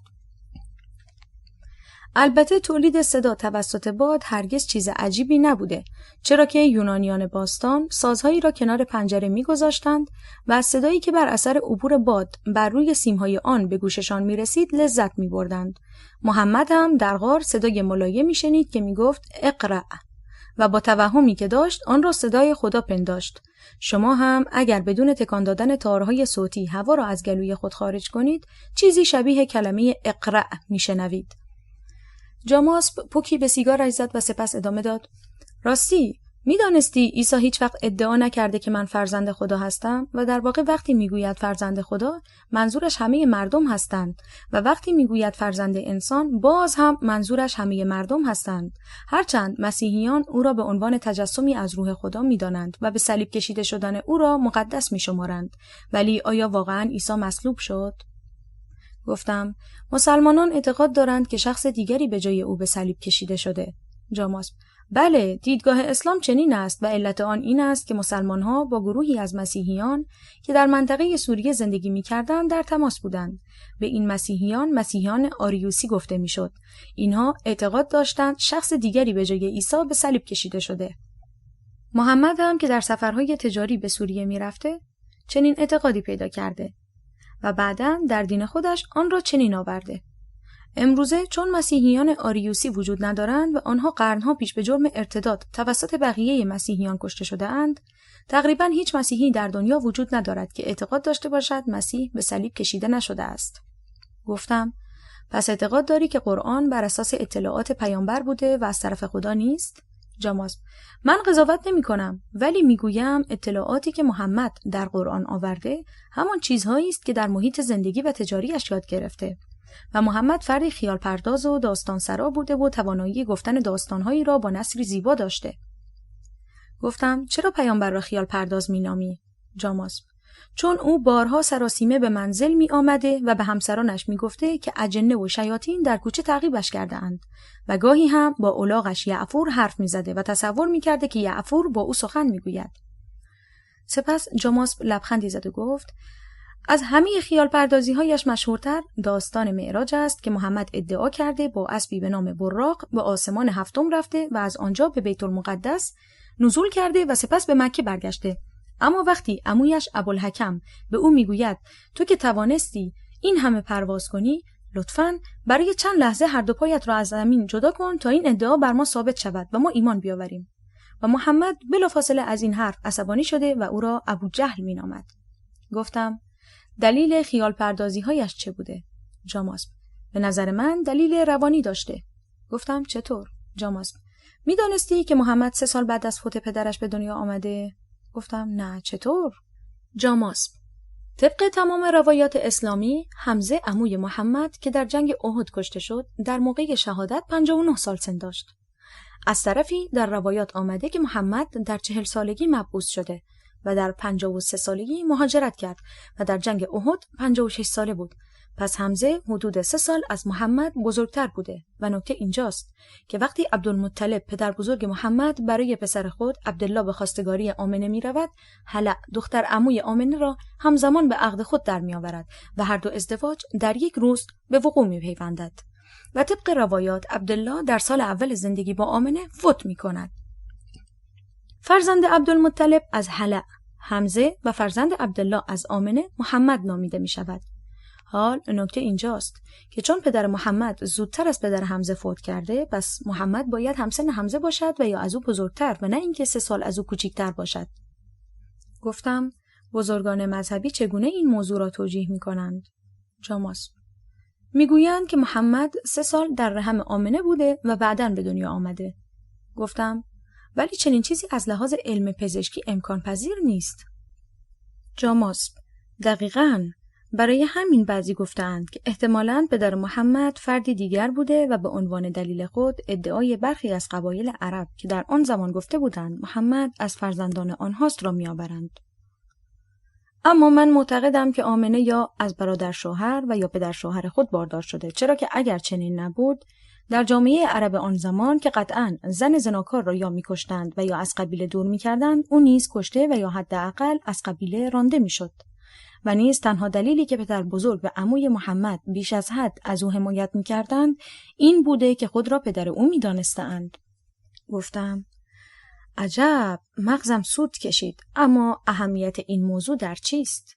جاماسب: اهمیتش در آن است که محمد از بچگی به خاطر این موضوع به وسیله کودکان دیگر مورد تحقیر قرار می گرفته و به همین دلیل به مکتب نمی رود و درونگرا و منزوی می گردد و به خاطر تنها ماندن خیال پرداز می شود.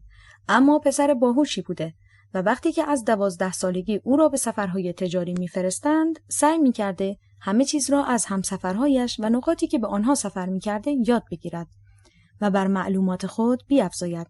به همین دلیل به مرور تبدیل به فردی می گردد با آرزوهای بزرگ و اطلاعات فراوان و قطعاً طبع شعر خوب. البته مشکلات روحی محمد بیشتر بعد از فوت مادرش و حدود 6 سالگی اتفاق افتاد و او گهگاه دچار صرع خفیف و انقباض ماهیچه ها می گردید. جاماسب ادامه داد: در واقع اکثر داستانها را محمد از تورات، عهد عتیق و عهد جدید کپی کرده و به آنها تقدس داده و کمی تلطیفش کرده، اما در این میان جزئیات داستانها را فراموش نموده. گفتم منظورت از تقدس داده چیست؟ جاماسب: مثلا داستان داوود را تلطیف کرده، چرا که خود یهودیان میگویند داوود با زنی به نام بتشبا که شوهر داشته زنا کرده و زن را باردار میکند و سپس شوهرش را به جنگ میفرستد تا کشته شود. ولی محمد داستان زنا کردن داوود را در قرآن نمی آورد. البته از این نمونه آیات در قرآن بسیار است. یکی دو داستان هم وجود دارد که در عهد عتیق و عهد جدید نیست و محمد آنها را در سفرهای تجاریش به شام آموخته. مثلا داستان ذوالقرنین و اصحاب کهف. گفتم ممکن است کمی بیشتر توضیح دهی؟ جاماسب: در سفرهای تجاری محمد ورق بن نوفل پسر عموی خدیجه همسر پیامبر که یک کشیش بود تمام داستانهای تورات و انجیل را برای محمد میگفته و محمد همه آنها را به خاطر میسپرده، اما جزئیات را فراموش میکرده و بعد که طبع شعرش قوی میشود همه آن داستانها را به عنوان قرآن تحویل مسلمانان میدهد. مثلا جزئیاتی مثل اندازه تابوت عهد و معبد را به کلی فراموش می کند و در گفتن اسامی هم گاهی اشتباه می کرده. مثلا هامان را وزیر نمرود می داند در صورتی که هامان وزیر پادشاه ایران بوده و در کتاب استر در عهد عتیق آمده. و نیز در داستان یوسف تفاوت‌هایی در نحوه به اسارت آمدن یوسف و ملاقاتش با برادران و پدرش وجود دارد و همچنین اسمی از زلیخا در قرآن نیاورده، چرا که در تورات هم اسمی از زلیخا برده نشده و همسر زلیخا که پوتیفار نام داشته در قرآن به نام عزیز مصر گفته شده، چرا که کلمه پ در عربی وجود ندارد و به علاوه اسم سختی است و محمد نمیتوانسته آن را تلفظ نماید. در بین تمام 24 کتاب عهد عتیق تنها داستانی که اسم خدا در آن گفته نمی شود داستان استر است و محمد از این داستان الهام گرفته و سوره توبه را بدون بسم الله شروع کرده. گفتم ولی پیامبر که بیسواد بوده و برای همین قرآن را معجزه او می دانند، چرا که توسط فردی بیسواد گفته شده؟ جاماسب: محمد در 2 جا ثابت می کند که باسواد است. یکی در صلح حدیبیه، جایی که در صلح نامه مسلمانان نوشته بودند محمد رسول الله. سهیل ابن عمرو نماینده قریش برای امضای معاهده میگوید اگر ما قبول داشتیم که تو فرستاده خدایی قطعا از تو اطاعت میکردیم، پس باید متن قرارداد تغییر کند و به جای محمد رسول الله محمد ابن عبدالله نوشته شود. بلافاصله محمد به اطرافیانش میگوید این متن را پاک کنید و چیزی را که سهیل میگوید بنویسید، اما هیچ کدام از اطرافیان حاضر به این کار نمیشوند. بنابراین محمد مجبور میشود که متن را در دست گرفته و آن را بازنویسی کند. گفتم خب دومین مرتبه کی بود؟ جاماسب: دومین مرتبه زمانی بود که محمد بیمار و در بستر مرگ افتاده بود و از اطرافیانش خواست که برایش قلم و دوات بیاورند تا چیزی بنویسد و گفت اگر به چیزی که می‌نویسم عمل کنید هرگز گمراه نخواهید شد. بلافاصله اطرافیان با تعجب به هم نگاه کردند و گفتند مگر او سواد دارد؟ و اینجاست که عمر بن خطاب دست به کار می شود تا افسانه بیسوادی محمد را زنده نگاه دارد و بلافاصله می گوید که محمد بیمار است و هذیان می گوید. گفتم مگر نه اینکه پیامبر امی بوده؟ جاماس: بله امی بوده ولی بیسواد نبوده. گفتم مگر امی به معنی بیسواد نیست؟ جاماس: نه چنین معنی نمی دهد و برای اثبات آن از آیه خود قرآن استفاده می کنم که می گوید او خدایی است که از بین امیها رسولی برانگیخت که بر آنها آیات خدا را بخواند که قطعاً می‌دانی منظورش اعرابی هست که در مکه ساکن بودند، نه اینکه از میان بیسوادان، چرا که مکه شهری تجاری بوده و مردم از همه نقاط به آنجا می آمدند و به مردم بومی مکه امی می گفتند و همین مردم امی شعرا و نویسندگان بزرگی داشتند و چون کارشان تجارت بود اغلب با سواد بودند. گفتم پس تو معتقدی پیامبر خواندن و نوشتن میدانسته؟ جاماس: قطعاً میدانسته، چرا که او از 12 سالگی در سفرهای تجاری حضور داشته و از 22 سالگی خودش به تنهایی کاروانهای تجاری را اداره میکرده و قطعاً کارش سودبخش بوده که خدیجه تصمیم میگیرد اموال خود را در اختیار او بگذارد تا با آن تجارت کند. حال آیا شما باور میکنید که فردی بیسواد بتواند سود و زیان را محاسبه کرده و به کاروان سود برساند؟ گفتم امکانش هست. جاماس: حال بگوییم که بیسواد بوده. آیا برای شعر گفتن نیاز به سواد است؟ گفتم معمولاً بله. جاماس: آیا تا حالا ندیده ای که فردی نابینا کتاب شعری حفظ باشد یا قرآن را از بر بخواند؟ گفتم چرا دیدم.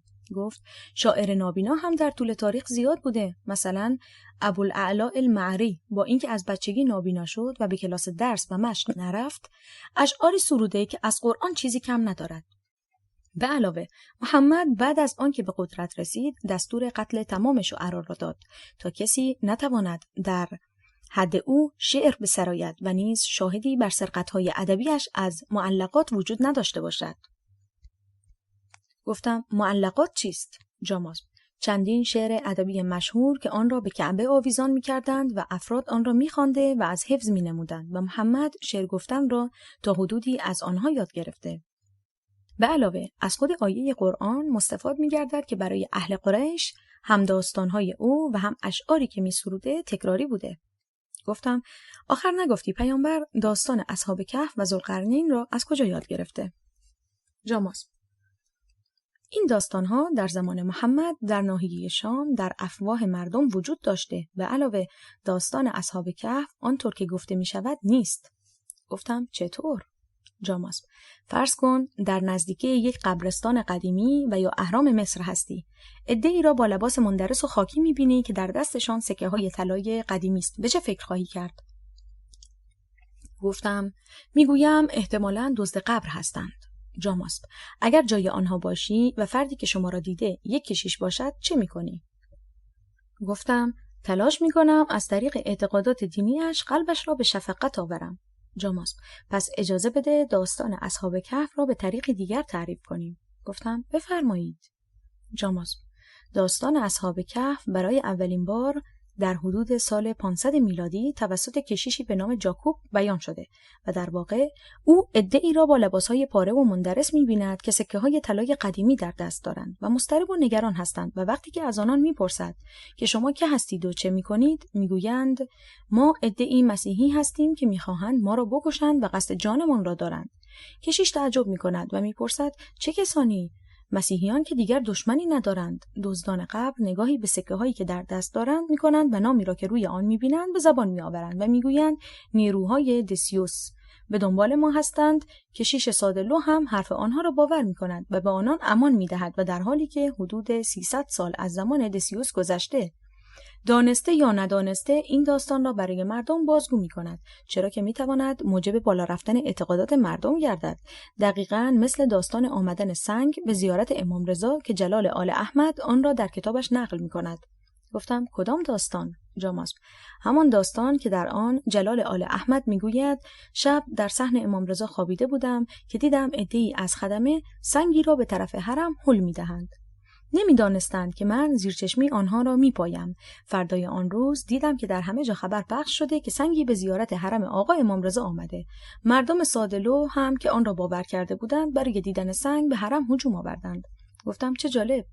جاماس: نکته دیگر در داستان اصحاب کهف این است که محمد جزئیات را هم فراموش می‌کند و وقتی از او می‌پرسند تعداد اصحاب کهف یاران غار چند نفر بوده، برای اینکه اشتباه نگفته باشد و دستش رو نشود عددهای مختلفی میگوید و در قرآن چنین آمده: گروهی میگویند آنها 3 نفر بودند که 4مین آنها سگشان بود و گروهی میگویند 5 نفر بودند که 6مین آنها سگشان بود. پس معلوم است عده‌ای در آنجا حضور داشته‌اند و داستان را قبلا شنیده بودند ولی در مورد تعداد نفرات با هم اختلاف داشتند. گفتم داستان ذوالقرنین چه بوده؟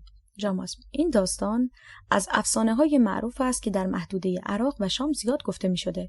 محمد هم این داستان را شنیده و در قرآن ذکر کرده. الان هم در تفسیرهایی که برای قرآن نوشته‌اند این داستان را مربوط به اسکندر مقدونی می‌دانند که با قدرت الهی دیواری بین قوم یعجوج و معجوج و مردمی که از او کمک می‌خواستند کشیده.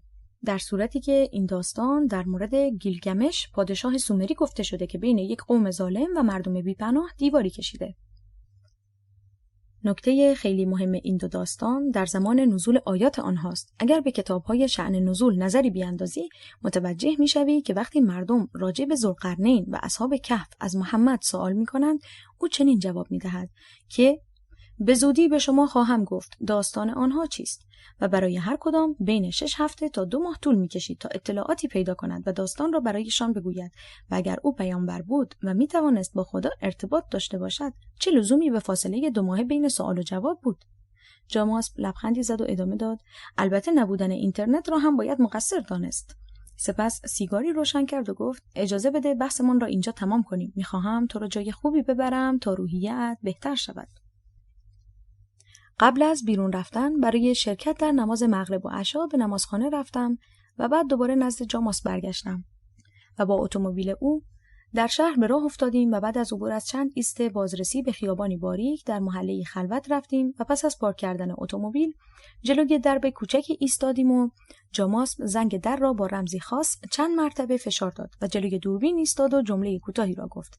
چند ثانیه بعد در باز شد و ما به داخل رفتیم. راهروی طولانی پشت در بود. از آن عبور کرده و به یک سالن بزرگ رسیدیم که عده‌ای در آن نشسته بودند و قلیان می‌کشیدند و شطرنج بازی می‌کردند. از آن سالن عبور کرده و وارد سالن بزرگتری شدیم که جایی شبیه کازینو بود و بار مشروب داشت و نیز یک پیست رقص در وسط و میزهای قماری که دور تا دور سالن چیده شده بود و در هر گوشه زنی با مردی در حال اختلاط و صرف مشروب بود. روی پیست رقص دختری با بدنی نیمه برهنه مشغول رقص عربی بود. جاماس من را به میزی راهنمایی کرد و پس از نشستن دستور مشروب داد و بعد از تست کردن آن از گارسون که خانم زیبایی بود خواست که برای هر دویمان مشروب بریزد. دستم را روی لیوان گذاشتم و گفتم من نمیخورم. جاماس سری جنباند و بطری را از گارسون گرفت و از او تشکر کرد. سپس بطری را روی میز گذاشت و رو به من کرد و گفت نکند از گناهش میترسی؟ گفتم بله. جاماس گناهی ندارد. این سرنوشتی است که خداوند برای ما رقم زده.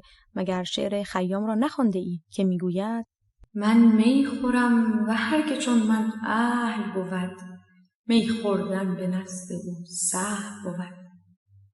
می خوردن من حق ز ازل می دانست گر می نخورم علم خدا جهل بود. برای چند لحظه ساکت بودم. وقتی سکوت من را دید برایم آب میوه سفارش داد. پرسیدم اینجا دیگر کجاست؟ لبخندی زد و گفت حتی در جهنم جاهای خوب وجود دارد. سپس مشروبش را نوشید و دوباره خواست که در لیوان من مشروب بریزد. اجازه ندادم.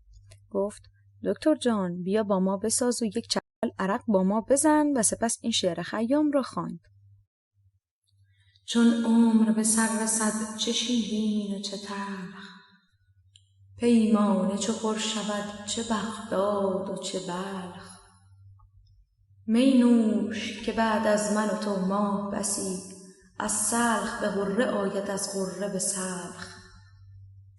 گفتم خیام این را هم میگوید که من بهتر از این نمیتوانم بودن که از بوته مرا چنین برون ریختم.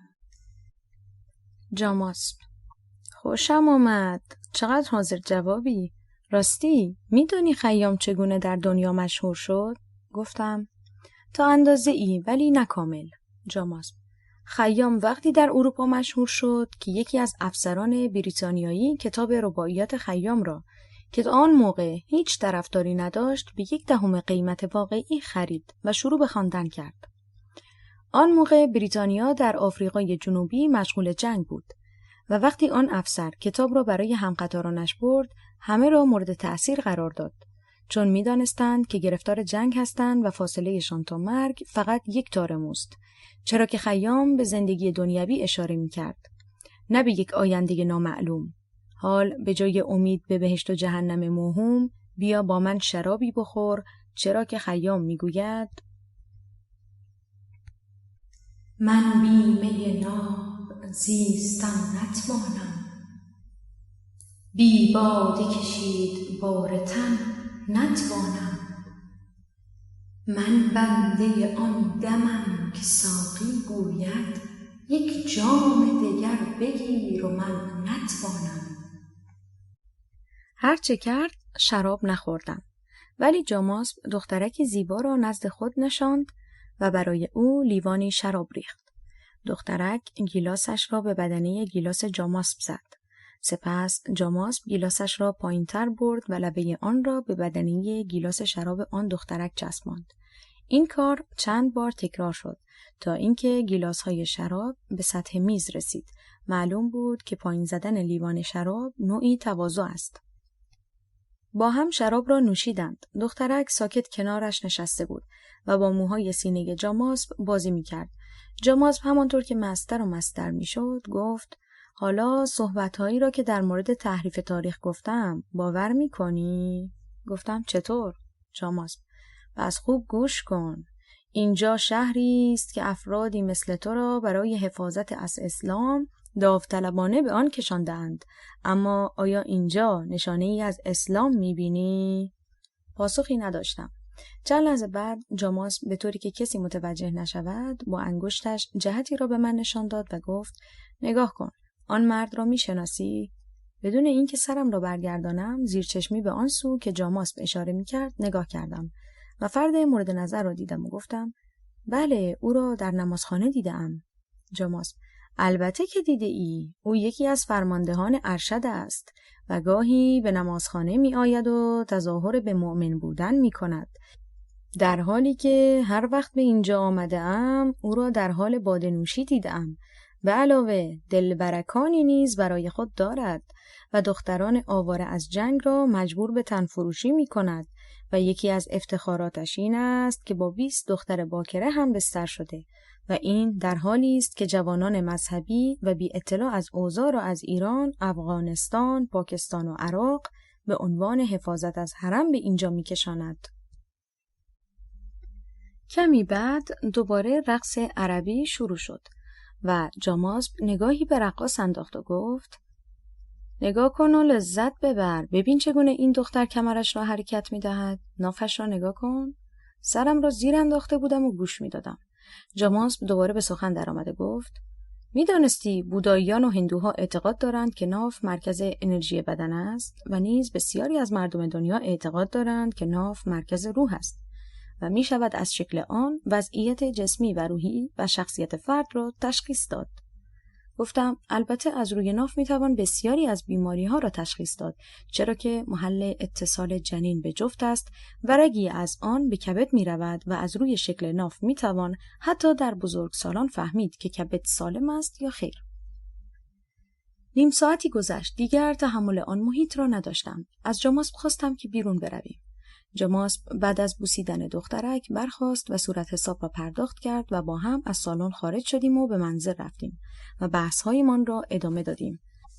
جاماسب: به نظر می آید تو مسلمان بسیار مقیدی هستی.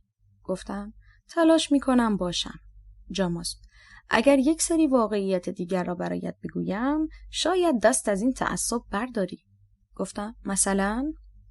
جاماسب: قرآنی که تو به آن اعتقاد داری هیچ چیز به جز داستانهای عهد عتیق و جدید نیست. به علاوه محمد حدود 400 بار دستور کشتن انسانهای دیگر را به آن افزوده و نیز چند داستان دیگر در رابطه با زنانش به آن اضافه کرده.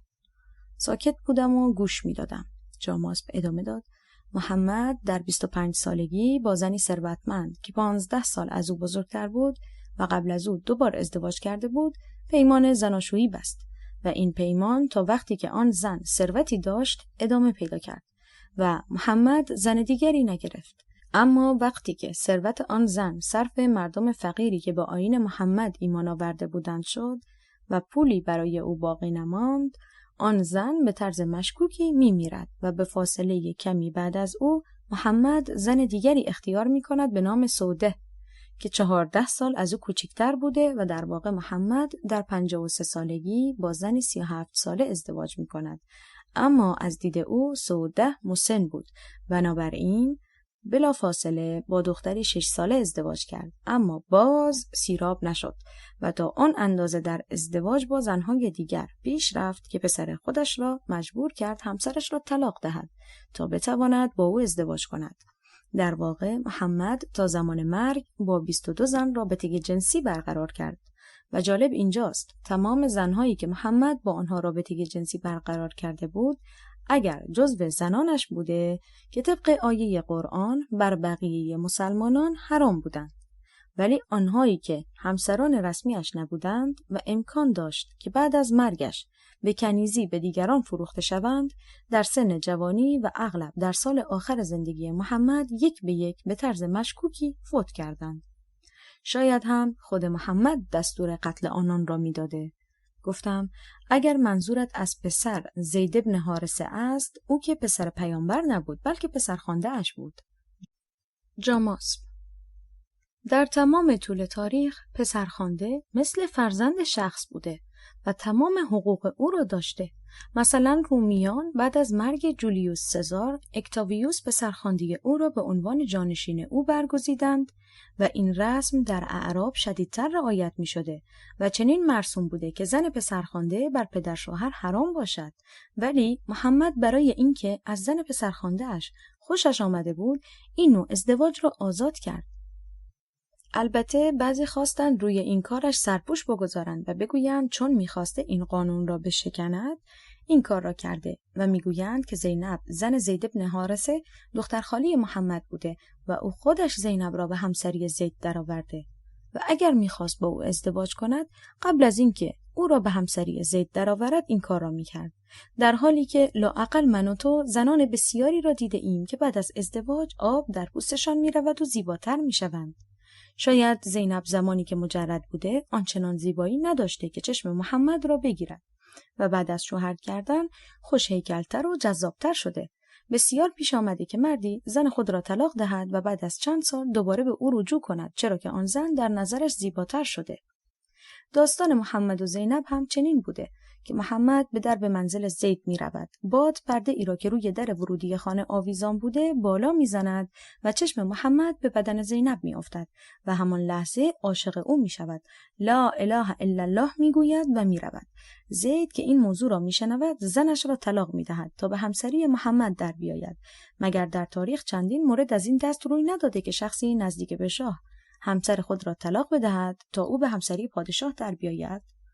به علاوه محمد دخترانش را در 12 سالگی شوهر داده، ولی وقتی از عایشه خوشش آمد قانون را عوض کرد و گفت ازدواج در هر سنی مجاز است و فقط برای دخول دختر باید به 9 سالگی رسیده باشد. البته چون خودش این قانون را گذاشته بود مجبور شد فاطمه را که آخرین دخترش بود در سن 9 سالگی به همسری علی درآورد.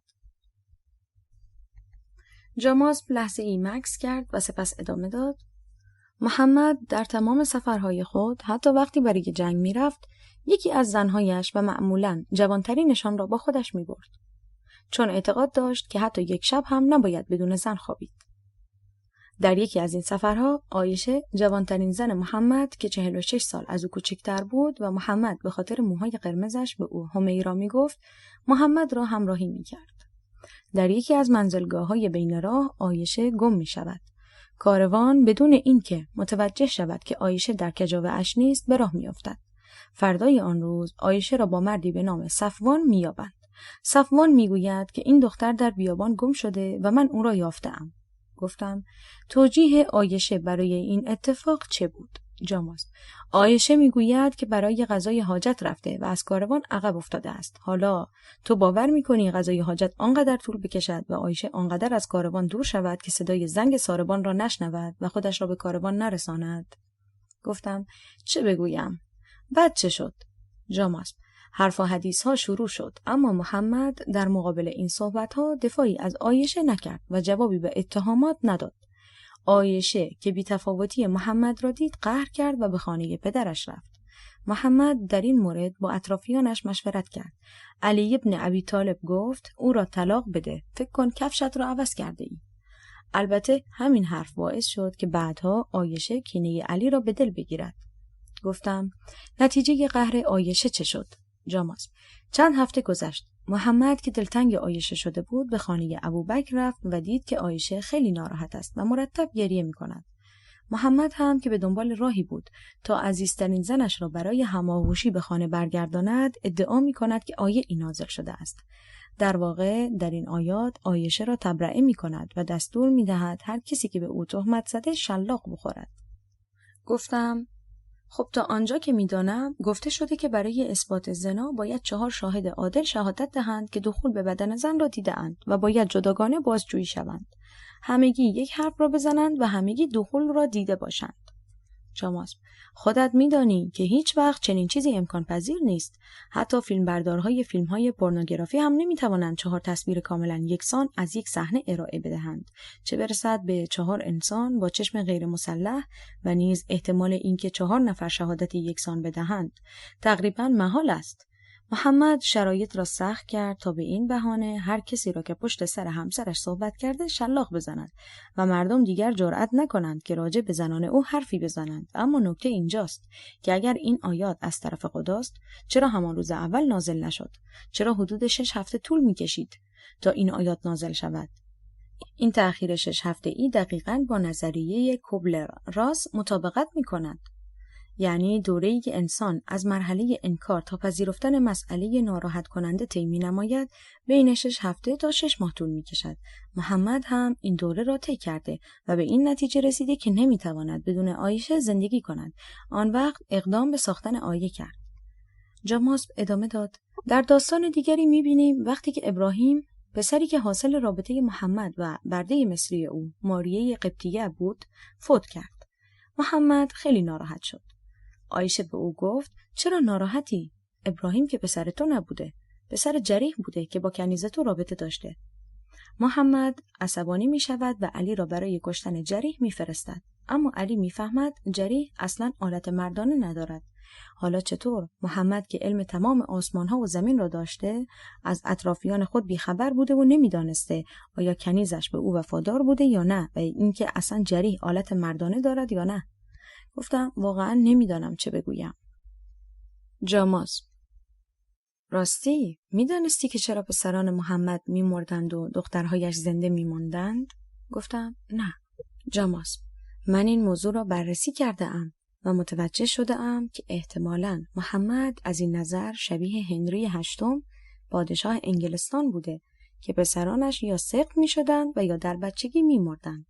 به احتمال زیاد نقصی ژنتیکی در کروموزوم ایگرگ داشته و آن را به پسرانش منتقل می‌کرده. این نقص می‌تواند هموفیلی کاردیومایوپاتی احتقانی و یا ضعف سیستم ایمنی باشد. گفتم یعنی پیامبر نقص ژنتیکی داشته؟ جاماس: من این حرف را نمیزنم ولی دلیل علمی دیگری برای این موضوع وجود ندارد.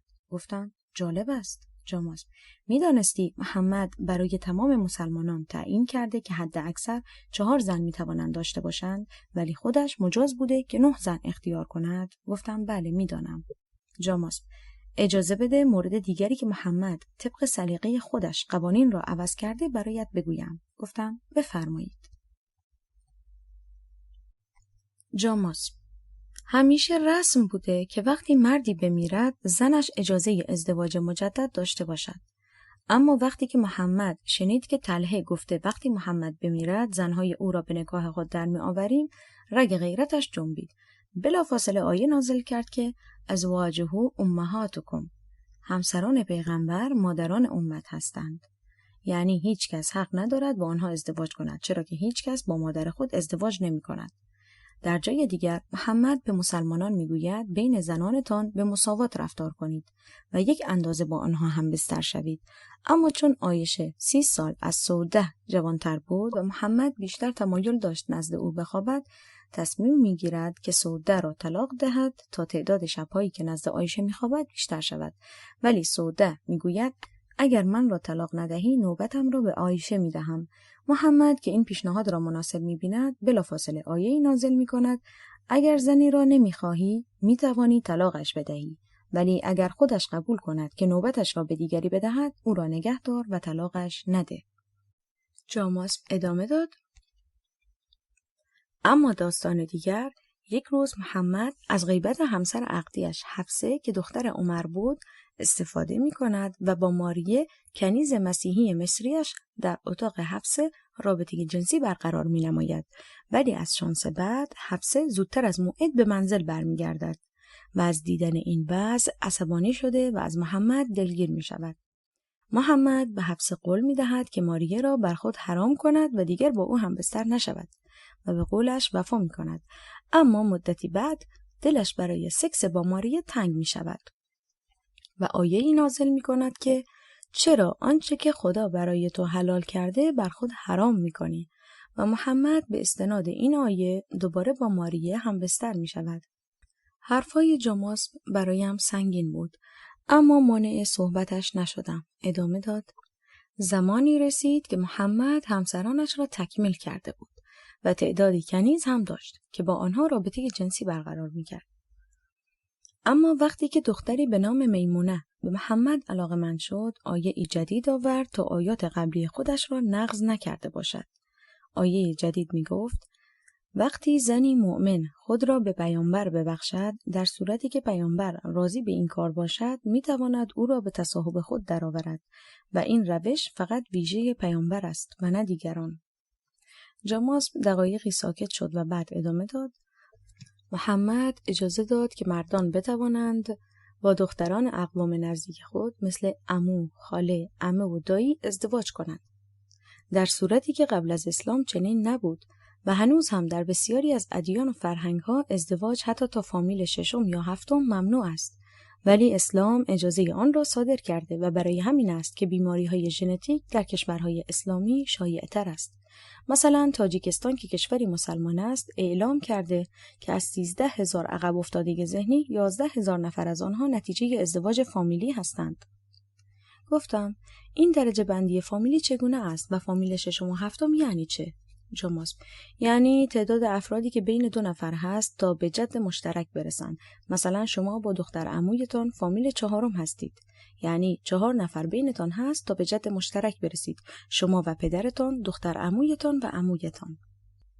جاماسب چند لحظه سکوت کرد و سپس ادامه داد: حالا به نظرت چرا محمد شهر مدینه را برای مهاجرت انتخاب کرد؟ گفتم چون مردم مدینه از او دعوت کردند که به آنجا برود. جاماسب: علت دعوتشان چه بود؟ گفتم برای اینکه مردم مدینه 2 خاندان مهم بودند که با هم اختلاف داشتند. آنها پیامبر را قبول داشتند و می‌خواستند میانجی آنها باشد. جاماسب: بله، در تاریخ اینطور نوشته شده است، اما واقعیت چیز دیگری است. گفتم چطور؟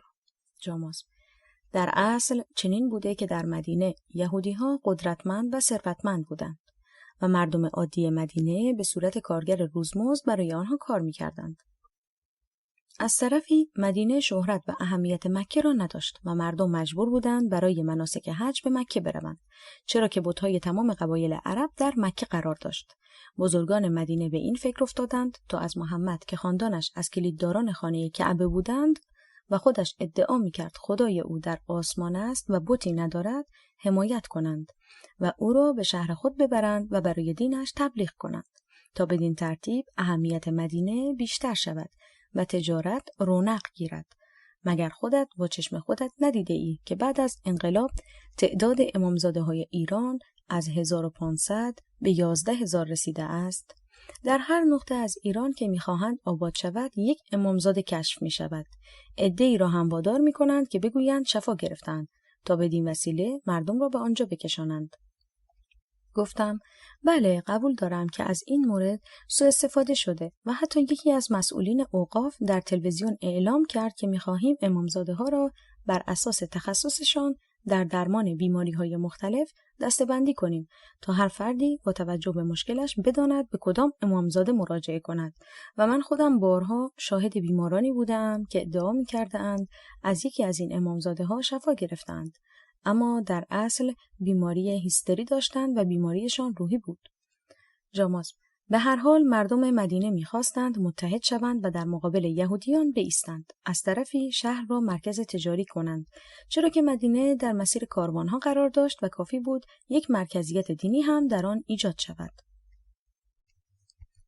گفتم البته نزدیکی مکه به دریا آنجا را در موقعیت ممتازتری قرار می‌داده، چرا که فاصله مکه تا دریا حدود 50 کیلومتر است و فاصله مدینه تا دریا حدود 120 کیلومتر. در جایی خوانده‌ام که کشتی‌های تجاری از هند و چین به دریای سرخ می‌آمدند و بعد کاروان‌ها از دریای سرخ به سمت مکه به راه می‌افتادند و از آنجا به سمت شام حرکت می‌کردند. اما مسیر تجاری مکه تنها دلیل اهمیت آن نیست. نقطه قوت دیگر مکه وجود خانه کعبه در آنجاست که آن را ابراهیم خلیل الله بنا گذاشته. جاماس: نه، اصلاً چنین نیست و خانه کعبه به وسیله ابراهیم بنا گذاشته نشده و در واقع در سفرنامه‌های رومیانی که به آن مناطق رفته اند چندین خانه به شکل کعبه در سرتاسر عربستان وجود داشته و بعید نیست که یکی از آنها هم در مدینه وجود داشته و محمد را برای کلیدداری آن می‌خواستند. اما در مورد زمان ساخت باید بگویم خانه کعبه‌ای که در مکه وجود دارد حدود 200 سال قبل از اسلام توسط یمنی‌هایی که به آنجا مهاجرت کرده بودند ساخته شده و ربطی به ابراهیم خلیل الله ندارد، چرا که یهودیان معتقدند ابراهیم در بئر شبع که امروز شهری در اسرائیل است زندگی می‌کرده. عده‌ای هم عقیده دارند که کعبه‌ای که محمد به آن اشاره می‌کند در شهر پترای اردن بوده و عبدالله ابن زبیر که در سال 64 هجری ادعای خلافت کرد برای اینکه از حکومت بنی امیه در امان باشد، سنگ سیاه حجر الاسود را از آن کنده و به کعبه‌ای که در شهر مکه بوده انتقال داده و از آن به بعد مکه قبله مسلمین شده. در واقع مسلمین همیشه به سمت سنگ سیاه نماز می‌خواندند و نه خانه کعبه. البته فاصله بسیار کمتر پترا تا بئر شبع را میتوان مؤید این تئوری در نظر گرفت. گفتم البته اینکه به سمت حجر الاسود نماز می‌خواندند به این دلیل است که مسلمانان آن را سنگی می‌دانند که از بهشت به زمین افتاده. جاماس: چیزی راجع به ترکیبات تشکیل دهنده حجر الاسود می‌دانی؟ گفتم نه، اطلاعی ندارم. جاماس: درصد زیادی از حجر الاسود از آهن تشکیل شده و به خاطر همین رنگش سیاه است. حجر الاسود در واقع یک شهاب سنگ است. اعرابی که در بیابان زندگی می‌کردند شهاب سنگ را می‌شناختند و می‌دانستند که از آسمان به زمین می‌آید و در مورد حجر الاسود به دلیل بزرگی و سیاه بودنش آن را به عنوان نشانه‌ای از خدا در نظر گرفتند و آن را در قسمتی از دیوار کعبه که برایشان مقدس بود قرار دادند. این سنگ حتی قبل از اسلام هم مورد احترام اعراب بوده و بعد از اسلام هم محمد به عقاید مردم احترام گذاشت و برای سنگ سیاه ارزش زیادی قائل شد و این کارش درست مثل تایید بقیه قوانین قبل از اسلام بود، مثلا تایید ازدواج موقت و مراسم حج و ماه‌های حرام که از قبل از اسلام در بین اعراب رواج داشته. داستانی هست که میگوید وقتی که قبل از اسلام بین سران قبایل مکه که در حال بازسازی خانه کعبه بودند اختلاف افتاد که کدام یک حجر الاسود را در دیوار خانه کعبه جای دهد. داوری را نزد محمد بردند و محمد پارچه ای را روی زمین پهن کرد و حجر الاسود را در وسط آن نهاد و از آنان خواست که هر کدام گوشه ای از پارچه را بگیرند تا همگی در جابجایی حجر الاسود سهیم باشند. به خاطر این حسن داوری محمد بود که مردم مدینه از او خواستند تا در اختلاف بین دو قبیله اوس و خزرج داوری کند و او را به شهر خودشان دعوت کردند. گفتم آیا ازدواج موقت قبل از اسلام هم رایج بوده؟ جاماسب: بله، البته چند نوع ازدواج دیگر هم بوده و محمد اکثر آنها را تایید کرده و برای آن قوانینی گذاشته. یکی از دلایلی که من میگویم محمد کسی بود که دین را بر اساس منافع خودش و یارانش تعیین میکرد این است که در واقع اغلب کارهایی را که اعراب قبل از اسلام انجام میدادند تایید کرد، مثل ازدواج‌های موقت و ممنوعیت جنگ در ماه‌های حرام. اگرچه وقتی که منافعش ایجاد میکرد آیه ای می آورد و در همان ماه حرام به جنگ و غارت مکیان می پرداخت. گفتم غارت؟ جاماس: بله، محمد و یارانش حدود 80 بار با اعراب دیگر جنگیدند. خود محمد شخصاً در 43 جنگ حضور داشت که به آنها غزوه میگویند. از این تعداد جنگ فقط 2 مورد آن را مکیان به راه انداخته بودند و بقیه همه به دستور محمد صورت گرفته بود. بدین صورت که به کاروانهای بین راه حمله می کردند و اموال آنها را به تاراج می بردند و این باعث تحریک حرص و طمع اعراب بادیه نشین شد که به مسلمانان بپیوندند، چرا که مسلمانانی که در ابتدا بسیار فقیر بودند حالا ثروتمند شده و هر یک چندین اسب و شتر در اختیار داشتند. اشتیاق محمد به غارت و چپاول باعث شد که بعدها وقتی مغولان به مناطق اسلامی هجوم آوردند، دین محمد را مناسب وضعیت خودشان دیدند و اغلب سران مغول مسلمان شدند، چون اسلام هم اجازه غارت اموال دیگران را به آنها میداد و هم اجازه تجاوز به زنان اسیر شده را. البته امپراتوری مغولان وسیع‌تر از امپراتوری محمد شد. علتش هم این بود که طبق رسمی که چنگیز بنا نهاده بود، سران مغول 10% از غنایم را برمی داشتند، ولی محمد 20%. جاماسب استکان چای هر دویمان را پر کرد و ادامه داد: راستی داستان قرانیق را شنیده ای؟ گفتم منظورت همون است که در کتاب آیات شیطانی سلمان رشدی آمده؟ جاماسب: سلمان رشدی فقط یک اشاره به این مطلب داشته، اما تاریخ نویسان بزرگی همچون واقدی و طبری این مطلب را کامل بیان کرده اند و سلمان رشدی آن را از خود نساخته. در واقع اصل مطلب این بوده که محمد برای اینکه با مردم مکه به توافق برسد و اجازه یابد افرادی را که به حبشه مهاجرت کرده بودند به مکه برگرداند، حاضر می شود شعری را که مردم مکه راجع به این سه بت ساخته بودند با آنها زمزمه کند. بدین ترتیب که بعد از نام بردن از 3 بت به نامهای لات و منات و عزا، شعری بدین مضمون را بخواند: تلک قرانیق العلا فسوف شفاعتهن لترجا، به این معنی که اینان مرغان بلند پروازند که بر شفاعتشان امید می رود. محمد آیات 19 و 20 سوره نجم را می آورد و بعد از آن شعر را زمزمه می کند. این خبر آنچنان پخش می شود که حتی وقتی کسانی که به حبشه رفته بودند آن را می شنوند اقدام به بازگشت می کنند. ولی بعد که محمد با مخالفت دوستان تندرو و نزدیکانش مواجه می شود پشیمان شده. این اشعار را از آیاتش حذف می کند و آیات 73 تا 75 سوره اسراء را می آورد که می گوید نزدیک بود پیامبر به وسیله شیطان مورد وسوسه قرار بگیرد و حرف بت پرستان را گوش بدهد. گفتم من چیزی که از تاریخ میدانم این است که پیامبر تن به خواسته های سران قریش نداد، برای همین او و خانواده‌اش را به شعب ابی طالب فرستادند. جاماسب: کسی محمد را به شعب ابی طالب نفرستاد. او و یارانش وقتی که به وسیله مردم مکه از معامله و خرید و فروش منع شدند به ناحیه شعب ابی طالب رفتند که حالتی ییلاقی داشت تا با خیال راحت زندگی کنند و به عبادت بپردازند و بعد از مدتی به دعوت مردم مدینه به آنجا رفتند. اهل مدینه وقتی که دیدند می توانند با مهاجرانی که از مکه آمدند متحد شوند و علیه یهودیان بجنگند، از مهاجران استقبال کردند و طولی نکشید که به بهانه‌های مختلف با یهودیان جنگ بر آنها انداختند و شروع به چپاول و غارت آنان کردند. در واقع از سال 2 هجرت محمد به عناوین مختلف جنگ با یهودیان را آغاز نمود و هر سال عده‌ای از آنها را از شهر اخراج کرد و یا به تیغ جلادانش سپرد.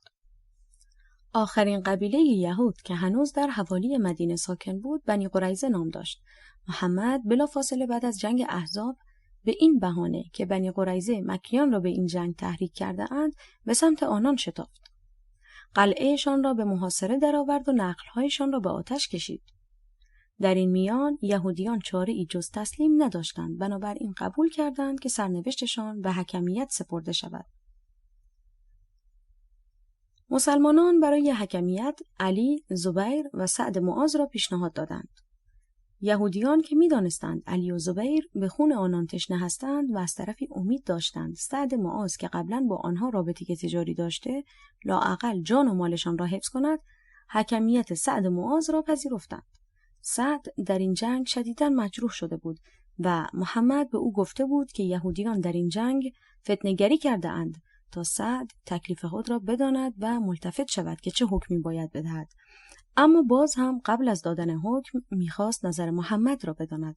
محمد برای اینکه به زعم خودش عدالت را رعایت کرده و در ظاهر نظری نداده باشد با انگشت روی گردن خود میکشید و بدین وسیله نشان میدهد که قصدش کشتن یهودیان است. سعد هم دستور میدهد که سر تمام مردان بنی قریظه قطع شود و وقتی که علی و زبیر برای اجرای حکم رفتند، حتی پسر بچه هایی را که موی ناحیه تناسلی آنها در آمده بود به عنوان مرد تلقی کردند و گردن زدند. در آن روز علی و زبیر 700 نفر را با شمشیر گردن زدند. بعد از آن قتل عام سعد دچار عذاب وجدان شد، اما محمد برای دلداری او رو به مسلمانان کرد و گفت حکم سعد مطابق حکم خداوند است. بعدها کشتار بنی قریظه باعث شد یهودیانی که در سایر نقاط دنیا بودند به محمد لقب مرد دیوانه بدهند. بزرگان مسیحی مانند توماس آکویناس و مارتین لوتر او را پیغمبر قلابی می دانستند و دانته در کتاب کمدی الهی محمد و علی را در طبقه 8 جهنم توصیف می کند. یعنی دقیقاً 1 طبقه قبل از یهودا و 2 طبقه قبل از شیطان. احتمالاً می‌دانی که در تصور دانته جهنم مثل یک مخروط وارونه است که قاعده آن در سطح و رأس آن در مرکز زمین قرار دارد و از 9 طبقه تشکیل شده و شیطان در عمیق‌ترین نقطه آن در قعر زمین است و جایگاه یهودا و خائنین دیگر در طبقه 9 است و افرادی مانند محمد و علی در طبقه 8 قرار دارند. جاماسب لحظه ای مکث کرد و ادامه داد. جالب اینجاست که یهود بنی قریظه حتی یک سنگ هم به سمت مسلمان ها نینداخته بودند و حتی موقع کندن خندق برای دفاع مقابل قریشیان تمام وسایل مورد نیاز از قبیل بیل و کلنگ را در اختیار مسلمانان قرار داده بودند. به هر حال بعد از کشتن مردان یهودی تمام زنها و بچه ها را به بردگی بردند و آنان را بین مسلمانان تقسیم کردند و زیباترینشان یعنی صفیه دختر حویه ابن اخطب رئیس قبیله بنی نظیر را خود محمد به کنیزی گرفت و بعد به عقد خود درآورد. در آن زمان صفیه 17 سال بیشتر نداشت. گفتم خب پس پیامبر لطف زیادی به صفیه کرده که او را به عقد خود درآورده. جاماس با خنده گفت البته که لطف کرد. محمد دستور داده بود شوهر و برادر صفیه را شکنجه کنند تا مخفیگاه طلاهای قبیله را آشکار سازند و آن دو زیر شکنجه مردند. بعد از آن صفیه بی‌پناه مانده بود و باید بین محمد و بقیه مسلمانان یکی را انتخاب می‌کرد. در واقع در تاریخ از این اتفاقات زیاد افتاده. مثلا وقتی که چنگیز رئیس قبیله تاتار را کشت، دختران رئیس قبیله از ترس اینکه به دست سربازان چنگیز بیفتند و هر شب مورد تجاوز دست جمعی قرار بگیرند، با افتقار نزد چنگیز آمدند و از او خواستند که شوهرشان بشود. جاماسب استکان چایش را سر کشید و ادامه داد: اجازه بده مثال دیگری برایت بزنم. وقتی که ریحانه دختر یهودی به اسارت گرفته شد، محمد از او خواست که همسر رسمیش شود تا بتواند هر شب با او همبستر گردد، اما ریحانه ترجیح داد که تا آخر عمر کنیز محمد باشد تا محمد کمتر به او دست درازی کند و همین باعث شد که در آخرین حج محمد ریحانه به طرز مشکوکی در 25 سالگی بمیرد. جویریه هم دختری یهودی بود که به شرط آزادی 150 نفر از افراد قبیله‌اش که در اسارت مسلمانان بودند حاضر شد با محمد ازدواج کند. گفتم چرا ریحانه نخواست همسر پیامبر شود؟ جاماسب: چون کنیز حق همخوابی ندارد و محمد هم سنش بالا رفته بود و زنهای زیادی داشت و نمیتوانست به همه آنها برسد. بنابراین ریحانه صلاح دید که به همسری محمد در نیاید، چرا که اگر همسر رسمی او میشد مجبور بود به نوبت خود به او سرویس جنسی بدهد و با او بخوابد و تا صبح در اختیار او باشد. ولی اگر کنیز باقی میماند، محمد در صورتی میتوانست با او رابطه جنسی برقرار کند که او را در جایی تنها و دور از چشم همسران رسمیش میافت و در این صورت تعداد دفعاتی که ریحانه مجبور بود بدن خود را در اختیار محمد قرار دهد کمتر میشد. گفتم هر سه این دختران یهودی بودند؟ جاماس: بله، هر سه یهودی بودند. صفیه از همه کوچکتر بود و 17 سال بیشتر نداشت. جویریه 20 ساله و ریحانه 22 ساله بود. گفتم دوست دارم نظرت را راجع به عیسی مسیح و عقیده مسلمانان مبنی بر مصلوب نشدن او بدانم. جاماس: صرف نظر از اینکه عیسی ناصری همان مسیح است یا خیر، چند نکته در داستان انجیل وجود دارد که میتواند مؤید نظر مسلمانان مبنی بر مصلوب شدن فرد دیگری به جای عیسی باشد. گفتم چه مواردی؟ جاماس: یکی این که عیسی قبل از به صلیب کشیده شدن چند بار در خفا با یهودا صحبت میکند. دیگر این که پتروس فردی را که برای به صلیب کشیده شدن میرفته نمیشناسد و 3 بار او را انکار میکند.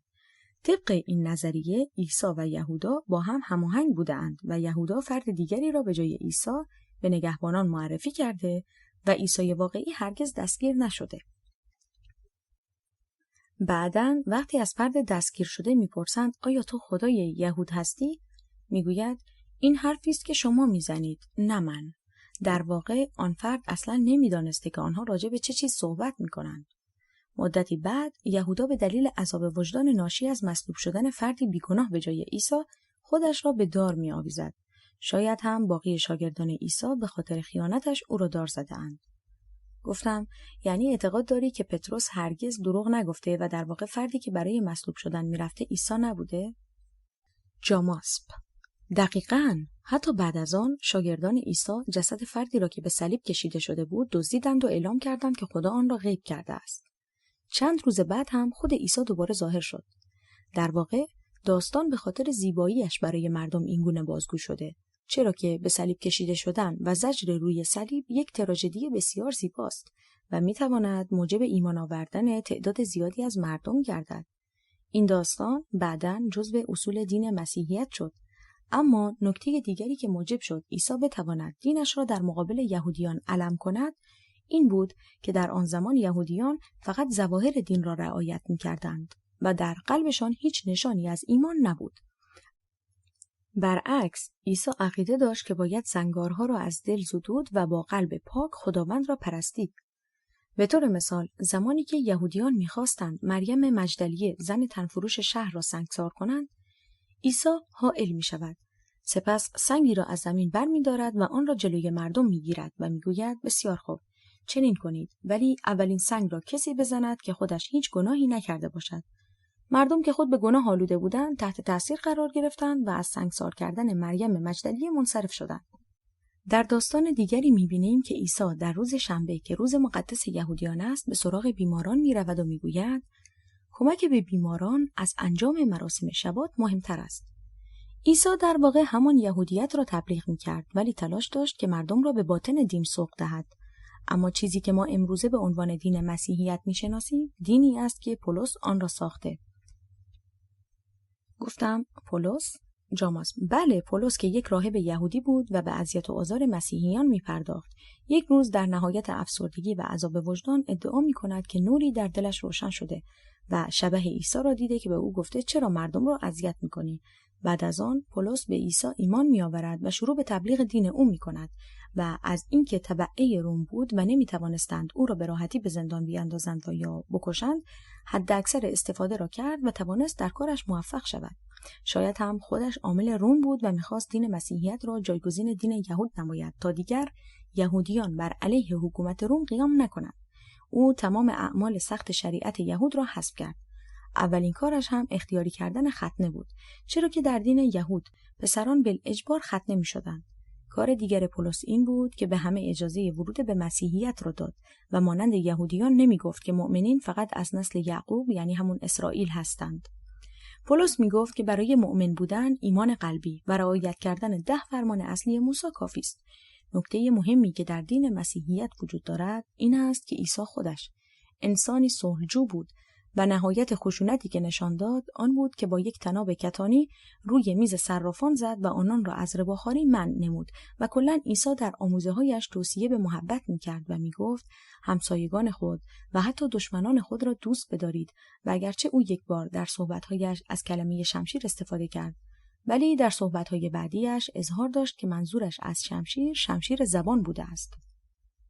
محبت آمیز بودن و امید رستگاری دادن توسط عیسی در جلب مسیحیان اولیه بسیار مؤثر بود، اما بعداً گسترش دین مسیحیت در دنیا مانند گسترش دین اسلام به ضرب شمشیر صورت گرفت. گفتم چطور؟ جاماسب: الان بزرگترین دین در دنیا مسیحیت است با 2,100,000,000 پیرو. بعد از آن اسلام است با 1,500,000,000 پیرو. اگر ضرب شمشیر حاکمان نبود، دین به این اندازه گسترش پیدا نمی‌کرد. در واقع وقتی که این ادیان در دست حاکمان قرار گرفتند، حاکمان به بهانه گسترش دین هر کسی را که مقابلشان قرار می‌گرفت کافر اعلام می‌کردند و به او 2 اختیار می‌دادند: یا به دین آنها بگراید و یا کشته شود، و اگر کسی از دین خارج می‌شد مرتد اعلام می‌گشت و به قتل می‌رسید. با وجودی که عیسی خودش هرگز موافق خشونت نبود، بعداً خشونت به وسیله حاکمان مسیحی مرتباً اعمال می‌شد و دیگر کاری به اصل دین نداشتند و همانطور که داستایوفسکی در کتاب برادران کارامازوف به تمثیل نوشته، وقتی که مفتش اعظم مسیح را می‌بیند به او می‌گوید که تو برو، چرا که ما بدون تو بهتر دین مسیحیت را اجرا می‌کنیم. جاماسب ادامه داد: مردمی که تحت ستم امپراتوران روم بودند و بعد از بی‌نتیجه ماندن قیام اسپارتاکوس ناامیدتر شده بودند، به دین احتیاج داشتند که به آنها امید زندگی بهتری در آخرت بدهد. و با ظهور دین مسیح تمام اقشار تحت ستم به آن گرویدند، اما مجبور بودند که دین خود را مخفی نگاه دارند، چرا که با آنان به سختی برخورد میشد و به راحتی مجازات شده و یا به قتل میرسیدند. و این سوء برخورد در زمان حکومت نرو امپراتور روم به اوج رسید و او آتش سوزی شهر روم را به مسیحیان نسبت داد و شروع به قتل عام آنان نمود. اگرچه بعد از او هم هر چند سال یک بار امپراتوران بعدی مرتباً به اذیت و آزار مسیحیان می‌پرداختند، اما وقتی کنستانتین امپراتور قسمت غربی روم شد و شروع به جنگ با روم شرقی کرد، در یکی از جنگ‌ها وقتی که ارتش او به خاطر تلفات زیاد رو به افول بود، به این فکر افتاد که از نیروی ایمان مسیحیان که تا آن زمان بی‌طرف مانده بودند استفاده کنند. بنابراین اعلام کرد که در خواب صلیبی را دیده که از آسمان آمده و روی سپر او قرار گرفته و بدین طریق مسیحیان را تشویق به پیوستن به ارتش خود نمود و دستور داد که روی سپرهایشان نقش صلیب را بکشند و مسیحیان که بعد از 300 سال سرکوب اکنون دینشان به تایید امپراتور رسیده بود، با ایمان کامل برای او جنگیدند. گفتم مگر در آن زمان مسیحیان چه درصدی از جامعه را تشکیل می‌دادند؟ جاماسب: احتمالاً 15%، اگرچه 15% زیاد به نظر نمی آید، ولی سربازی که با ایمان کامل بجنگد بسیار قدرتمندتر از سربازی است که بدون ایمان و صرفاً برای پول می جنگد. گفتم یعنی ایمان آنقدر می تواند در سرنوشت جنگ تأثیر داشته باشد؟ جاماسب: بله، اجازه بده چند مثال برایت بیاورم. یکی از معروفترین جنگ‌ها که آمار دقیقی از تعداد کشته‌های آن داریم، جنگ واترلوست، یعنی آخرین جنگ ناپلئون. درصد زیادی از سربازان ناپلئون جنگجویانی بودند که برای حفظ انقلابشان می‌جنگیدند و می‌خواستند تهدیدهای خارجی را برطرف سازند. بنابراین با روحیه بهتر در میدان حاضر می‌شدند. در مرحله اول جنگ واترلو، ارتش 100,000 نفری دوک ولینگتون با دادن 1000 کشته شکست خورده و فرار می‌کند. اگرچه این جنگ در ادامه بعداً با دخالت نیروهای پروس به شکست ناپلئون انجامید، ولی از تعداد کشته‌ها می‌توان فهمید که ارتش مزدور با حداقل کشته فرار را برقرار ترجیح می‌دهد. به طور کلی من در خلال مطالعاتم راجع به جنگ‌ها متوجه شدم که وقتی نیروهای یک ارتش از مزدوران تشکیل شده باشد، با 0.5 تا 1% کشته ارتش منهزم می‌گردد. اما وقتی نیروهای یک سپاه به خاطر ایمانشان بجنگند، حتی با 10% کشته و 30% زخمی باز هم مقاومت می‌کنند. بنابراین سپاهی که از داوطلبان تشکیل شده حداقل 10 برابر بیشتر از سپاهی که از مزدوران تشکیل شده قدرت دارد. گفتم پس هدف و باور مهمتر از تعداد نیروست؟ جاماسب: بله، همانطور که به تازگی دیده ایم داعشی‌ها با 800 نیرو ارتش 60,000 نفری موصل را شکست دادند و شهر را گرفتند. گفتم داشتی از گسترش مسیحیت میگفتی.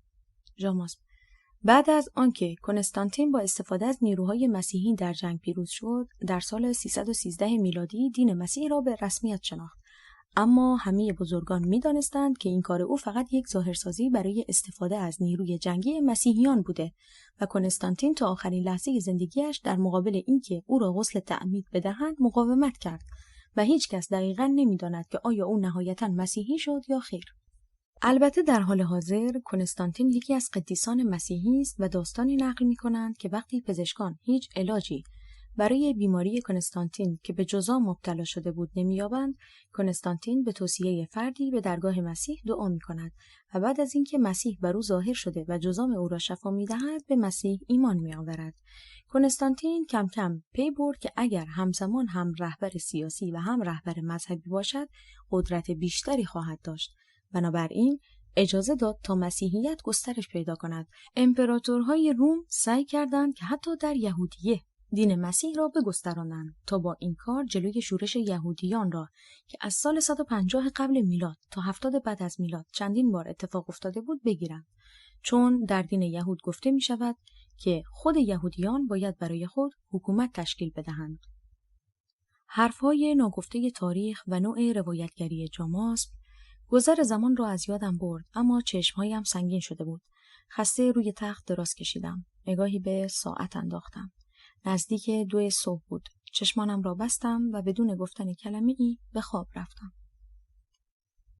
جنگجویان جهادی و کمدی الهی. نویسنده کوروش ب. تولید و پخش از کتابخانه اینترنتی آوای بوف. avayaboof.com. سومین شیپور نواخته شد و نفرینی از آسمان فرود آمد و چشمه‌ها و رودها را مسموم کرد. مکاشفات یوحنا 12:8. برزخ روز 5. صبح دیر از خواب بیدار شدم و از اینکه نمازم قضا شده بود ناراحت بودم. از جایم بلند شدم و پرده را کنار زدم و نگاهی به بیرون انداختم. چند گنجیشک در حیاط مشغول خوردن تکه‌های نان بودند که کنار دیوار ریخته شده بود. طبق روال هر روز بعد از صرف صبحانه با سرویس به بیمارستان رفتم و بیماران اورژانس و بخش را دیدم و بعد از اتاق عمل حوالی 2 بعد از ظهر بود که برای نوشیدن قهوه به اتاقم رفتم. پنجره را باز کردم و نگاهی به بیرون انداختم. بوی کباب در فضا پیچیده بود. تعجب کردم و با خود گفتم چه کسی در محوطه بیمارستان در حال کباب درست کردن است؟ نگاهی به دودکش ساختمان 1 طبقه انتهای حیاط انداختم. دود سفیدی از آنجا به هوا بلند می شد. احتمالاً بوی کباب هم از آنجا بود. نمیخواستم کنجکاوی بیشتری از خود نشان دهم. پنجره را بستم و پرده را پایین انداختم. آن روز زودتر به اقامتگاه برگشتم و مهدی را در آسانسور دیدم. به دعوت من به اتاقمان آمد تا با هم چای بنوشیم و بعد از اینکه گرم صحبت شدیم از او پرسیدم چند وقت است که به دمشق آمده و مهدی گفت نزدیک به 3 سال است که مرتب به مأموریت سوریه می آید و در واقع بلافاصله بعد از شروع اغتشاشات در سوریه به دمشق آمده و با افسران اطلاعات ارتش سوریه همکاری کرده. در بین صحبت‌هایش توضیح می‌داد چگونه بازجویی‌های هدایت شده را انجام می‌دهند تا بتوانند افرادی را که تمایل ضد آمریکایی دارند از بقیه اغتشاشگران جدا نموده و با گرفتن تعهد و تحت فشار گذاشتن خانواده و اقوامشان آنها را به دورترین نقاط کشور تبعید کنند تا خطر را از پایتخت دور نمایند و در توجیه کارش می‌گفت که دشمن تو دوست توست و هر که با آمریکا دشمن باشد دوست ماست. در ادامه صحبت‌هایش با هم خاطرات بوسنی را زنده کردیم و سپس او از مأموریت‌های مختلفی که انجام داده بود برایم تعریف کرد.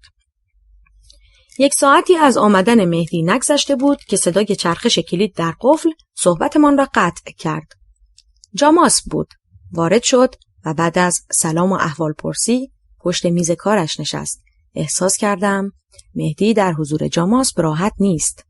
چند دقیقه بعد مهدی برخاست و خداحافظی کرد و رفت.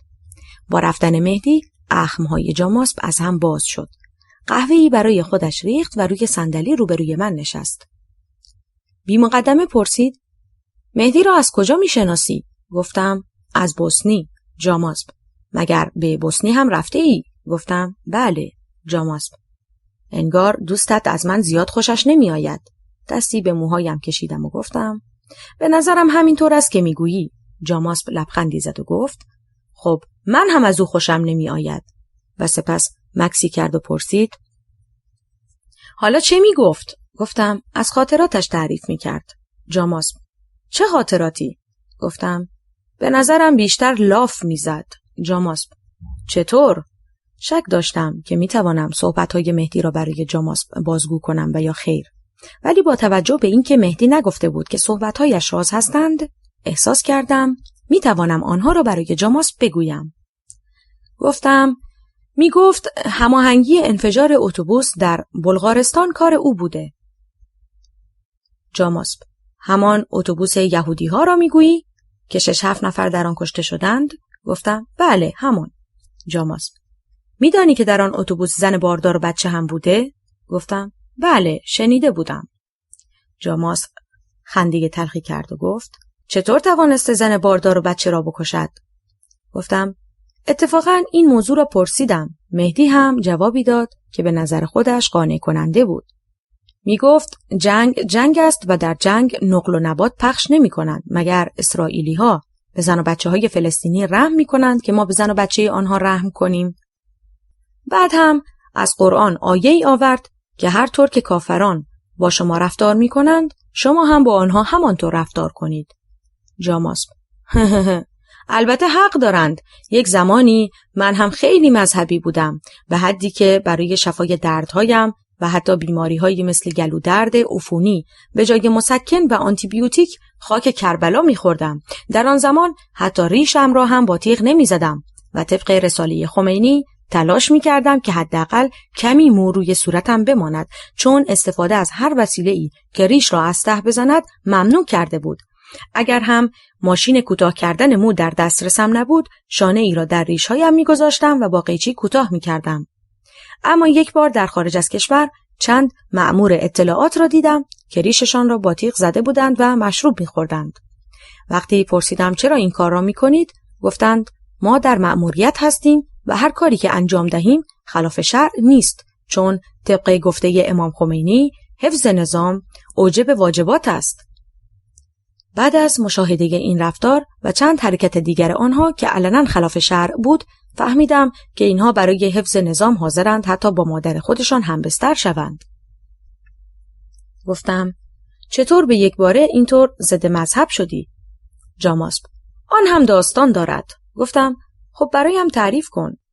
جاماسب: یک بار با یکی از بستگانم در یکی از کشورهای اروپایی مشغول خرید در مال بودیم که کارمان طول کشید. نزدیک غروب شده بود، نمازم را نخوانده بودم. تپش قلب گرفتم و صورتم خیس عرق شد. به سرعت به سرویس بهداشتی رفتم و وضو گرفتم و در گوشه‌ای از مال مشغول نماز شدم. دوستم بعد از اتمام نماز گفت: این بار در ملأ عام نمازت را خواندی، ولی لطفاً دفعه بعد این کار را نکن. گفتم: چرا؟ توضیح حاشیه: مال فروشگاه بزرگ. ادامه متن. گفت چون در اینجا گروه‌هایی هستند که به شدت با اسلام مخالفند و ممکن است سر و کله‌شان پیدا شود و به تو صدمه بزنند. مدتی بعد که با چند نفر از دوستان به پارکی رفته و همگی دور میز نشسته بودیم، چند نفر از دوستان با یکی دیگر از دوستانمان که سیک هندی بود شوخی می‌کردند و یکی از آنها عمامه اش را برداشت و فرار کرد.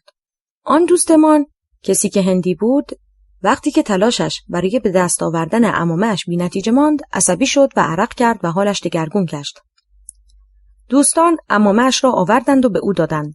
اما آن دوستم که با هم به مال رفته بودیم رو به من کرد و گفت آیا این رفتار دوست سیکمان برایت آشنا نیست؟ گفتم چطور؟ گفت آن روز در مال یادت می آید چه وضعی داشتی؟ گفتم بله. گفت سیک‌ها اعتقاد دارند که به جز خدا هیچ کس نباید موی مرد را ببیند و وقتی که عمامه روی سرشان نباشد احساس گناه می کنند. اما حرف دوستم برایم جالب بود چون فهمیدم این ما هستیم که به بعضی چیزها تقدس می دهیم و نسبت به آن وسواس پیدا می کنیم. صحبت جاماسب من را به فکر فرو برد. جاماسب لبخندی زد و پرسید راستی مهدی نگفت چطور این بمبگذاری را انجام داده؟ گفتم چرا گفت که از چند نفری که در بوسنی با آنها آشنا شده کمک گرفته و حتی می گفت این کار را به تلافی ترور دانشمندان هسته‌ای ایران که توسط عوامل موساد انجام شده کرده است. جاماسب فکر کنم که انفجار انتحاری بوده. گفتم نه چنین نبوده. اتفاقا تعریف کرد چطور این کار را انجام داده اند که حتی موساد نفهمیده بمب چگونه در اتوبوس قرار گرفته و گناه را گردن کس دیگری انداخته. البته به نظرم حرفایش اغراق‌آمیز بود. جاماسب چطور؟ گفتم مهدی میگوید ما میتوانیم هر جای دنیا حتی در ناف آمریکا عملیات اجرا کنیم. جاماسب نگفت چطور این کار را میکنند؟ گفتم گفت نیروهایی که با ما در بوسنی بودند هر کدام سردسته یک گروه هستند و اگرچه آنها سنی هستند و ما شیعه اما حاضرند برای ما عملیات انجام بدهند چون هدف مشترک داریم. بعد از این صحبت چند لحظه سکوت کردم. جاماسب رو به من کرد و پرسید مهدی دیگر چه میگفت؟ گفتم مهدی میگفت که قسمتی از درآمد بخش خارج مرزی سازمانشان از ترانزیت مواد مخدر به دست می آید. آنها مواد را به آمریکای لاتین و اروپا میفرستند و طرفهایشان در آنجا پول حاصله را به حزب الله لبنان میرسانند تا صرف منافع ما در منطقه شود. جاماسب راستی تو که جاهای زیادی رفتی و دوستان سرشناسی هم داری چرا وکیل و وزیر نشدی؟ خندیدم و گفتم چون دهن گشادی دارم و هیچ وقت در عمرم نتوانستم در مقابل ناحق سکوت کنم. جاماسب چطور؟ گفتم من جاهای زیادی رفتم. مثلا در یاسوج مسئول درمانگاه سپاه بودم. قرار بود کلینیکی برای سپاه تهیه کنند. ملک 4 طبقه ای را نزدیکی ساختمان دادگستری یاسوج برای این کار در نظر گرفتند. سردار سپاهی که خودش هم جانباز 40% بود مسئول خرید ساختمان شد. از طرفی صاحب ملک دوست من بود و من خودم از قبل می‌خواستم آن ساختمان را بخرم. بعد از مدتی از طریق صاحب ملک متوجه شدم که او ملک را به قیمت 20% بیشتر از قیمتی که با من توافق کرده بود به سپاه فروخته. بعد از پیگیری فهمیدم که سپاه ملک را به 2 برابر قیمتی که من قرار بوده بخرم خریده. فهمیدم 80% اضافه را آن سردار سپاه که مسئول خرید بوده برای خودش برداشته. موضوع را به مقامات بالاتر گزارش دادم. به جای اینکه سردار را توبیخ کنند من را از مسئولیت عزل کردند. لبخندی زدم و ادامه دادم از این موارد در زندگی من زیاد اتفاق افتاده. من در دانشگاه شیراز درس خواندم. اوایل انقلاب چند گروه دانشجو در دانشگاه بودند. گروهی پر جنب و جوش و فعال بودند. به جبهه رفتند و بعد وارد سپاه شدند و الان جزو سران نظامی کشور هستند. گروه بعدی کسانی بودند که ماجراجو نبودند، اما از گروه قبلی باهوشتر بودند و با حکومت همکاری می‌کردند.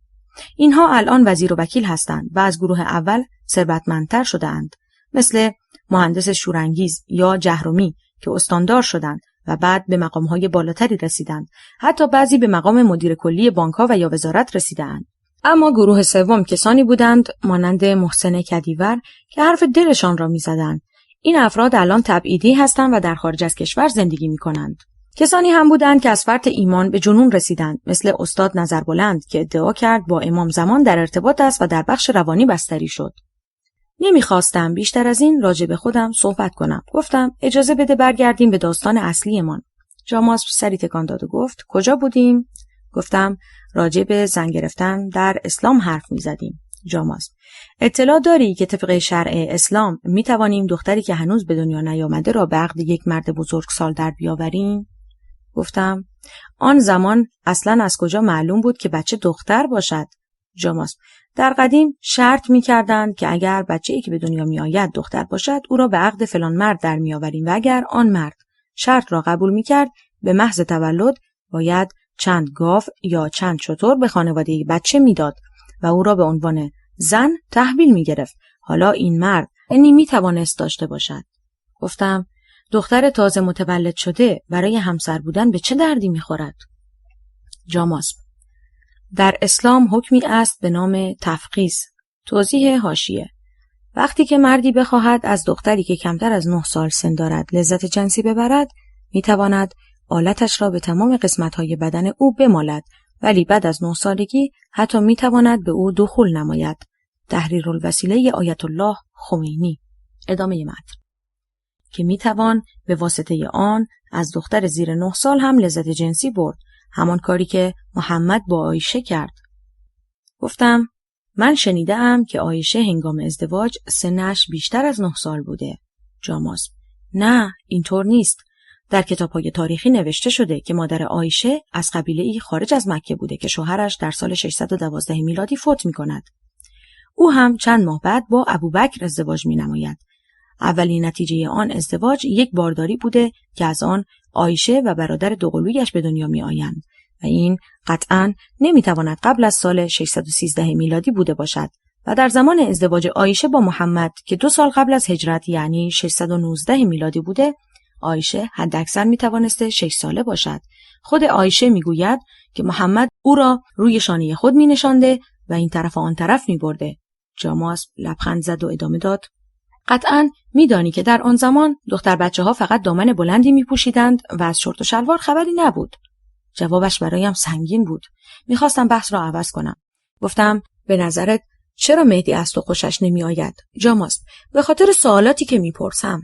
گفتم: یکی از سوالاتت را در نمازخانه شنیدم، مگر دیگر چه پرسیدی؟ جاماسب: پرسیدم چطور امام حسین در 1400 سال پیش به همراه یارانش و زنان و کودکان توانسته در طی 20 روز مسافتی حدود 1850 کیلومتر را بپیماید. با تعجب نگاهش کردم. جاماسب ادامه داد: طبق روایات حسین ابن علی در تاریخ 8 ذی‌حجه از مکه بیرون می رود و در تاریخ 2 محرم به کربلا می رسد. فاصله هوایی از مکه تا کربلا 1200 کیلومتر است و فاصله زمینی الان که اتوبان شده 1600 کیلومتر. در 1400 سال پیش نمی توانستند مستقیم این مسیر را بروند، چون در صحرای خشک و بی آب و علف گرفتار می شدند. بنابراین مجبور بودند در دامنه کوه‌ها حرکت کنند که به آب دسترسی داشته باشند و این مسیر از دامنه کوه حدود 1850 کیلومتر است. جاماسب لبخندی زد و ادامه داد: امیدوارم نخواهی بگویی که در طی این 1400 سال به خاطر گسل‌های زمین فاصله بین این 2 نقطه 1000 کیلومتر بیشتر شده. گفتم: پس حتما یک جور طی کرده اند. مشکلش در چیست؟ جاماسب: اجازه بده چند واقعیت را برایت بگویم. اول این که سریعترین اسب دنیا 400 متر را با سرعت 88 کیلومتر در ساعت و سریعترین انسان دنیا 100 متر را با سرعت 40 کیلومتر در ساعت طی می‌کنند و بعد از آن خسته می‌شوند. سریعترین شتر هم برای 250 متر اول حدود 66 کیلومتر در ساعت سرعت دارد. در جاده‌های قدیمی مثل جاده ابریشم هم می‌بینیم که در هر 25 کیلومتر یک کاروانسرا وجود دارد و قطعاً کاروان‌های شتر و اسب نمی‌توانستند بیش از 25 تا 30 کیلومتر در روز حرکت کنند. الان هم زائرانی که با پای پیاده مسیری را طی می‌کنند، با وجود آنکه تمام لوازمشان توسط اتومبیل حمل می‌شود، بیش از روزی 45 کیلومتر نمی‌توانند حرکت کنند. سریعترین حرکت در تاریخ بشر را مغول‌ها در حمله به بلغارستان داشته‌اند که در آن 35,000 مغول با در اختیار داشتن 170,000 اسب که از 3 اسب آن برای سواری و از 2 اسب آن برای حمل تجهیزات استفاده می‌کردند و غذایشان هم استیک تاتار بود.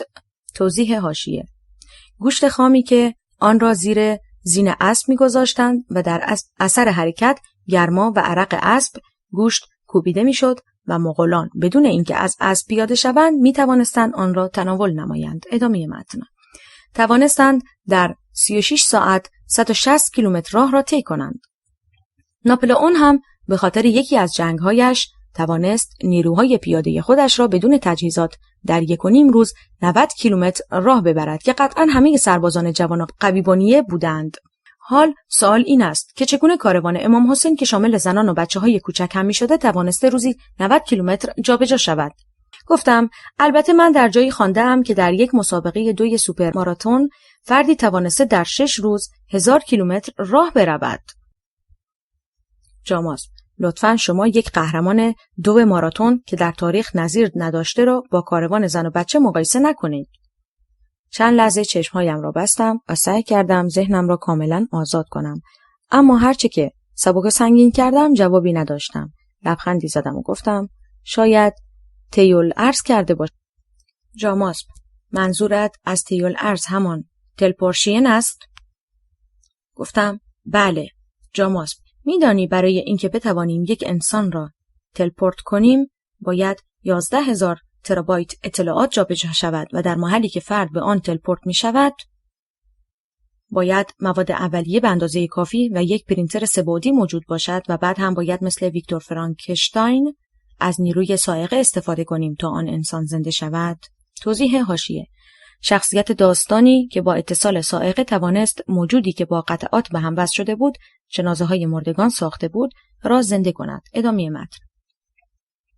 گفتم اما کلی احادیث داریم که امامهای شیعه تیول ارز می کردند و مثلا در یک لحظه از مکه به مدینه می رفتند. جاماسب لبخندی زد و گفت بله از این اراجیف زیاد گفتند، مثل حرف زدن علی ابن ابی طالب با ماهی‌ها و تبدیل کردن انسان‌ها به لاک‌پشت با زدن یک چوب.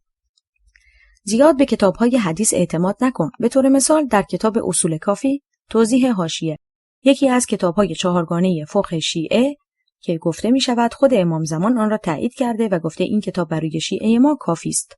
ادامه متن. میگوید اگر می‌خواهید بچه شما ماه 3 بارداری دستتان را روی شکم زنتان بگذارید و بگویید خداوندا من اسم فرزندم را محمد گذاشتم. توضیح حاشیه اللهم ارزقنی ولدا لاسمیه به اسم نبیک محمدا. ادامه متن. و خدا که این صحبت شما را میشنود چون اسمش را محمد گذاشته ای و محمد پیامبر محبوب خداست شرم می کند و جنسیت جنین را از دختر به پسر تبدیل می نماید. جمله جاماسب که تمام شد لبخندی زد و منتظر پاسخ من ماند. گفتم جنسیت که در لحظه لقاح مشخص می شود و بعد از 3 ماه تغییر نمی کند. احتمالاً این حدیث جعلی است. جاماسب اتفاقاً من این حدیث را چک کرده ام. راوی آن همانهایی هستند که احادیث مهم دیگر را گفتند. احادیثی که تمام اصول دین بر آنها بنا شده و تا امروز که علم ثابت کرده که این حدیث غلط است هیچ کس در بین علمای اسلامی نبوده است که بگوید این حدیث مشکل دارد. دکتر جان خودت بهتر می‌دانی که 52% بچه‌ها پسر می‌شوند و 48% دختر. این به خاطر سبکتر و سریعتر بودن اسپرمی است که کروموزوم مردانه به وسیله آن انتقال پیدا می‌کند. حال دعاهایی ساخته‌اند که مردم بخوانند و بعد از آن اگر بچه پسر می‌شده می‌گفتند دعایت مستجاب شده و اگر دختر می‌شده می‌گفتند حتما دعایت را از صمیم قلب نخوانده‌ای و یا اینکه به صلاحت نبوده که این فرزند پسر شود. گفتم حالا چه اهمیتی دارد؟ جاماسب تمام احکامی که بر اساس آن حکم به قتل مردم داده می‌شود و بعد از انقلاب ایران تا الان موجب مرگ حداقل 25,000 نفر شده بر اساس همین کتاب‌های حدیث است. مثلا میدانی که محسن امیر اصلانی چرا اعدام شد؟ جاماس منتظر پاسخم نماند و خودش ادامه داد فقط چون شک کرده بود که یونس چگونه 3 روز در شکم نهنگ زنده مانده. دوباره در جواب دادن کم آوردم. ساکت ماندم. جاماسب از کتاب سوزی چه میدانی؟ گفتم خیلی کم. جاماسب میدانی که وقتی مسلمانان اسکندریه مصر را گرفتند به مدت 6 ماه با کتاب‌های کتابخانه اسکندریه که از زمان یونانیان باقی مانده بود آب تمام حمام‌های شهر را داغ کردند؟ آیا باور می‌کنی که امپراتوری عظیمی مثل ایران یک تاریخ نویس نداشته باشد؟ می‌دانی که تمام منابع تاریخ قبل از اسلام یونانی و رومی بوده است؟ گفتم نمی‌دانستم. جاماسب مسلمانان اصلا علاقه‌ای به هیچ کتابی به جز قرآن نداشتند و عمر خلیفه دوم گفت کتاب خدا برای ما کافی است. کتابسوزی آنچنان در اسلام متداول بود که حتی 300 سال بعد از محمد سلطان محمود غزنوی در نامه‌ای به خلیفه می‌نویسد: من کسی هستم که در اینجا ناحیه تاجیکستان و افغانستان کنونی تمام کتاب‌ها را سوزانده‌ام و کتابی به جز قرآن در مملکت من یافت نمی‌شود.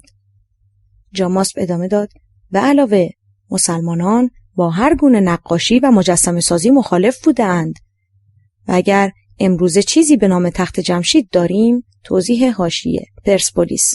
ادامه متن: به خاطر این است که اسکندر آن را آتش زد و آنچه مانده بود توسط خاک پوشانیده شد، وگرنه توسط مسلمانان نابود می گردید، مانند 2 مجسمه‌ای که در همان حوالی قرار داشت و توسط مسلمانان به عنوان هدف پرتاب نیزه مورد استفاده قرار گرفت. اگر نقشی هم بر سنگ‌ها باقی مانده، به خاطر این است که از دید مسلمانان دور بوده است.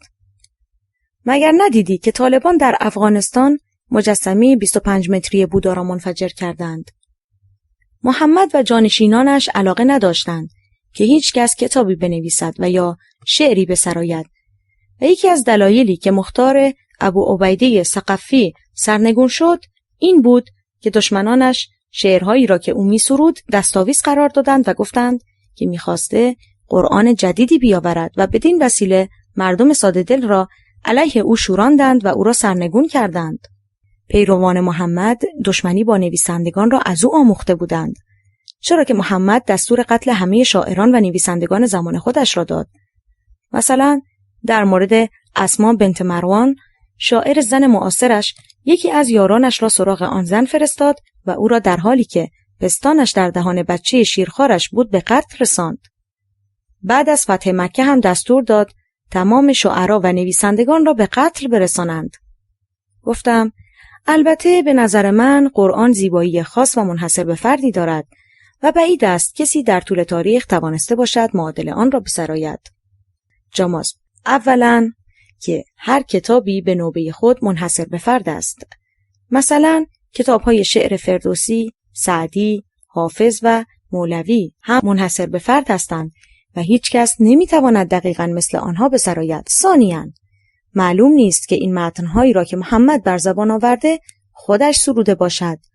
چند سال پیش در مسجد جامع صنعا قرآنی پیدا کردند که کربن رادیواکتیو نشان داده که متعلق به 2 سال پیش از تولد محمد است. این کتاب شامل 40,000 کلمه است که در 4,000 کلمه آن با کتابی که محمد به عنوان قرآن آورده تفاوت دارد. یعنی اینکه احتمالاً بسیاری از این اشعار و داستان‌هایی که در قرآن بیان شده در زمان کودکی محمد بین مردم شایع بوده است. گفتم منظورم فقط متن قرآن نیست، بلکه تعداد کلمات قرآن هم روی حساب است.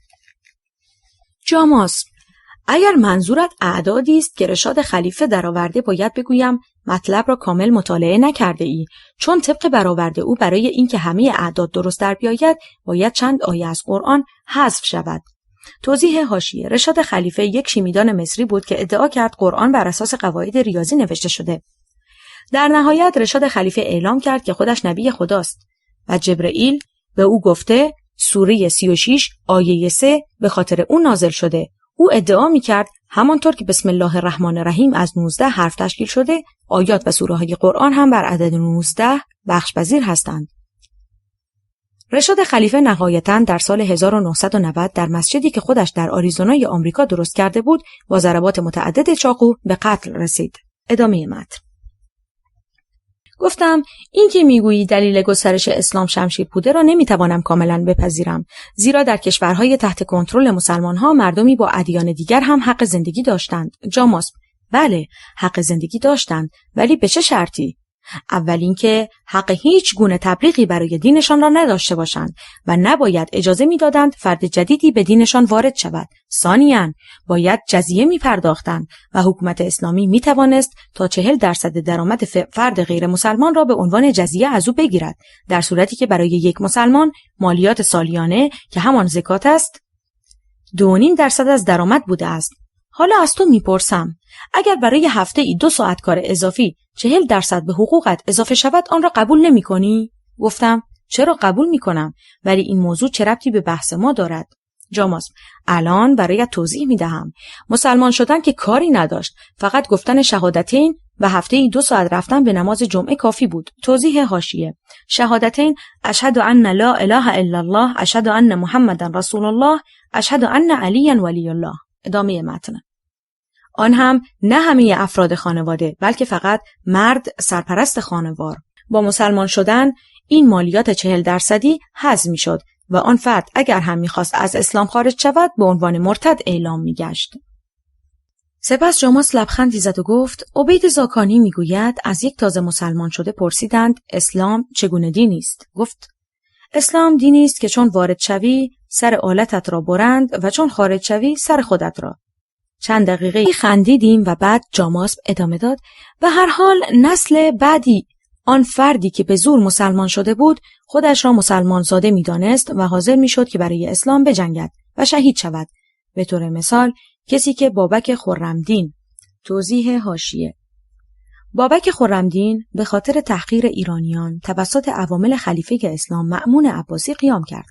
او که رهبر جنبش پاک دینان که برای استقلال نواحی آذربایجان تلاش می‌کردند شده بود، بعد از 20 سال مبارزه در سال 223 قمری 838 میلادی به وسیله افشین مجروح و اسیر شد. قبل از کشته شدن بابک دستها و پاهایش به دستور خلیفه اسلام یک به یک قطع گردید. ادامه متن. را که به دین زرتشت برگشته بود و با خلفای عباسی مبارزه می‌کرد کشت. فردی بود به نام افشین که یک ایرانی مسلمان شده بود و برای خلیفه می‌جنگید.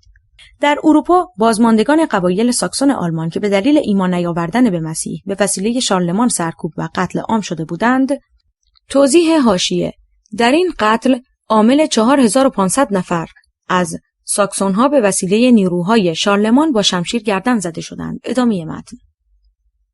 چند نسل بعد شروع به قتل عام سایر بی ایمانان به مسیح کردند. گفتم خب کسانی که قدرت مالی و توان پرداخت جزیه را داشتند می توانستند مسلمان نشوند. جاماس: حتی اگر فردی توان پرداخت جزیه را داشت باز در موقع پرداخت او را تحقیر می کردند. گفتم چه تحقیری؟ جاماس: جزیه دادن روش مخصوصی داشت. فرد غیر مسلمان باید با حالت چون باطمه روی پاهایش حرکت می کرد و جزیه را در کیسه‌ای بالای سرش می گرفت و از دالانی که مسلمان‌ها در دو سوی مسیر عبور او ایجاد کرده بودند می‌گذشت تا به محل پرداخت برسد و در این مسیر مسلمانان با حرکات خود او را تحقیر می‌کردند.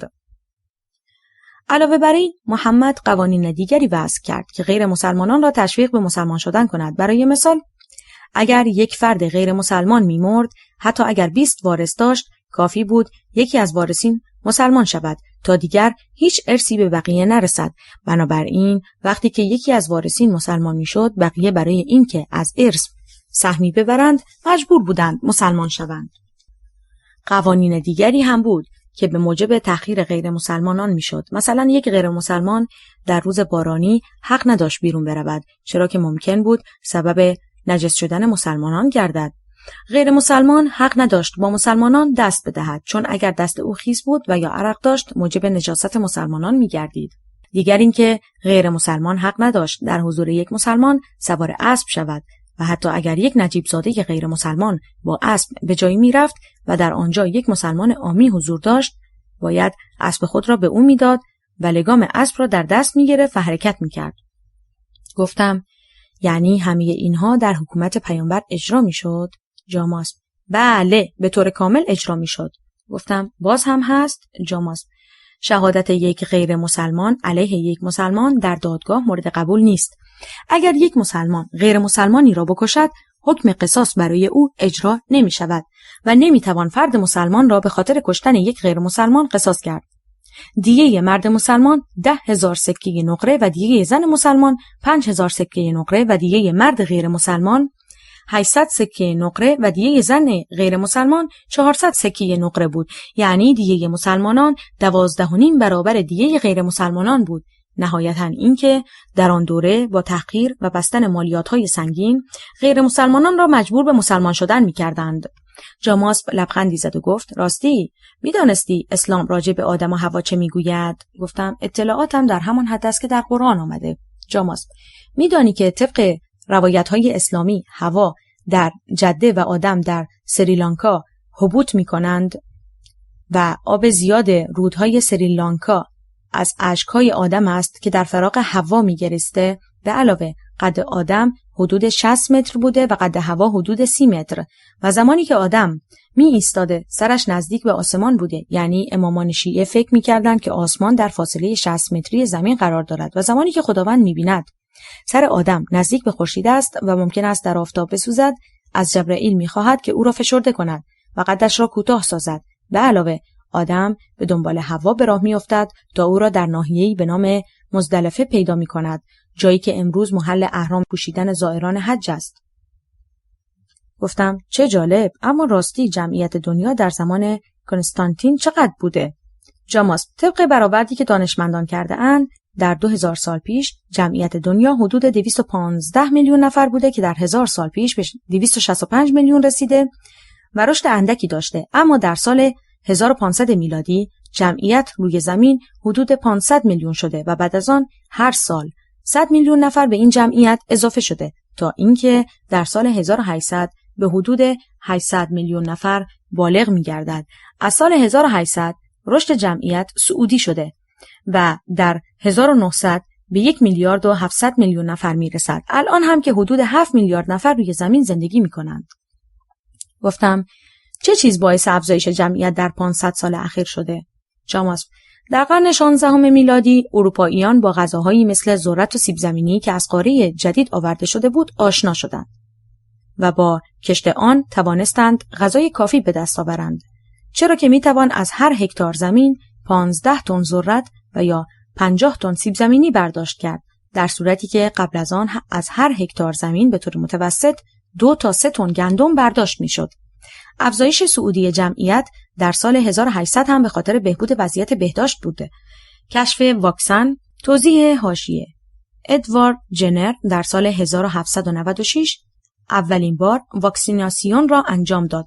در سال 1880 پاستور کار او را ادامه داد و واکسیناسیون را به صورت مدرن امروزی درآورد. ادامه متن.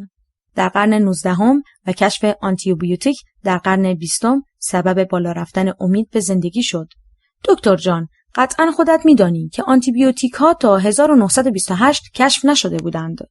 توضیح حاشیه: کشف پنیسیلین سال 1928 توسط الکساندر فلمینگ کشف شد. ادامه متن. و مردم به خاطر بیماری‌های معمولی عفونی قابل درمان مثل سل و تیفوس به راحتی جان خود را از دست می‌دادند. راستی می‌دانستید که آخوندها با مایع کوبی در ایران مخالفت می‌کردند و وقتی که امیرکبیر در سال 1850 دستور مایع کوبی را داد، ملاها در میان مردم شایع نمودند که با مایع کوبی جن به درون بدنشان نفوذ می‌کند و نمازشان قابل قبول نیست. حتی وقتی که برای اولین بار می‌خواستند در ایران چراغ برق نصب کنند، همین آخوندها می‌گفتند در این چراغ‌ها جن وجود دارد و مردم را می‌ترساندند و از بکارگیری چراغ برقی منع می‌نمودند. البته نهایتاً همین کارهای امیرکبیر مثل مایع کوبی و یا منع بست نشینی در امامزاده‌ها باعث شد تا امام جمعه تهران با بقیه دشمنان امیرکبیر همسو شده و ناصرالدین شاه را برای امضای دستور قتل امیرکبیر قانع کند، اگرچه امیرکبیر شوهر خواهر ناصرالدین شاه بود. گفتم نظرت راجع به معجزه چیست؟ جاماس: اصلا قبول ندارم. گفتم اگر معجزه‌ای را به تو نشان بدهم آن را قبول می‌کنی؟ جاماس: بله حتما، البته باید بدانم منظور تو از معجزه چیست. گفتم جسد برنادت سوبیروس که خود به خود به صورت مومیایی درآمده را دیده ای؟ جاماس: اتفاقاً عکس و فیلمش را دیدم و راجع به آن مطالعه کردم و فهمیدم آن هم یک پروسه علمی است. اولاً اگر جسد در عمق مناسب زمین قرار بگیرد که رطوبت محیط کم باشد و هوای خشک آن هم بتواند خود را به آن برساند، میتواند خود به خود به صورت مومیایی در بیاید. اما در مورد برنادت سوبیروس تصور من این است که چون برنادت به بیماری سل گرفتار بوده و در آن موقع هم به علت نبود آنتیبیوتیک‌های فعلی از آرسنیک برای کاهش درد بیماران مبتلا به سل استفاده می شده، این آرسنیک به آهستگی در بافت‌ها رسوب نموده و موجب شده که بعد از مرگ جسد خود به خود مومیایی شود. شاهد آن هم استفاده از آرسنیک در جنگ داخلی آمریکا برای مومیایی کردن جسد و جلوگیری از تخریب بافت‌ها قبل از رسیدن به محل دفنشان می باشد. جاماسپ برای همه سوالهایم جواب کاملی داشت. بحث جدیدی را مطرح کردم و گفتم راستی چه انگیزه‌ای سبب شد که اروپاییان به آمریکا مهاجرت کنند؟ جاماسپ: بعد از جنگ‌های مذهبی. توضیح حاشیه: جنگ‌هایی که حدود 70 سال طول کشید و موجب مرگ حداقل 8 میلیون نفر در اروپا شد. ادامه متن. و قحطی‌های مکرر در اروپا. مردم گرسنه و فقیر اروپا به امید کشتزارهای بزرگ و معادن طلای آمریکا و به خصوص به خاطر افسانه الدورادو به طمع زندگی بهتر. توضیح حاشیه: الدورادو افسانه ای به نام زیپا که در ناحیه کلمبیا قبل از ورود اسپانیایی‌های شایع بود و آنها این افسانه را برای اروپاییان با نام اسپانیایی شده الدورادا بازگو می‌کردند و می‌گفتند که شهری از طلا در دنیای جدید نیو ورلد وجود دارد. ادامه متن. به طمع زندگی بهتر راه سخت مهاجرت به آمریکا را در پیش گرفتند و در این راه مجبور می‌شدند گاه تا 3 ماه در کشتی زندگی کنند تا به آمریکا برسند. البته سختی‌های مهاجران به سفر طولانی بین اروپا و آمریکا محدود نمی‌شد، چرا که با رسیدن به آمریکا گاه مجبور بودند با سرخپوست‌ها بجنگند تا بتوانند زمین‌های آنها را به تصرف درآورند. اما برتری نیروی نظامی اروپاییان موجب می‌شد که به راحتی سرخپوستان را شکست دهند. مثلا تعداد کمی نیروی اسپانیایی به فرماندهی افسرانی مانند کورتس و پیزارو در آمریکای جنوبی به راحتی توانستند 10,000 سرخپوست را شکست دهند. گفتم در آن زمان که اسلحه‌های آنچنان قوی نداشتند چطور چنین کاری کردند؟ جاماسپ: درست است که تفنگ‌های خودکار امروزی و تانک و هواپیما وجود نداشت، ولی شمشیرهای فولادین و تفنگ‌های شمخال اسپانیایی در مقابل اسلحه‌های ابتدایی سرخپوستان که فقط از سنگ و چوب ساخته شده بود، سلاحی پیشرفته به حساب می آمد. توضیح حاشیه: تفنگ‌های شمخال یعنی تفنگی که از لوله پر شود و چاشنی آن با فتیله پنبه‌ای منفجر گردد. ادامه متن.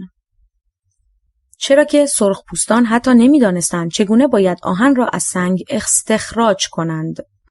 البته سرخپوست‌هایی که تخمین زده می‌شود فقط در آمریکای شمالی بیش از 10 میلیون نفر بوده باشند، تعدادشان بسیار کم شد و الان بیش از 500,000 نفر نیستند. گفتم یعنی همه را کشتند؟ جاماسپ: نه، مستقیما نکشتند، بلکه اروپاییان میکروب‌هایی را که خودشان به آن مسموم شده بودند را به سرخپوستان منتقل کردند. البته این کار اغلب ناخواسته بود، ولی گاهی هم عمدن انجام می‌شد. مثلا یک کاپیتان انگلیسی پتوهای بیماران مبتلا به آبله را به سرخپوستان داد و چون آنها قبلا در معرض این ویروس‌ها قرار نگرفته بودند، دچار بیماری شدند و تعداد زیادی از آنها مردند. گفتم سرخپوستان که نمی‌توانستند آهن را از سنگ استخراج کنند، طلا را از کجا آورده بودند؟ جاماسپ: طلا تنها فلزی است که به صورت خالص در طبیعت یافت می‌شود و برای استخراج آن احتیاج به تکنیک خاصی نیست. طلا اولین فلزی است که بشر شناخته و 12,000 سال است که از آن استفاده می‌کند، در صورتی که بشر حدود 3500 سال پیش توانست آهن را با کربن مخلوط کرده و فولاد بسازد و خود آهن نیز حدود 1000 سال قبل از آن کشف شده بود.